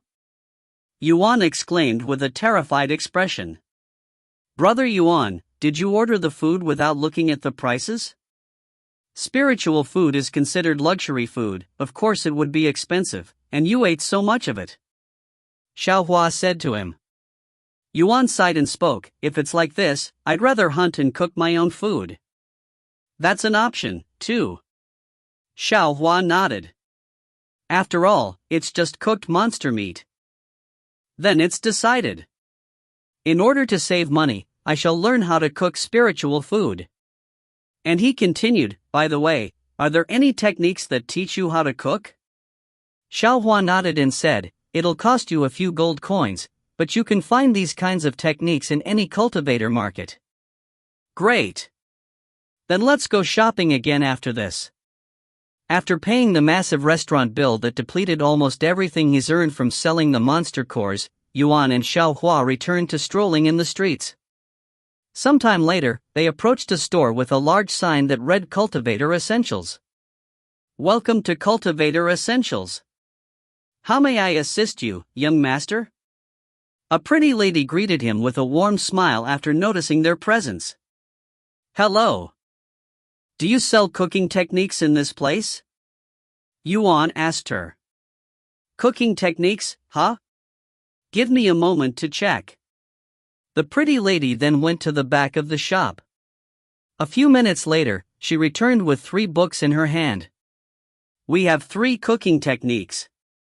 Pick whichever is to your liking. Yuan looked at the 3 techniques before him. 1,000 knife techniques. Heavenly fire control. Senior Wu's recipes. Yuan made a weird expression after reading the title of these 3 books. Are they really cooking techniques? They look more like fighting techniques. And the last one, it's only a recipe book, right? The pretty lady behind the counter chuckled, and she said, I can assure you that they are cooking techniques. If you aren't convinced, I can let you read a few pages for yourself. Really? Then excuse me. Yuan picked up the techniques and began reading them one at a time. A few minutes later, a notification appeared. You have learned 1,000 knife technique. 1,000 knife technique. Rank, mortal. Mastery level, 1. Description, consumes 100 qi. Must wield a knife or dagger to activate. A common knife technique for chefs around the world. You have learned Heavenly Fire Control. Heavenly Fire Control. Rank, Mortal. Mastery Level, 1. Description, consumes 10 Qi per second. Allows you to control and adjust temperatures of regular fire with your spiritual energy. You have read Senior Wu's recipes. Your cooking knowledge has increased significantly. You have learned cooking skill. Cooking skill. Mastery Level, 1. You have learned new cooking recipes. You can now cook Tier 1 spiritual food. Yuan did not mean to learn the techniques without paying, and he turned to look at the pretty lady with a worried face, but she appeared to be oblivious of what just happened. How much are these techniques, again? He asked her with a shaky voice. 10 gold coins each, she quickly responded with a bright smile. Not wanting to feel like he'd just committed a robbery, Yuan decided to pay for these techniques even if it will cost him all of his remaining money. I will buy them, he said in a sighing voice, before taking out 30 gold coins and placing it on the counter. Thank you very much for your purchase, young master. The pretty lady immediately accepted his money with her face full of smiles. After buying the 3 cooking techniques, Yuan and Xiaohua left the shop. I only have 10 gold coins left. Yuan sighed deeply after taking a look into his empty wallet. Should Xiaohua give you some money? After all, she made brother Yuan pay for her own share of food in the restaurant. Xiaohua said to him after seeing his saddened face. No, it's fine. You have already done enough for me. And it's about time for me to start helping you, even if it's as small as paying for your food. Yuan said. And if I really need money, I can just farm some more monster cores and sell them again. Don't mention it, brother Yuan. It's only natural for Xiaohua to assist you as your servant. It's her responsibility, after all. Yuan showed a gentle smile on his face and said, Thank you, Xiaohua. But instead of a servant, you are like a little sister to me. Xiaohua. Brother Yuan's little sister? Really? She looked at him with sparkly eyes. That's right. Yuan nodded. That's why you should stop calling yourself my servant.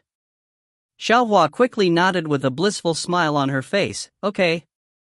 Then Xiaohua will be brother Yuan's little sister starting now. Chapter 29, Leaving Spirit City. Xiaohua, it's about time for me to log off for dinner. I will be back later, Yuan said to her sometime after leaving the cultivator shop. Where will you go during my absence? He then asked her. Xiaohua pointed to the necklace around his neck, and she said, You can call Xiaohua using the necklace whenever you are back.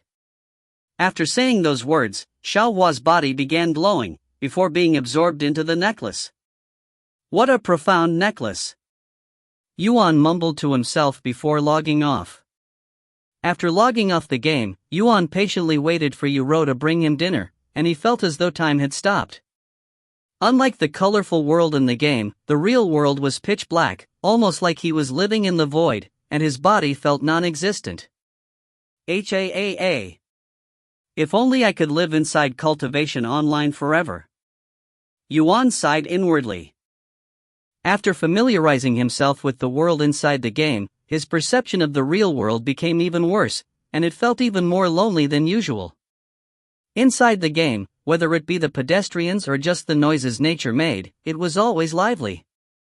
However, whenever he returned to his own room, the only thing he could hear was the sound of his own heart beating and very rarely subtle noises from outside his room, a world he hasn't stepped foot in for many years. After waiting around for a few minutes that felt like hours, he could finally hear footsteps approaching his bed. However, he could immediately tell that it was not Yuro, as these footsteps were too heavy to be Yuro's, so it was someone else in his room. Who's there? Yuan asked in a hoarse voice. Young master, the young lady is currently busy with the masters, so I will be taking care of you for today. A voice belonging to a middle-aged woman responded. For today's dinner, we have beef soup with. It's fine. Yuan suddenly interrupted. I am not hungry today. Even if you say that. I have a job to do. The person sighed in a troubled tone. I won't repeat myself. Silence filled the room, and a moment later, the middle-aged woman spoke. I understand. Please rest well, young master. The door closed a few seconds later, and Yuan could barely hear the person who just left coldly snorting in disdain. With that useless body, it's a miracle that he hasn't been tossed out of this house already. I can still hear you, you know? Yuan smiled bitterly. Since the only functioning part of his body were his mouth and ears, he has to rely on his hearing more than normal people, allowing him to hear things people normally wouldn't be able to. Perhaps my voice, even my ability to hear, might abandon me in the future, just like the rest of my body had. Sometime later, Yuan returned to Cultivation Online. However, he did not immediately call for Xiaohua, as he had spent a few minutes silently staring at this colorful world. What am I doing? I don't have the time to be depressed. Every second I spend idling around is a second lost in this beautiful world. I may be useless and crippled in the real world, but I am not like that in this world. After calming down, Yuan summoned Xiaohua using the necklace. You're back already, brother Yuan, she looked at him with a pondering gaze. Despite Yuan's efforts to hide his emotions, Xiaohua was able to notice the sadness within his eyes at a single glance. Are you okay, brother Yuan? You seem a bit sad. She asked him. Don't worry about it. It's nothing I can't handle, and it'll quickly go away after I slay a few monsters. He said. Although she was worried, Xiaohua did not want to force him. If brother Yuan needs somebody to talk to, Xiaohua will always be by your side. Thank you, Xiaohua. I will keep that in mind. Yuan smiled. Xiaohua nodded, and she said, then let's continue brother Yuan's training. Although you won't gain much from monsters' cores at the spirit apprentice levels, you can still improve your sword techniques. And once you are more experienced in combat, we can start looking for monsters at the spirit warrior realm. Then what are we waiting for? Let's start training. Yuan and Xiaohua began making their way out of the city. Sometime later, once they were a few miles away from the city, Xiaohua spoke in a low voice, Brother Yuan, we are being followed. Could it be the Du brothers from the auction house? Xian Wuhan did warn me that those two might be up to something before we separated. Xiaohua nodded and said, yes, but I can sense another person with them. He's a cultivator at the peak of the Spirit Master realm. Spirit Master? That's one realm above me. Yuan showed a worried expression, completely forgetting about the Spirit King walking beside him. Don't worry, brother Yuan. If they try to do anything funny, Xiaohua will take care of them. Let's just continue acting like we are unaware of their presence. Yuan nodded, and the two of them delved deeper into the wilderness. After walking for a few more miles, a familiar-sounding voice resounded. Stop right there, you little bastard. Yuan and Xiaohua stopped walking and turned around, and standing a few meters behind them were the Du brothers and a tall middle-aged man with a bulky frame. Following me all the way out here, what do you want from me? I doubt it's anything good, though. Yuan asked them with a frown on his face. Since you dared to ruin my face in the auction house before so many people and even directly in front of Lady Xin's presence, I will have you pay for it with your life. Du Hai spoke loudly, his face filled with anger. Chapter 31 against 2. Wait a second, what do you mean I ruined your face? Your face looks perfectly fine. I didn't even touch you. Yuan said with a bewildered expression. If you are going to lie, at least do it better. That's not what I mean. Are you making fun of me, you bastard? Du Hai stomped his feet in anger, and he continued, because of you, my reputation was ruined. You even embarrassed me in front of Lady Xian. I won't forgive you even if you die. What an exaggeration. If you are going to kill someone just because they embarrassed you a little bit, you'll have to kill a lot of people in the future. That's going to be a hard lifestyle. Yuan shook his head, and he was unable to comprehend the thought process of these kinds of people. So what? I have already killed tons of people for messing with me, and it'll only get easier in the future. This is a world where the strong eats the weak and where the weak has no privilege to complain. Yuan frowned and said, I don't care what kind of psychopathic world you live in, but I am not in a good mood today, so you should leave me out of it before I get angry. Ha ha ha ha. The Du brothers burst out laughing at his words, and they spoke, so what if you get angry? What are you going to do to us? What can you do to us? You are a mere single spirit warrior, and we have 2 spirit warriors and 1 peak spirit master. Ha ha ha. I cannot believe that a nobody like you could be so entertaining. Well, since you made us laugh, we'll give you a quick and painless death. The Du brothers withdrew their swords and pointed them at Yuan. Yuan silently stared at the Du brothers with a grim expression, his aura slowly growing sharper and sharper, almost like a sword. When the spirit master saw this, he frowned and said to Du brothers, Young masters, don't underestimate him.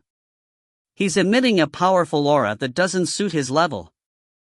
He might have the strength to fight those above his own level. So what if he can fight people above his own level? We can also do the same. Du Bai scoffed. Are you looking down on us?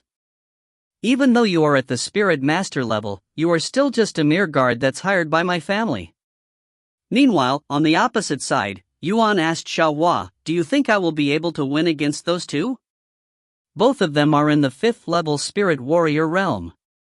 Although they are slightly better than the disciple you defeated before, it shouldn't be a problem for brother Yuan. That's all I need to hear. Yuan nodded before retrieving his own sword. Oh? You also have a peak spirit grade weapon? I guess you really didn't wander into the VIP room by accident. Ha ha ha ha. However, unfortunately for you, having that sword won't change the outcome.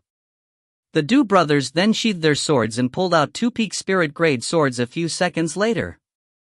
I am going to warn you 2 one last time. Do not force my hands. Yuan shouted at them with the sword in his hand tightly grasped. Enough bullshitting. Let's get him, Du Bai.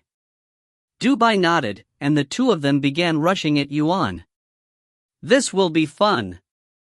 A wide grin appeared on Yuan's face as he also stepped forward.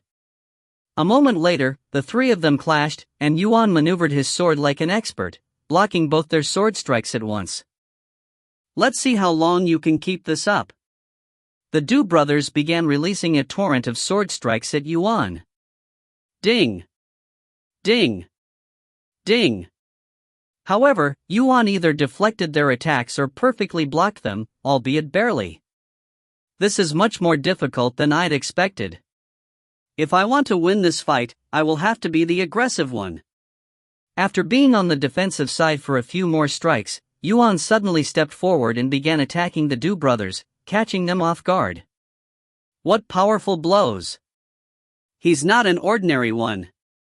The Du brothers began sweating after tasting just a few of Yuan's sword strikes.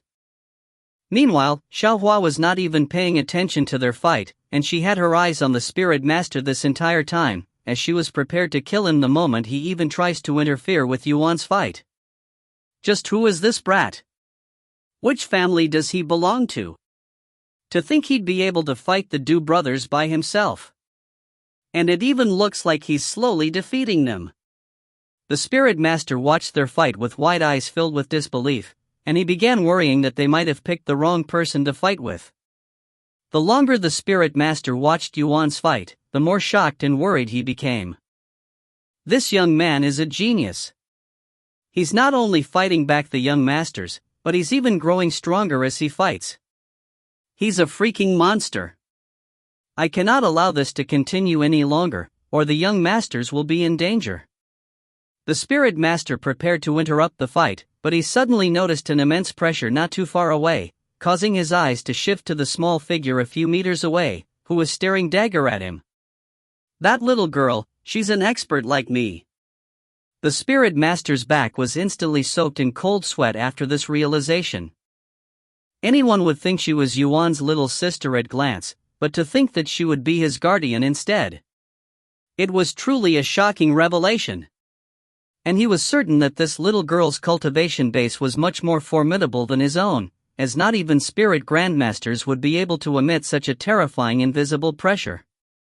However, he cannot just stand there and watch the Du brothers die to Yuan, as their parents would surely kill him for failing to protect them. Chapter 31 Negotiations. Young lady, why don't we talk about this? The spirit master took the initiative to speak with Xiaohua, as he was certain that he would not be able to defeat Xiaohua in a fight, and if the Du brothers continued fighting Yuan, they would also lose to him sooner or later and lose their lives. With no more options at hand, he can only resort to pleading for their forgiveness, hoping that they would at least spare the Du brothers' lives. And he said, "Why don't we negotiate? If you let the young masters leave this place in one piece, the Du family will compensate you for the trouble they have caused for your young master." Let them go, you say? But they were the ones who willingly jumped at Brother Yuan. Xiaohua responded with a nonchalant expression. I won't deny that the young masters are the ones at fault here, but you gain nothing by killing them. In fact, if you kill them, regardless of your background, the Du family will do everything in their power to avenge their deaths, and I'm sure neither of you would want the entire Du family chasing after you. The Du family? I have never heard of them before. Xiaohua said. The spirit master was dumbfounded. Although the Du family is not the most powerful family in the world, they are considerably famous in the cultivation world with multiple experts at the rank of spirit grandmaster within their family, and even if someone does not know of their achievements, they would at least know of their reputation. Furthermore, if I kill all three of you, how will the Du family know who killed you? Even if one of you managed to escape, do you even know who we are? How are you going to find us? Xiaohua asked him with a cold gaze that did not fit her childish appearance. The spirit master's complexion immediately paled after hearing Xiaohua's word, and he began to realize the gravity of their situation. If Xiaohua kills the Du brothers including him, who will tell the Du family about the culprits? Unless they can talk to ghosts, they will never find out the truth. Please, have mercy, young lady. There is no need to spill blood over such a minor complication, right? At the end of the day, those two are only juniors who allowed their arrogance and pride to go to their head. There are many people like them out there, and I'm sure that even your young master has made mistakes before. The spirit master began pleading, and if not for Xiaohua's pressure on him, he would have kowtowed to her. Don't compare Brother Yuan to those two bullies. He's a kind brother who played with Xiaohua when nobody else would. Xiaohua suddenly shouted, accidentally emitting killing intent, which suffocated the spirit master. I can't breathe. The spirit master began choking. Meanwhile, right as Yuan knocked the Du brothers to the ground, he noticed the ominous aura behind him, causing him to turn around and look. Xiaohua. When he saw the unpleasant expression on Xiaohua's face, his initial thought was that the spirit master had done something to her, so he ignored the Du brothers and immediately rushed to her side. Are you okay, Xiaohua? Hearing Yuan's voice, Xiaohua snapped out of her rage and turned to look at him, who was staring at her with a worried expression. Are you hurt anywhere? He asked her, and she nodded. Xiaohua is okay, Brother Yuan. Is that so? That's great to hear, he sighed in relief. After knowing that Xiaohua was safe, Yuan finally noticed the spirit master that was laying on the ground, who was heavily panting, almost as he just ran a marathon. What happened to him? He mumbled to Xiaohua. Xiaohua doesn't know. She casually shrugged. After catching his breath, the spirit master spoke, Please. I beg you, don't kill us. That is not for me to decide. Xiaohua said, and then she turned to look at Yuan, who appeared to be dumbfounded. What is he talking about? Why would I kill them? Yuan asked. You're not going to kill us? The spirit master looked at him with wide eyes filled with shock. Of course, not. While I am slightly angry about everything today, I am not like some people, who would kill another just because they were offended. However, that isn't to say I would never kill anyone because even I have a limit. Yuan said to him. Thank you, young master. Thank you for having mercy. I will immediately leave with those two, and we will never appear before you again. The spirit master kowtowed to him with tears in his eyes. Wait a second. Who said you can leave so fast? Yuan suddenly said. Ha! The spirit master looked at him with wide eyes. I have unexpectedly used up most of my energy after fighting with those two, and I'd spent 500 gold coins filling up my stomach not long ago. Now I feel like I wasted my money. How are you going to compensate me for this tragedy? Yuan said to him with a frown. Not just the spirit master, but even Xiaohua was staring at him with wide eyes filled with shock. Oh, of course.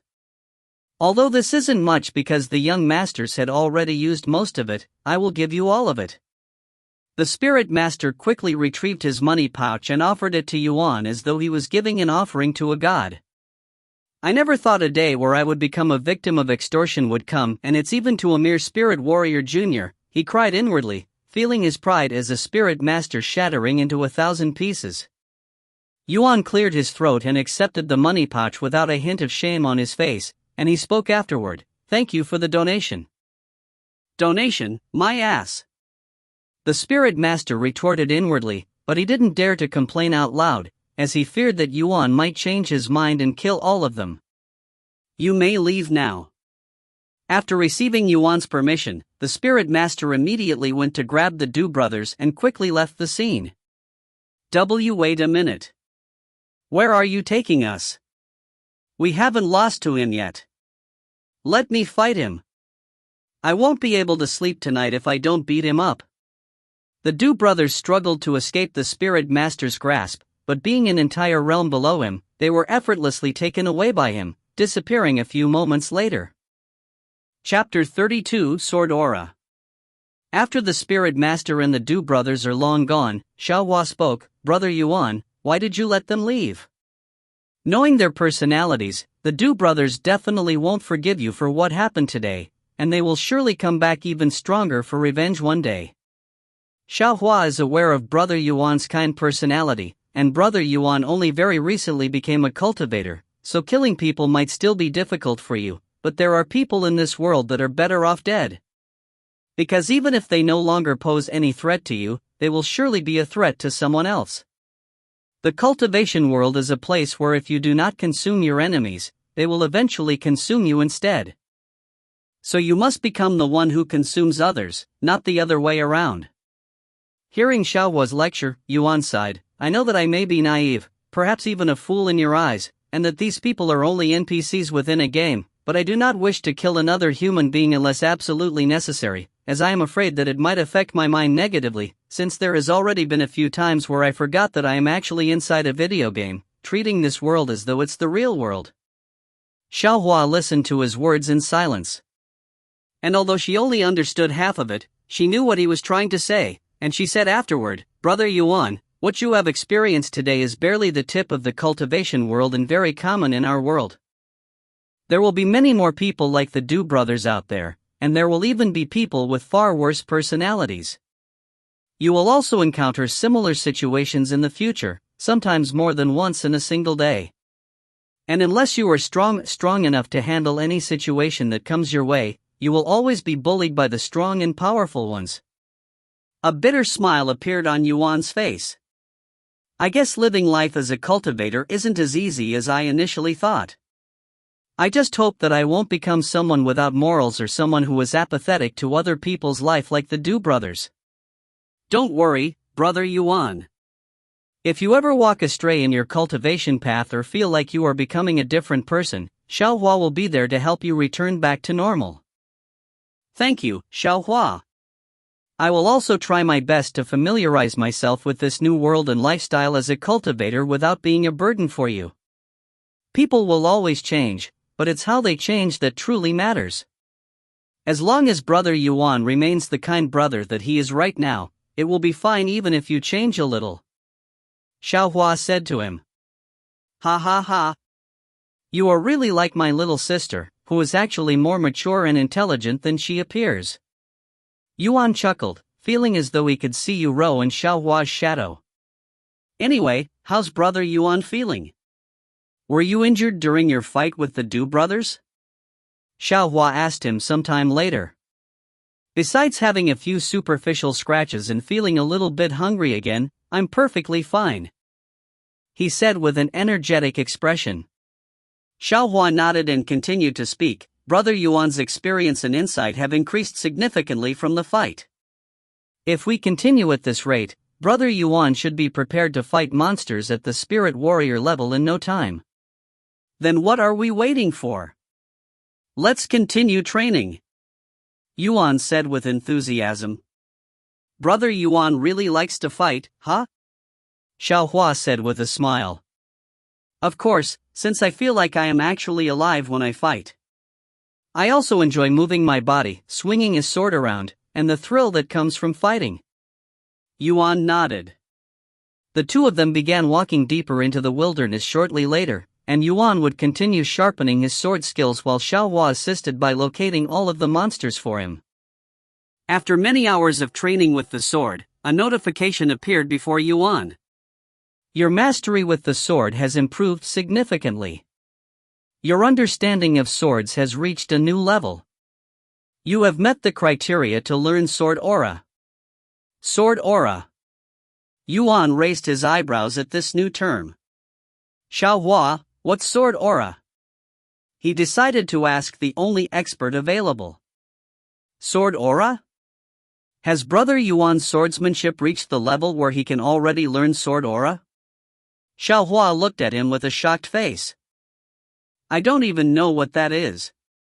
But after listening to your tone, I'm guessing it's something impressive? Of course, it's something impressive. Only true swordsmen can learn Sword Aura. And it's not something one can learn just by training with a sword, as you can train with a sword for your entire life and not understand Sword Aura, whilst some people can do it within a few years of training. People with Sword Aura are also called sword masters. However, Brother Yuan has only trained with the sword for only a few days. If people learn of your talent, there will be countless sword masters who will beg you to become their disciple. Xiaohua said to him with excitement. You're praising me too much, again. It's making me blush. Yuan said with a slightly rosy face. Then can you teach me how to use this Sword Aura? He asked her a moment later. Xiaohua shook her head and said, that's not possible for Xiaohua because she is not a swordmaster, so she does not understand Sword Aura. I see. Then how do people normally learn Sword Aura? Through training, Brother Yuan.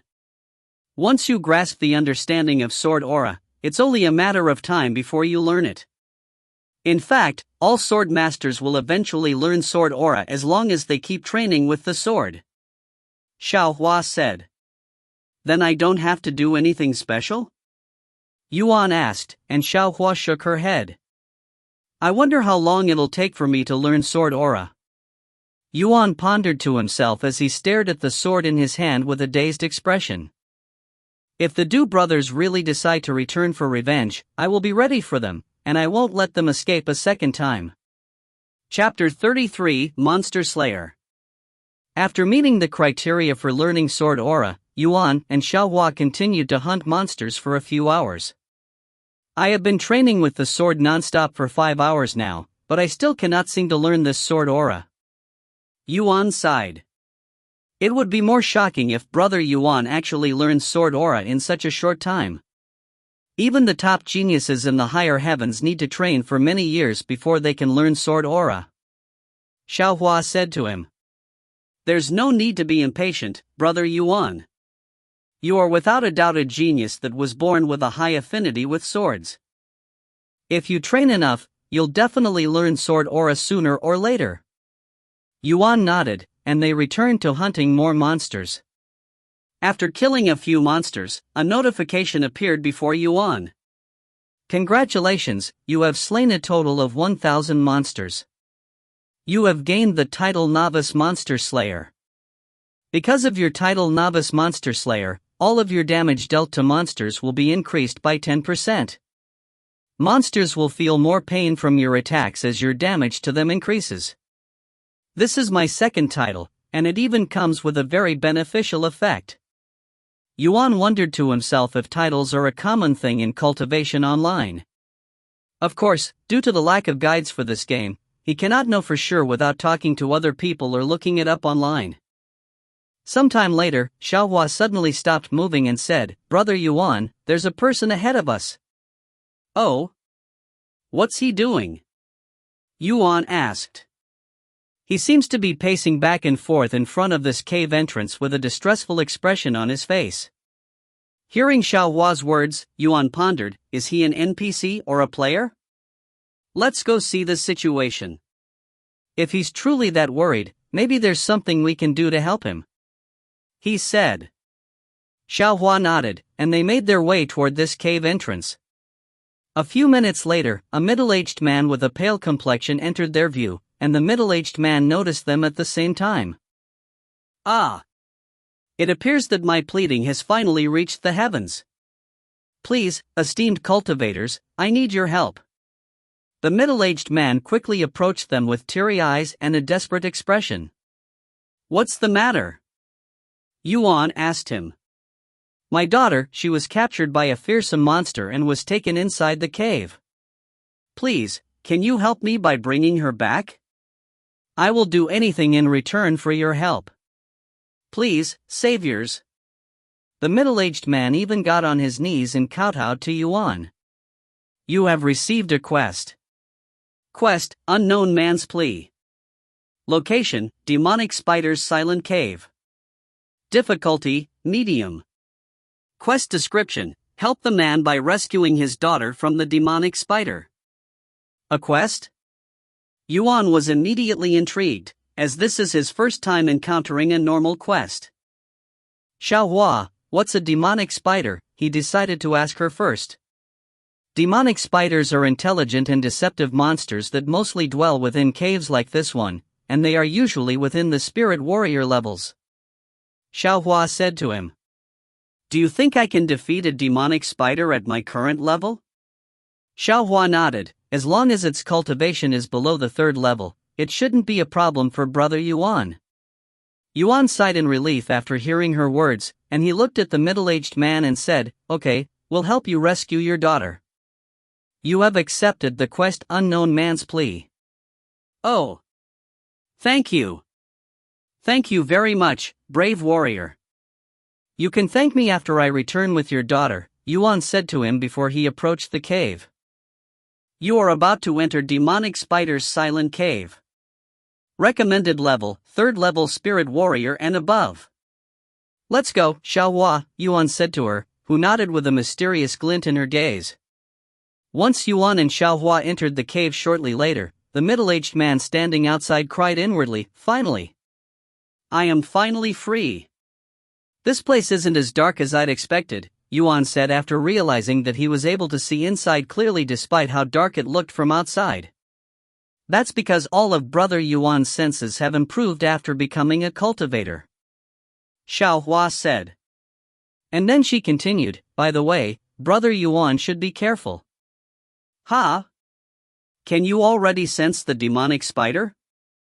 However, Xiaohua shook her head and said, "That man outside, he lied to us." Yuan's eyes widened with surprise after hearing such words, and he asked, What do you mean by that? Why would he lie to us? And how can you tell?" Because Xiaohua has already searched this entire cave with her spiritual sense, and she was unable to sense the man's daughter inside this place. However, there is a demonic spider in here. But the despair in his eyes seemed so real, and so was his tears. What if the demonic spider has already eaten his daughter? Yuan asked, still feeling slightly doubtful. That's not possible, because Xiaohua would have been able to sense her blood. Perhaps the man outside is working for the demonic spider by luring people into this place for it. After all, demonic spiders are very crafty and intelligent beings. It's not uncommon for them to use humans to bait other humans into their dwelling. No way. Yuan stopped moving and stood there with a dazed expression on his face. He didn't doubt the man even for a second because of the quest. If the man had really tricked them, why would a quest appear, even asking him to save his daughter? It made no sense at all. Then should we turn around and leave this place? Yuan asked her. We could do that, but doesn't Brother Yuan want to fight a monster at the spirit warrior level? This could be a good opportunity for Brother Yuan, at least Xiaohua thinks so. You think so? Yuan showed a bitter smile on his face.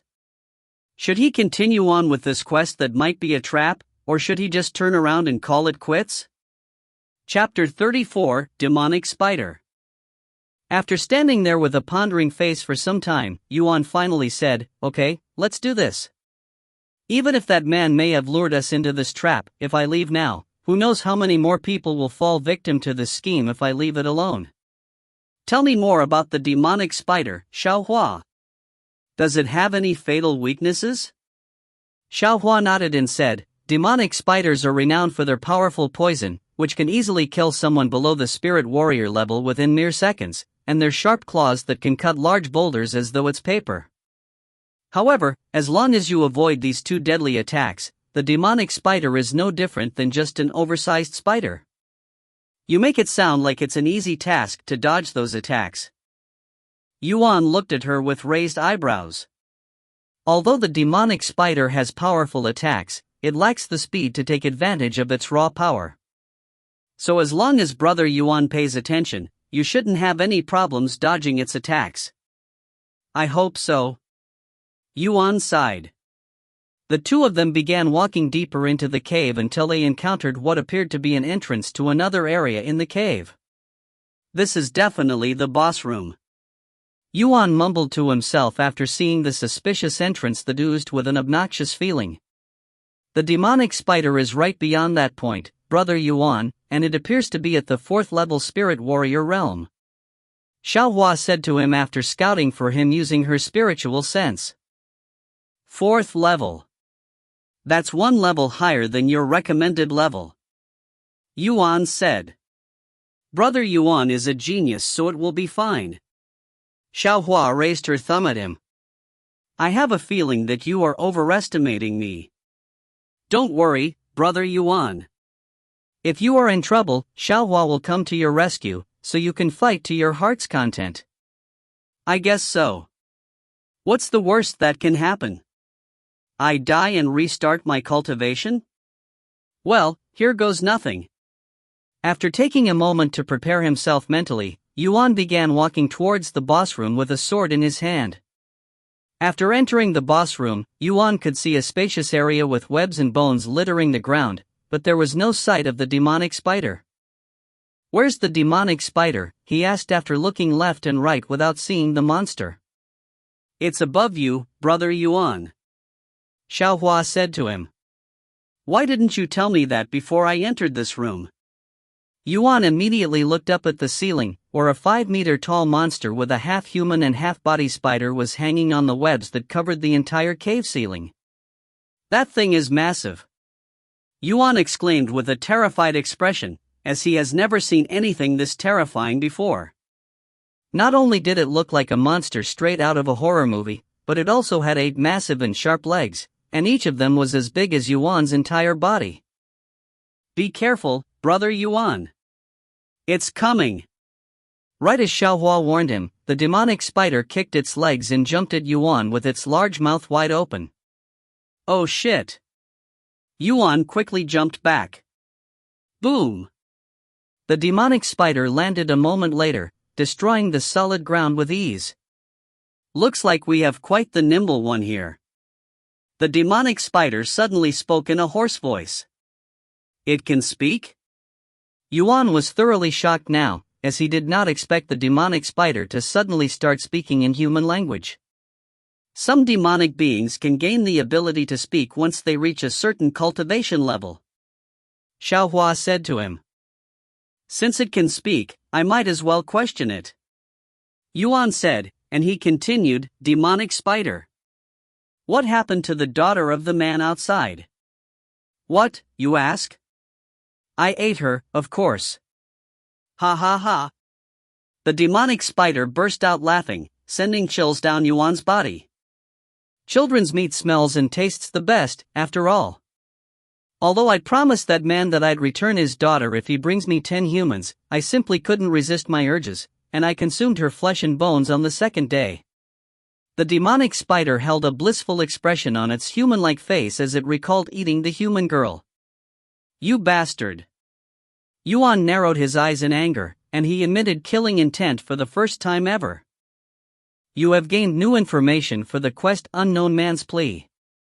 Quest Unknown Man's Plea has been updated. Quest description: slay the demonic spider that consumed the man's daughter. I like the look in your eyes, it resembles that of a wild beast. A grin appeared on the demonic spider's face, and it continued to speak. However, you are only at the first level spirit warrior realm. You cannot defeat me, so you should just give up and let me eat you. The demonic spider then turned to look at Xiaohua and said, "This is truly my lucky day. Your skin is very smooth and beautiful, it also smells much better than the other child. I bet you are going to taste much better, too." The smile on its face grew even wider when it imagined taking a bite from Xiaohua's tempting body. "Since you like to eat so much, I will let you eat my sword." Yuan shouted, and he rushed at the demonic spider with the sword in his hands raised. Bloody sword strike! A red aura covered the sword's blade, creating a red arc of sword light as it slashed towards the demonic spider. Ding! The demonic spider quickly blocked the Yuan's strike with one of its legs, and the impact made it sound as though two swords had collided. It's tough. Yuan was surprised by how hard the demonic spider's legs were, feeling as though they were made out of metal. However, Yuan was not the only one who was surprised after that exchange, as the demonic spider was also shocked by Yuan's strength. How does this human have such strength when he's only at the first level spirit warrior realm? He'd even managed to cut my legs that are harder than steel in a single strike. The demonic spider looked at the sword cut with wide eyes filled with shock. Chapter 35 Poison Sac. Looks like you have some ability, cultivator.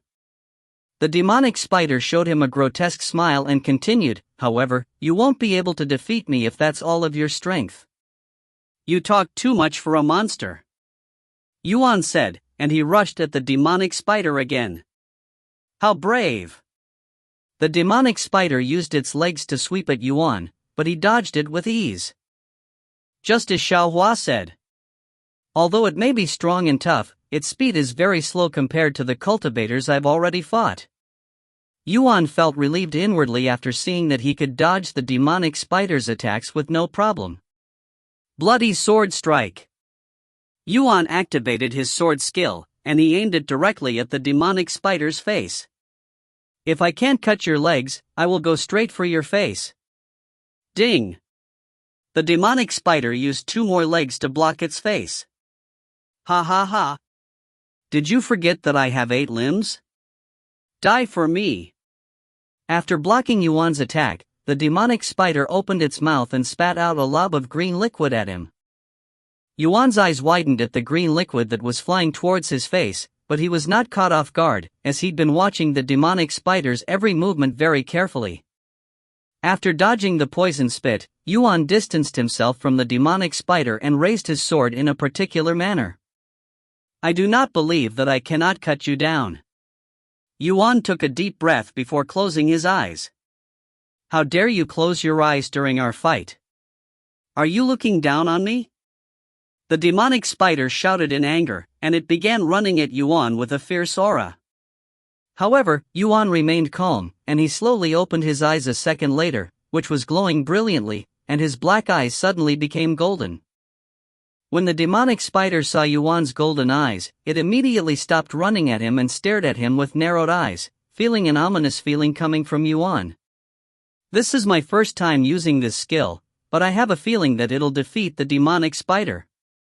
Yuan felt very confident at this moment, and his senses were sharper, almost as though something within him had awakened. Oh! Brother Yuan is finally going to use that technique? Xiaohua watched with enthusiasm. Yuan's body suddenly exploded with immense spiritual energy and a heavenly aura, and his sword gushed with a golden light that was so bright and thick that the blade itself could no longer be seen, almost as though it had turned into a pillar of light. After raising the sword towards the heavens, Yuan swung it vertically as though he wanted to split the seas and separate the heavens. Heaven-splitting sword strike! A golden beam of light then shot out from the sword and rushed at the demonic spider, and if one looked closely, they would be able to see the image of a dragon within the golden light. The demonic spider watched the golden beam flying towards it with wide eyes, and it wanted to dodge it, but for some odd reason, it was unable to move its muscles, much less its legs, almost as though there were invisible chains bounding its body. The demonic spider suddenly felt the urge to turn its head, so it slowly turned to look at the small figure standing a few meters away, and when it saw the barely noticeable smile on Xiaohua's face, it immediately realized why it couldn't move its body, and it roared loudly. "Hey, aha! Damn you, humans!" When the golden light finally reached the demonic spider, it consumed the demonic spider's figure, before destroying its body into a million pieces until there was nothing left of its existence. However, the golden light did not stop even after erasing the demonic spider and continued to fly towards the end of the cave. Boom! The entire cave shook violently as Yuan's sword strike created a massive hole in the cave. Congratulations! Player Yuan has become the first player to kill the elite boss, Demonic Spider. Congratulations! Player Yuan has become the first player to conquer the Demonic Spider's silent cave. 2 announcements appeared in the sky for every player in the world to see.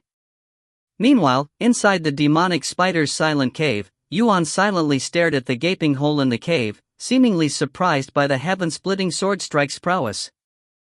As expected of a divine rank skill, its ability is through the roof. Yuan mumbled in a dazed voice. Sometime later, Xiaohua approached Yuan with 2 items in her hand, and she said, "Brother Yuan, the demonic spider dropped its monster core and a poison sac." "Oh, thank you." Yuan accepted the monster core without hesitation but then looked at the poison sac with a worried expression. "Xiaohua, is it safe to be holding that thing?" he asked her. The poison is contained inside the sac, so you won't get poisoned." She nodded. Poison sac. Material. Description: a rare item dropped by demonic spiders. It can be used to enchant weapons or used to create poison pills. "Anyway, let's get out of here," Yuan said. The 2 of them began making their way out of the cave, and a few minutes later, they reached the exit. "Why you are? What happened? Where's my daughter?" When the middle-aged man saw Yuan, his eyes widened with shock. Why is he still alive? What happened to the demonic spider? Seeing the middle-aged man, Yuan immediately frowned and said to him, "How dare you lie and bait us? You never wanted us to save your daughter." The middle-aged man immediately got on his knees and kowtowed to them, "I'm sorry, cultivators. I had no choice because the demonic spider has my daughter. It said that if I brought 10 humans to it, it would let my daughter live." Yuan shook his head and said, "Just like how you'd lied to us, the demonic spider also lied to you. It never planned on keeping its words. Your daughter, she was eaten by it on the 2nd day. And no. Impossible." The middle-aged man looked at Yuan with disbelief, and he begged Yuan in a voice filled with desperation, "Please. That cannot be true. She must be in there somewhere. I don't gain anything by lying to you. If you do not believe me, you can go inside and check for yourself. I have already killed the demonic spider, so you don't have to worry about." Before Yuan could even finish his sentence, the middle-aged man got up and rushed into the cave, disappearing into the darkness. Chapter 36: Consuming the Demonic Spider's Monster Core. Many minutes have passed since the middle-aged man rushed inside the demonic spider's silent cave to look for his daughter. Meanwhile, Yuan and Xiaohua waited for him outside. "I wonder how much chi I will gain by consuming the demonic spider's monster core. Yuan thought to himself with the shiny monster core in his hands, preparing to pop it into his mouth like eating hard candy. When Xiaohua noticed Yuan staring at the demonic spider's monster core with craving eyes, she asked him, "Brother Yuan, are you going to eat the monster core?" Although Brother Yuan can eat Spirit Apprentice level monster cores without any problems, Xiaohua is worried that Spirit Warrior level monster cores may contain too much qi for you to consume. "We won't know that until I try it, right?" Yuan said. "That is true, but..." Xiaohua still wore a worried expression. Yuan then said with a confident smile, "Don't worry, Xiaohua. I have faith in my stomach. But the qi goes to your dantian, not your stomach, Brother Yuan. It's not food, after all." Xiaohua said to him with a dumbfounded face. "What's the difference?" Yuan raised his eyebrows.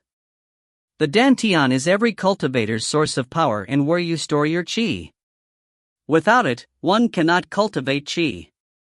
And any damage done to one's dantian is incredibly hard to heal. That's why every cultivator cares for their dantian more than their own life, because they rather die than live life as a cripple.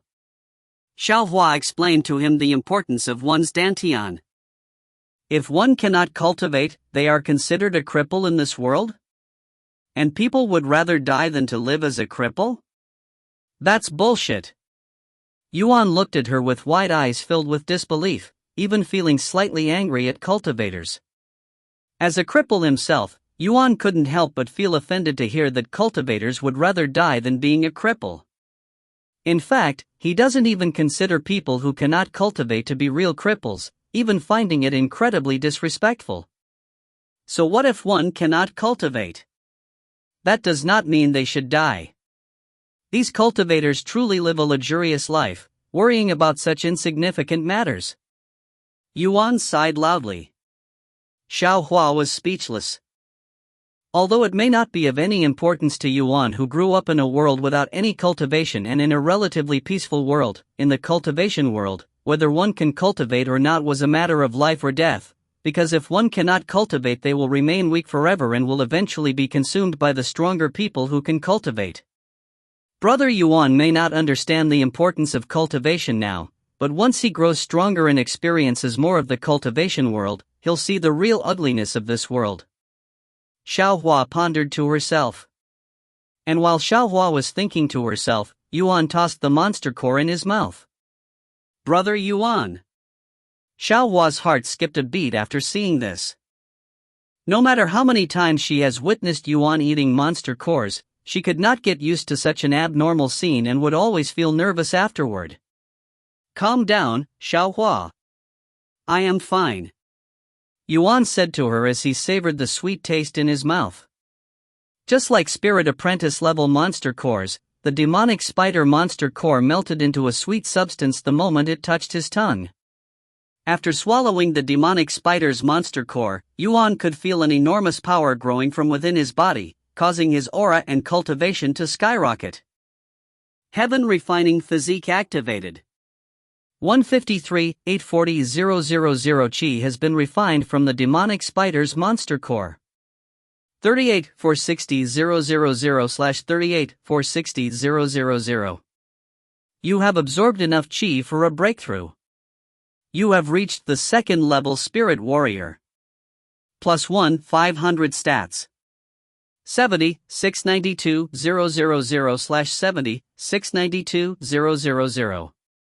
You have absorbed enough qi for a breakthrough. You have reached the third level Spirit Warrior. +2 000 stats. 153,840,000/153,840,000. You have absorbed enough qi for a breakthrough. You have reached the fourth level Spirit Warrior. +2 500 stats. 165,568,000/307 680,000. BB Brother Yuan, you. Xiaohua glared at him with a terrified expression, as she has never seen anyone raise their cultivation by 3 levels in a single breath. "See? I am fine even after consuming the monster core," Yuan said to her afterward with a bright smile on his face. What is going on? How can Brother Yuan raise cultivation levels as easy as breathing? Could he be the cultivation gods reincarnate? Xiao Hua cried inwardly. However, Yuan obtained more than just chi from consuming the demonic spider's monster core, as his heavenly refining physique unexpectedly activated again. Heaven refining physique activated. You have gained weak poison resistance from consuming the demonic spider's monster core. Weak poison resistance. Description: slightly increases your poison resistance. Xiaohua, I also gained some resistance against poison after consuming the monster core, but this has never happened before. Yuan decided to ask her, who's still trying to recover from the earlier shock. Brother Yuan, what did you just say? Xiaohua asked him with a dazed face. That I gained some poison resistance after consuming the monster core? Yuan repeated himself. That's impossible. Xiaohua quickly shook her head, and she continued to speak in a shocked voice. Xiaohua has never heard of someone gaining something else besides qi from consuming monster cores before. Yuan casually shrugged his shoulder and said, there's a saying that there's always a first time for everything. However, Xiaohua was not convinced, as this would be an unprecedented event in the cultivation world that has existed for countless millions of years. No, there is a story in the upper heavens that mentions an individual who has a similar ability, but that is only a legend from the ancient times. Chapter 37, Quest Complete. Brother Yuan is truly unfathomable. Xiaohua could barely stand still at this moment, feeling as though her common sense regarding the cultivation world had been flipped upside down by Yuan's profound existence. Are you okay, Xiaohua? Your expressions are more exaggerated than usual. Yuan suddenly said to her, completely unaware of how heaven-defying his own existence is. Xiaohua is fine. She nodded a moment later, and she continued, but is Brother Yuan really fine? Does your body feel weird? You did just break through 3 times in the blink of an eye, after all. I feel perfectly fine, he said. In fact, I feel even better than normal. And then he said, by the way, Xiaohua, remember that spirit crystal you bought from the auction house? Since it's similar to a monster core, maybe I can eat it too? When Xiaohua heard his words, she immediately shook her head with a horrified expression and spoke in a stern voice, absolutely not, Brother Yuan. You cannot eat the spirit crystal. It contains spiritual energy that rivals even spirit grandmasters. And it's nothing like a monster core. Brother Yuan will definitely explode into 1,000,000 pieces after eating it. If you say so. Yuan said with a slightly disappointed expression, as he was curious about the spirit crystal's taste. __. A few minutes later, Xiaohua suddenly said, Brother Yuan, he's coming back. Yuan turned to look at the cave, and the middle-aged man slowly walked out of the cave with an emotionless expression, almost as though he'd lost all of his will to continue living. When Yuan saw the hopelessness in the middle-aged man's blank eyes, he also felt a slight pain in his heart, as he understood what the middle-aged man was feeling at this moment very well. After living for so many years as a cripple who cannot even leave his own bed without another's assistance, even the world's toughest man would experience depression, much less someone as young and innocent as Yuan, and it was inevitable that he would have thoughts about ending his own life to make things easier for his little sister. That man, he's lost the will to live, Yuan mumbled in a low voice. If only there's something we can do to relieve that sorrow. Xiaohua gently shook her head and spoke, there is nothing we can do for him, Brother Yuan. This is the harsh reality for those without power, the weak will be consumed by the strong. There's only one way to avoid this kind of situation, and that is to become strong enough to protect the things you love. Yuan was speechless, but he was beginning to understand this world better and why people, cultivators, thirst for power. If one was weak, they might experience the same situation as this middle-aged man, losing their loved ones to a stronger existence that's beyond their own abilities. And somewhere within Yuan's heart, the desire for strength, the desire to protect this peaceful life he's living, began to bud. Ah, you're still here. The middle-aged man stopped in front of Yuan and Xiaohua. I'm sorry for your loss. If only I came to this place earlier. Yuan sighed. The middle-aged man shook his head and spoke in a low voice. No, this is entirely my fault. If only I didn't bring her to this dangerous place to pick herbs with me. But for poor people like us, this is the only way for us to continue living. Anyway, I would like to apologize for tricking you into the demonic spider's cave. The middle-aged man got on his knees and kowtowed to them with a sincere feeling, not daring to lift his head even many moments later. Please, you don't need to apologize for something you were forced to do. If I were in your shoes, I would have done the same thing. Yuan said while pulling the man off the floor. Then allow me to thank you for killing the demonic spider, for avenging my daughter's death. The middle-aged man reached into his pockets before taking out a beautiful plant with 7 colorful leaves that resembled a rainbow. That's the 7-colored herb, Brother Yuan.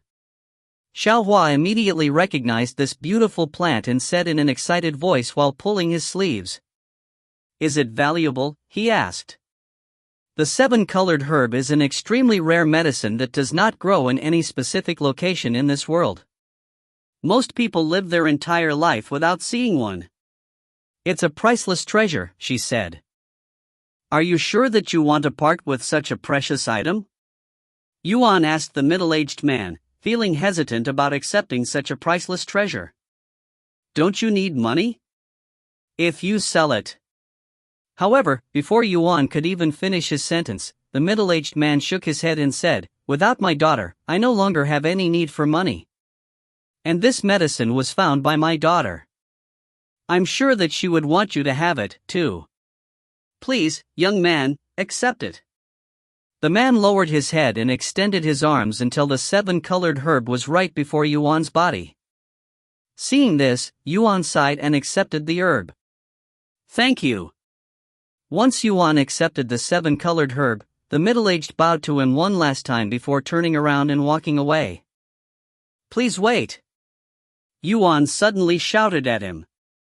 When the man stopped walking and turned around, Yuan tossed a small pouch at him and said, It may be nothing compared to your gift, but I hope you can live a carefree life for the rest of your life.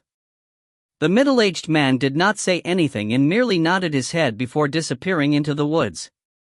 I don't know how much money was inside that pouch since I didn't look in it after it was given to me by that spirit master, but I hope it was enough. Yuan sighed afterward. Don't worry, Brother Yuan. There was plenty of money inside. Xiaohua said with a smile. Eh? How do you know? You didn't even touch it. A storage pouch without any protection is no different than an open book for cultivators who can control their spiritual sense. Just like how Xiaohua uses her spiritual sense to locate monsters for Brother Yuan, Xiaohua can also use her spiritual sense to sense things that cannot normally be seen with the naked eyes. Xiaohua said. Anyway, there were about 3 million gold coins inside that pouch. But compared to the 7-colored herb he gave to Brother Yuan, it's akin to buying a priceless treasure with a grain of rice. This thing is that valuable. Yuan looked at the colorful plant in his grasp. 7-colored herb. Tier 7 medicine. Description: an extremely rare herb with countless uses. Tier 7 medicine. Even the soul-strengthening pill Xian Wuhan gave me is only Tier 3. Yuan cried inwardly. A few more moments later, a notification appeared before him. You have completed the quest, Unknown Man's Plea. You have been rewarded with 1x 7-colored herb. Fame plus 10. Mu Qing has been added to your bond. Mu Qing's bond level has increased to acquaintance. Congratulations! You have gained the following effect from Mu Qing's bond level, Mu Qing's approval. Chapter 38, Flying Sword. Mu Qing's approval. Is Mu Qing that man just now? Yuan raised his eyebrows in a puzzled manner after seeing the notification. Mu Qing's approval grants you access to certain events. What kind of effect is this? Yuan became even more puzzled after seeing the description. Unlike Emojo's gratitude that grants him offensive benefits, this Mu Qing's approval provided nothing of that sort except a vague description. I guess not every effect comes with benefits like Emojo's gratitude. Yuan thought to himself. Xiaohua, now that I have defeated a monster at the spirit warrior level, do you think I am ready to fight other monsters at the same level? Yuan asked her sometime later. But spirit warrior level monsters don't usually roam in this area. The demonic spider must have been a special occasion. If Brother Yuan wants to fight spirit warrior leveled monsters, we will have to travel further south to the purple bamboo forest. There we can find monsters between the first level and the third level spirit warrior. How far away is this place? Yuan asked. A few thousand miles, she casually responded. A few thousand? Yuan's eyes widened with shock, as that was akin to traveling from one continent to another in the real world.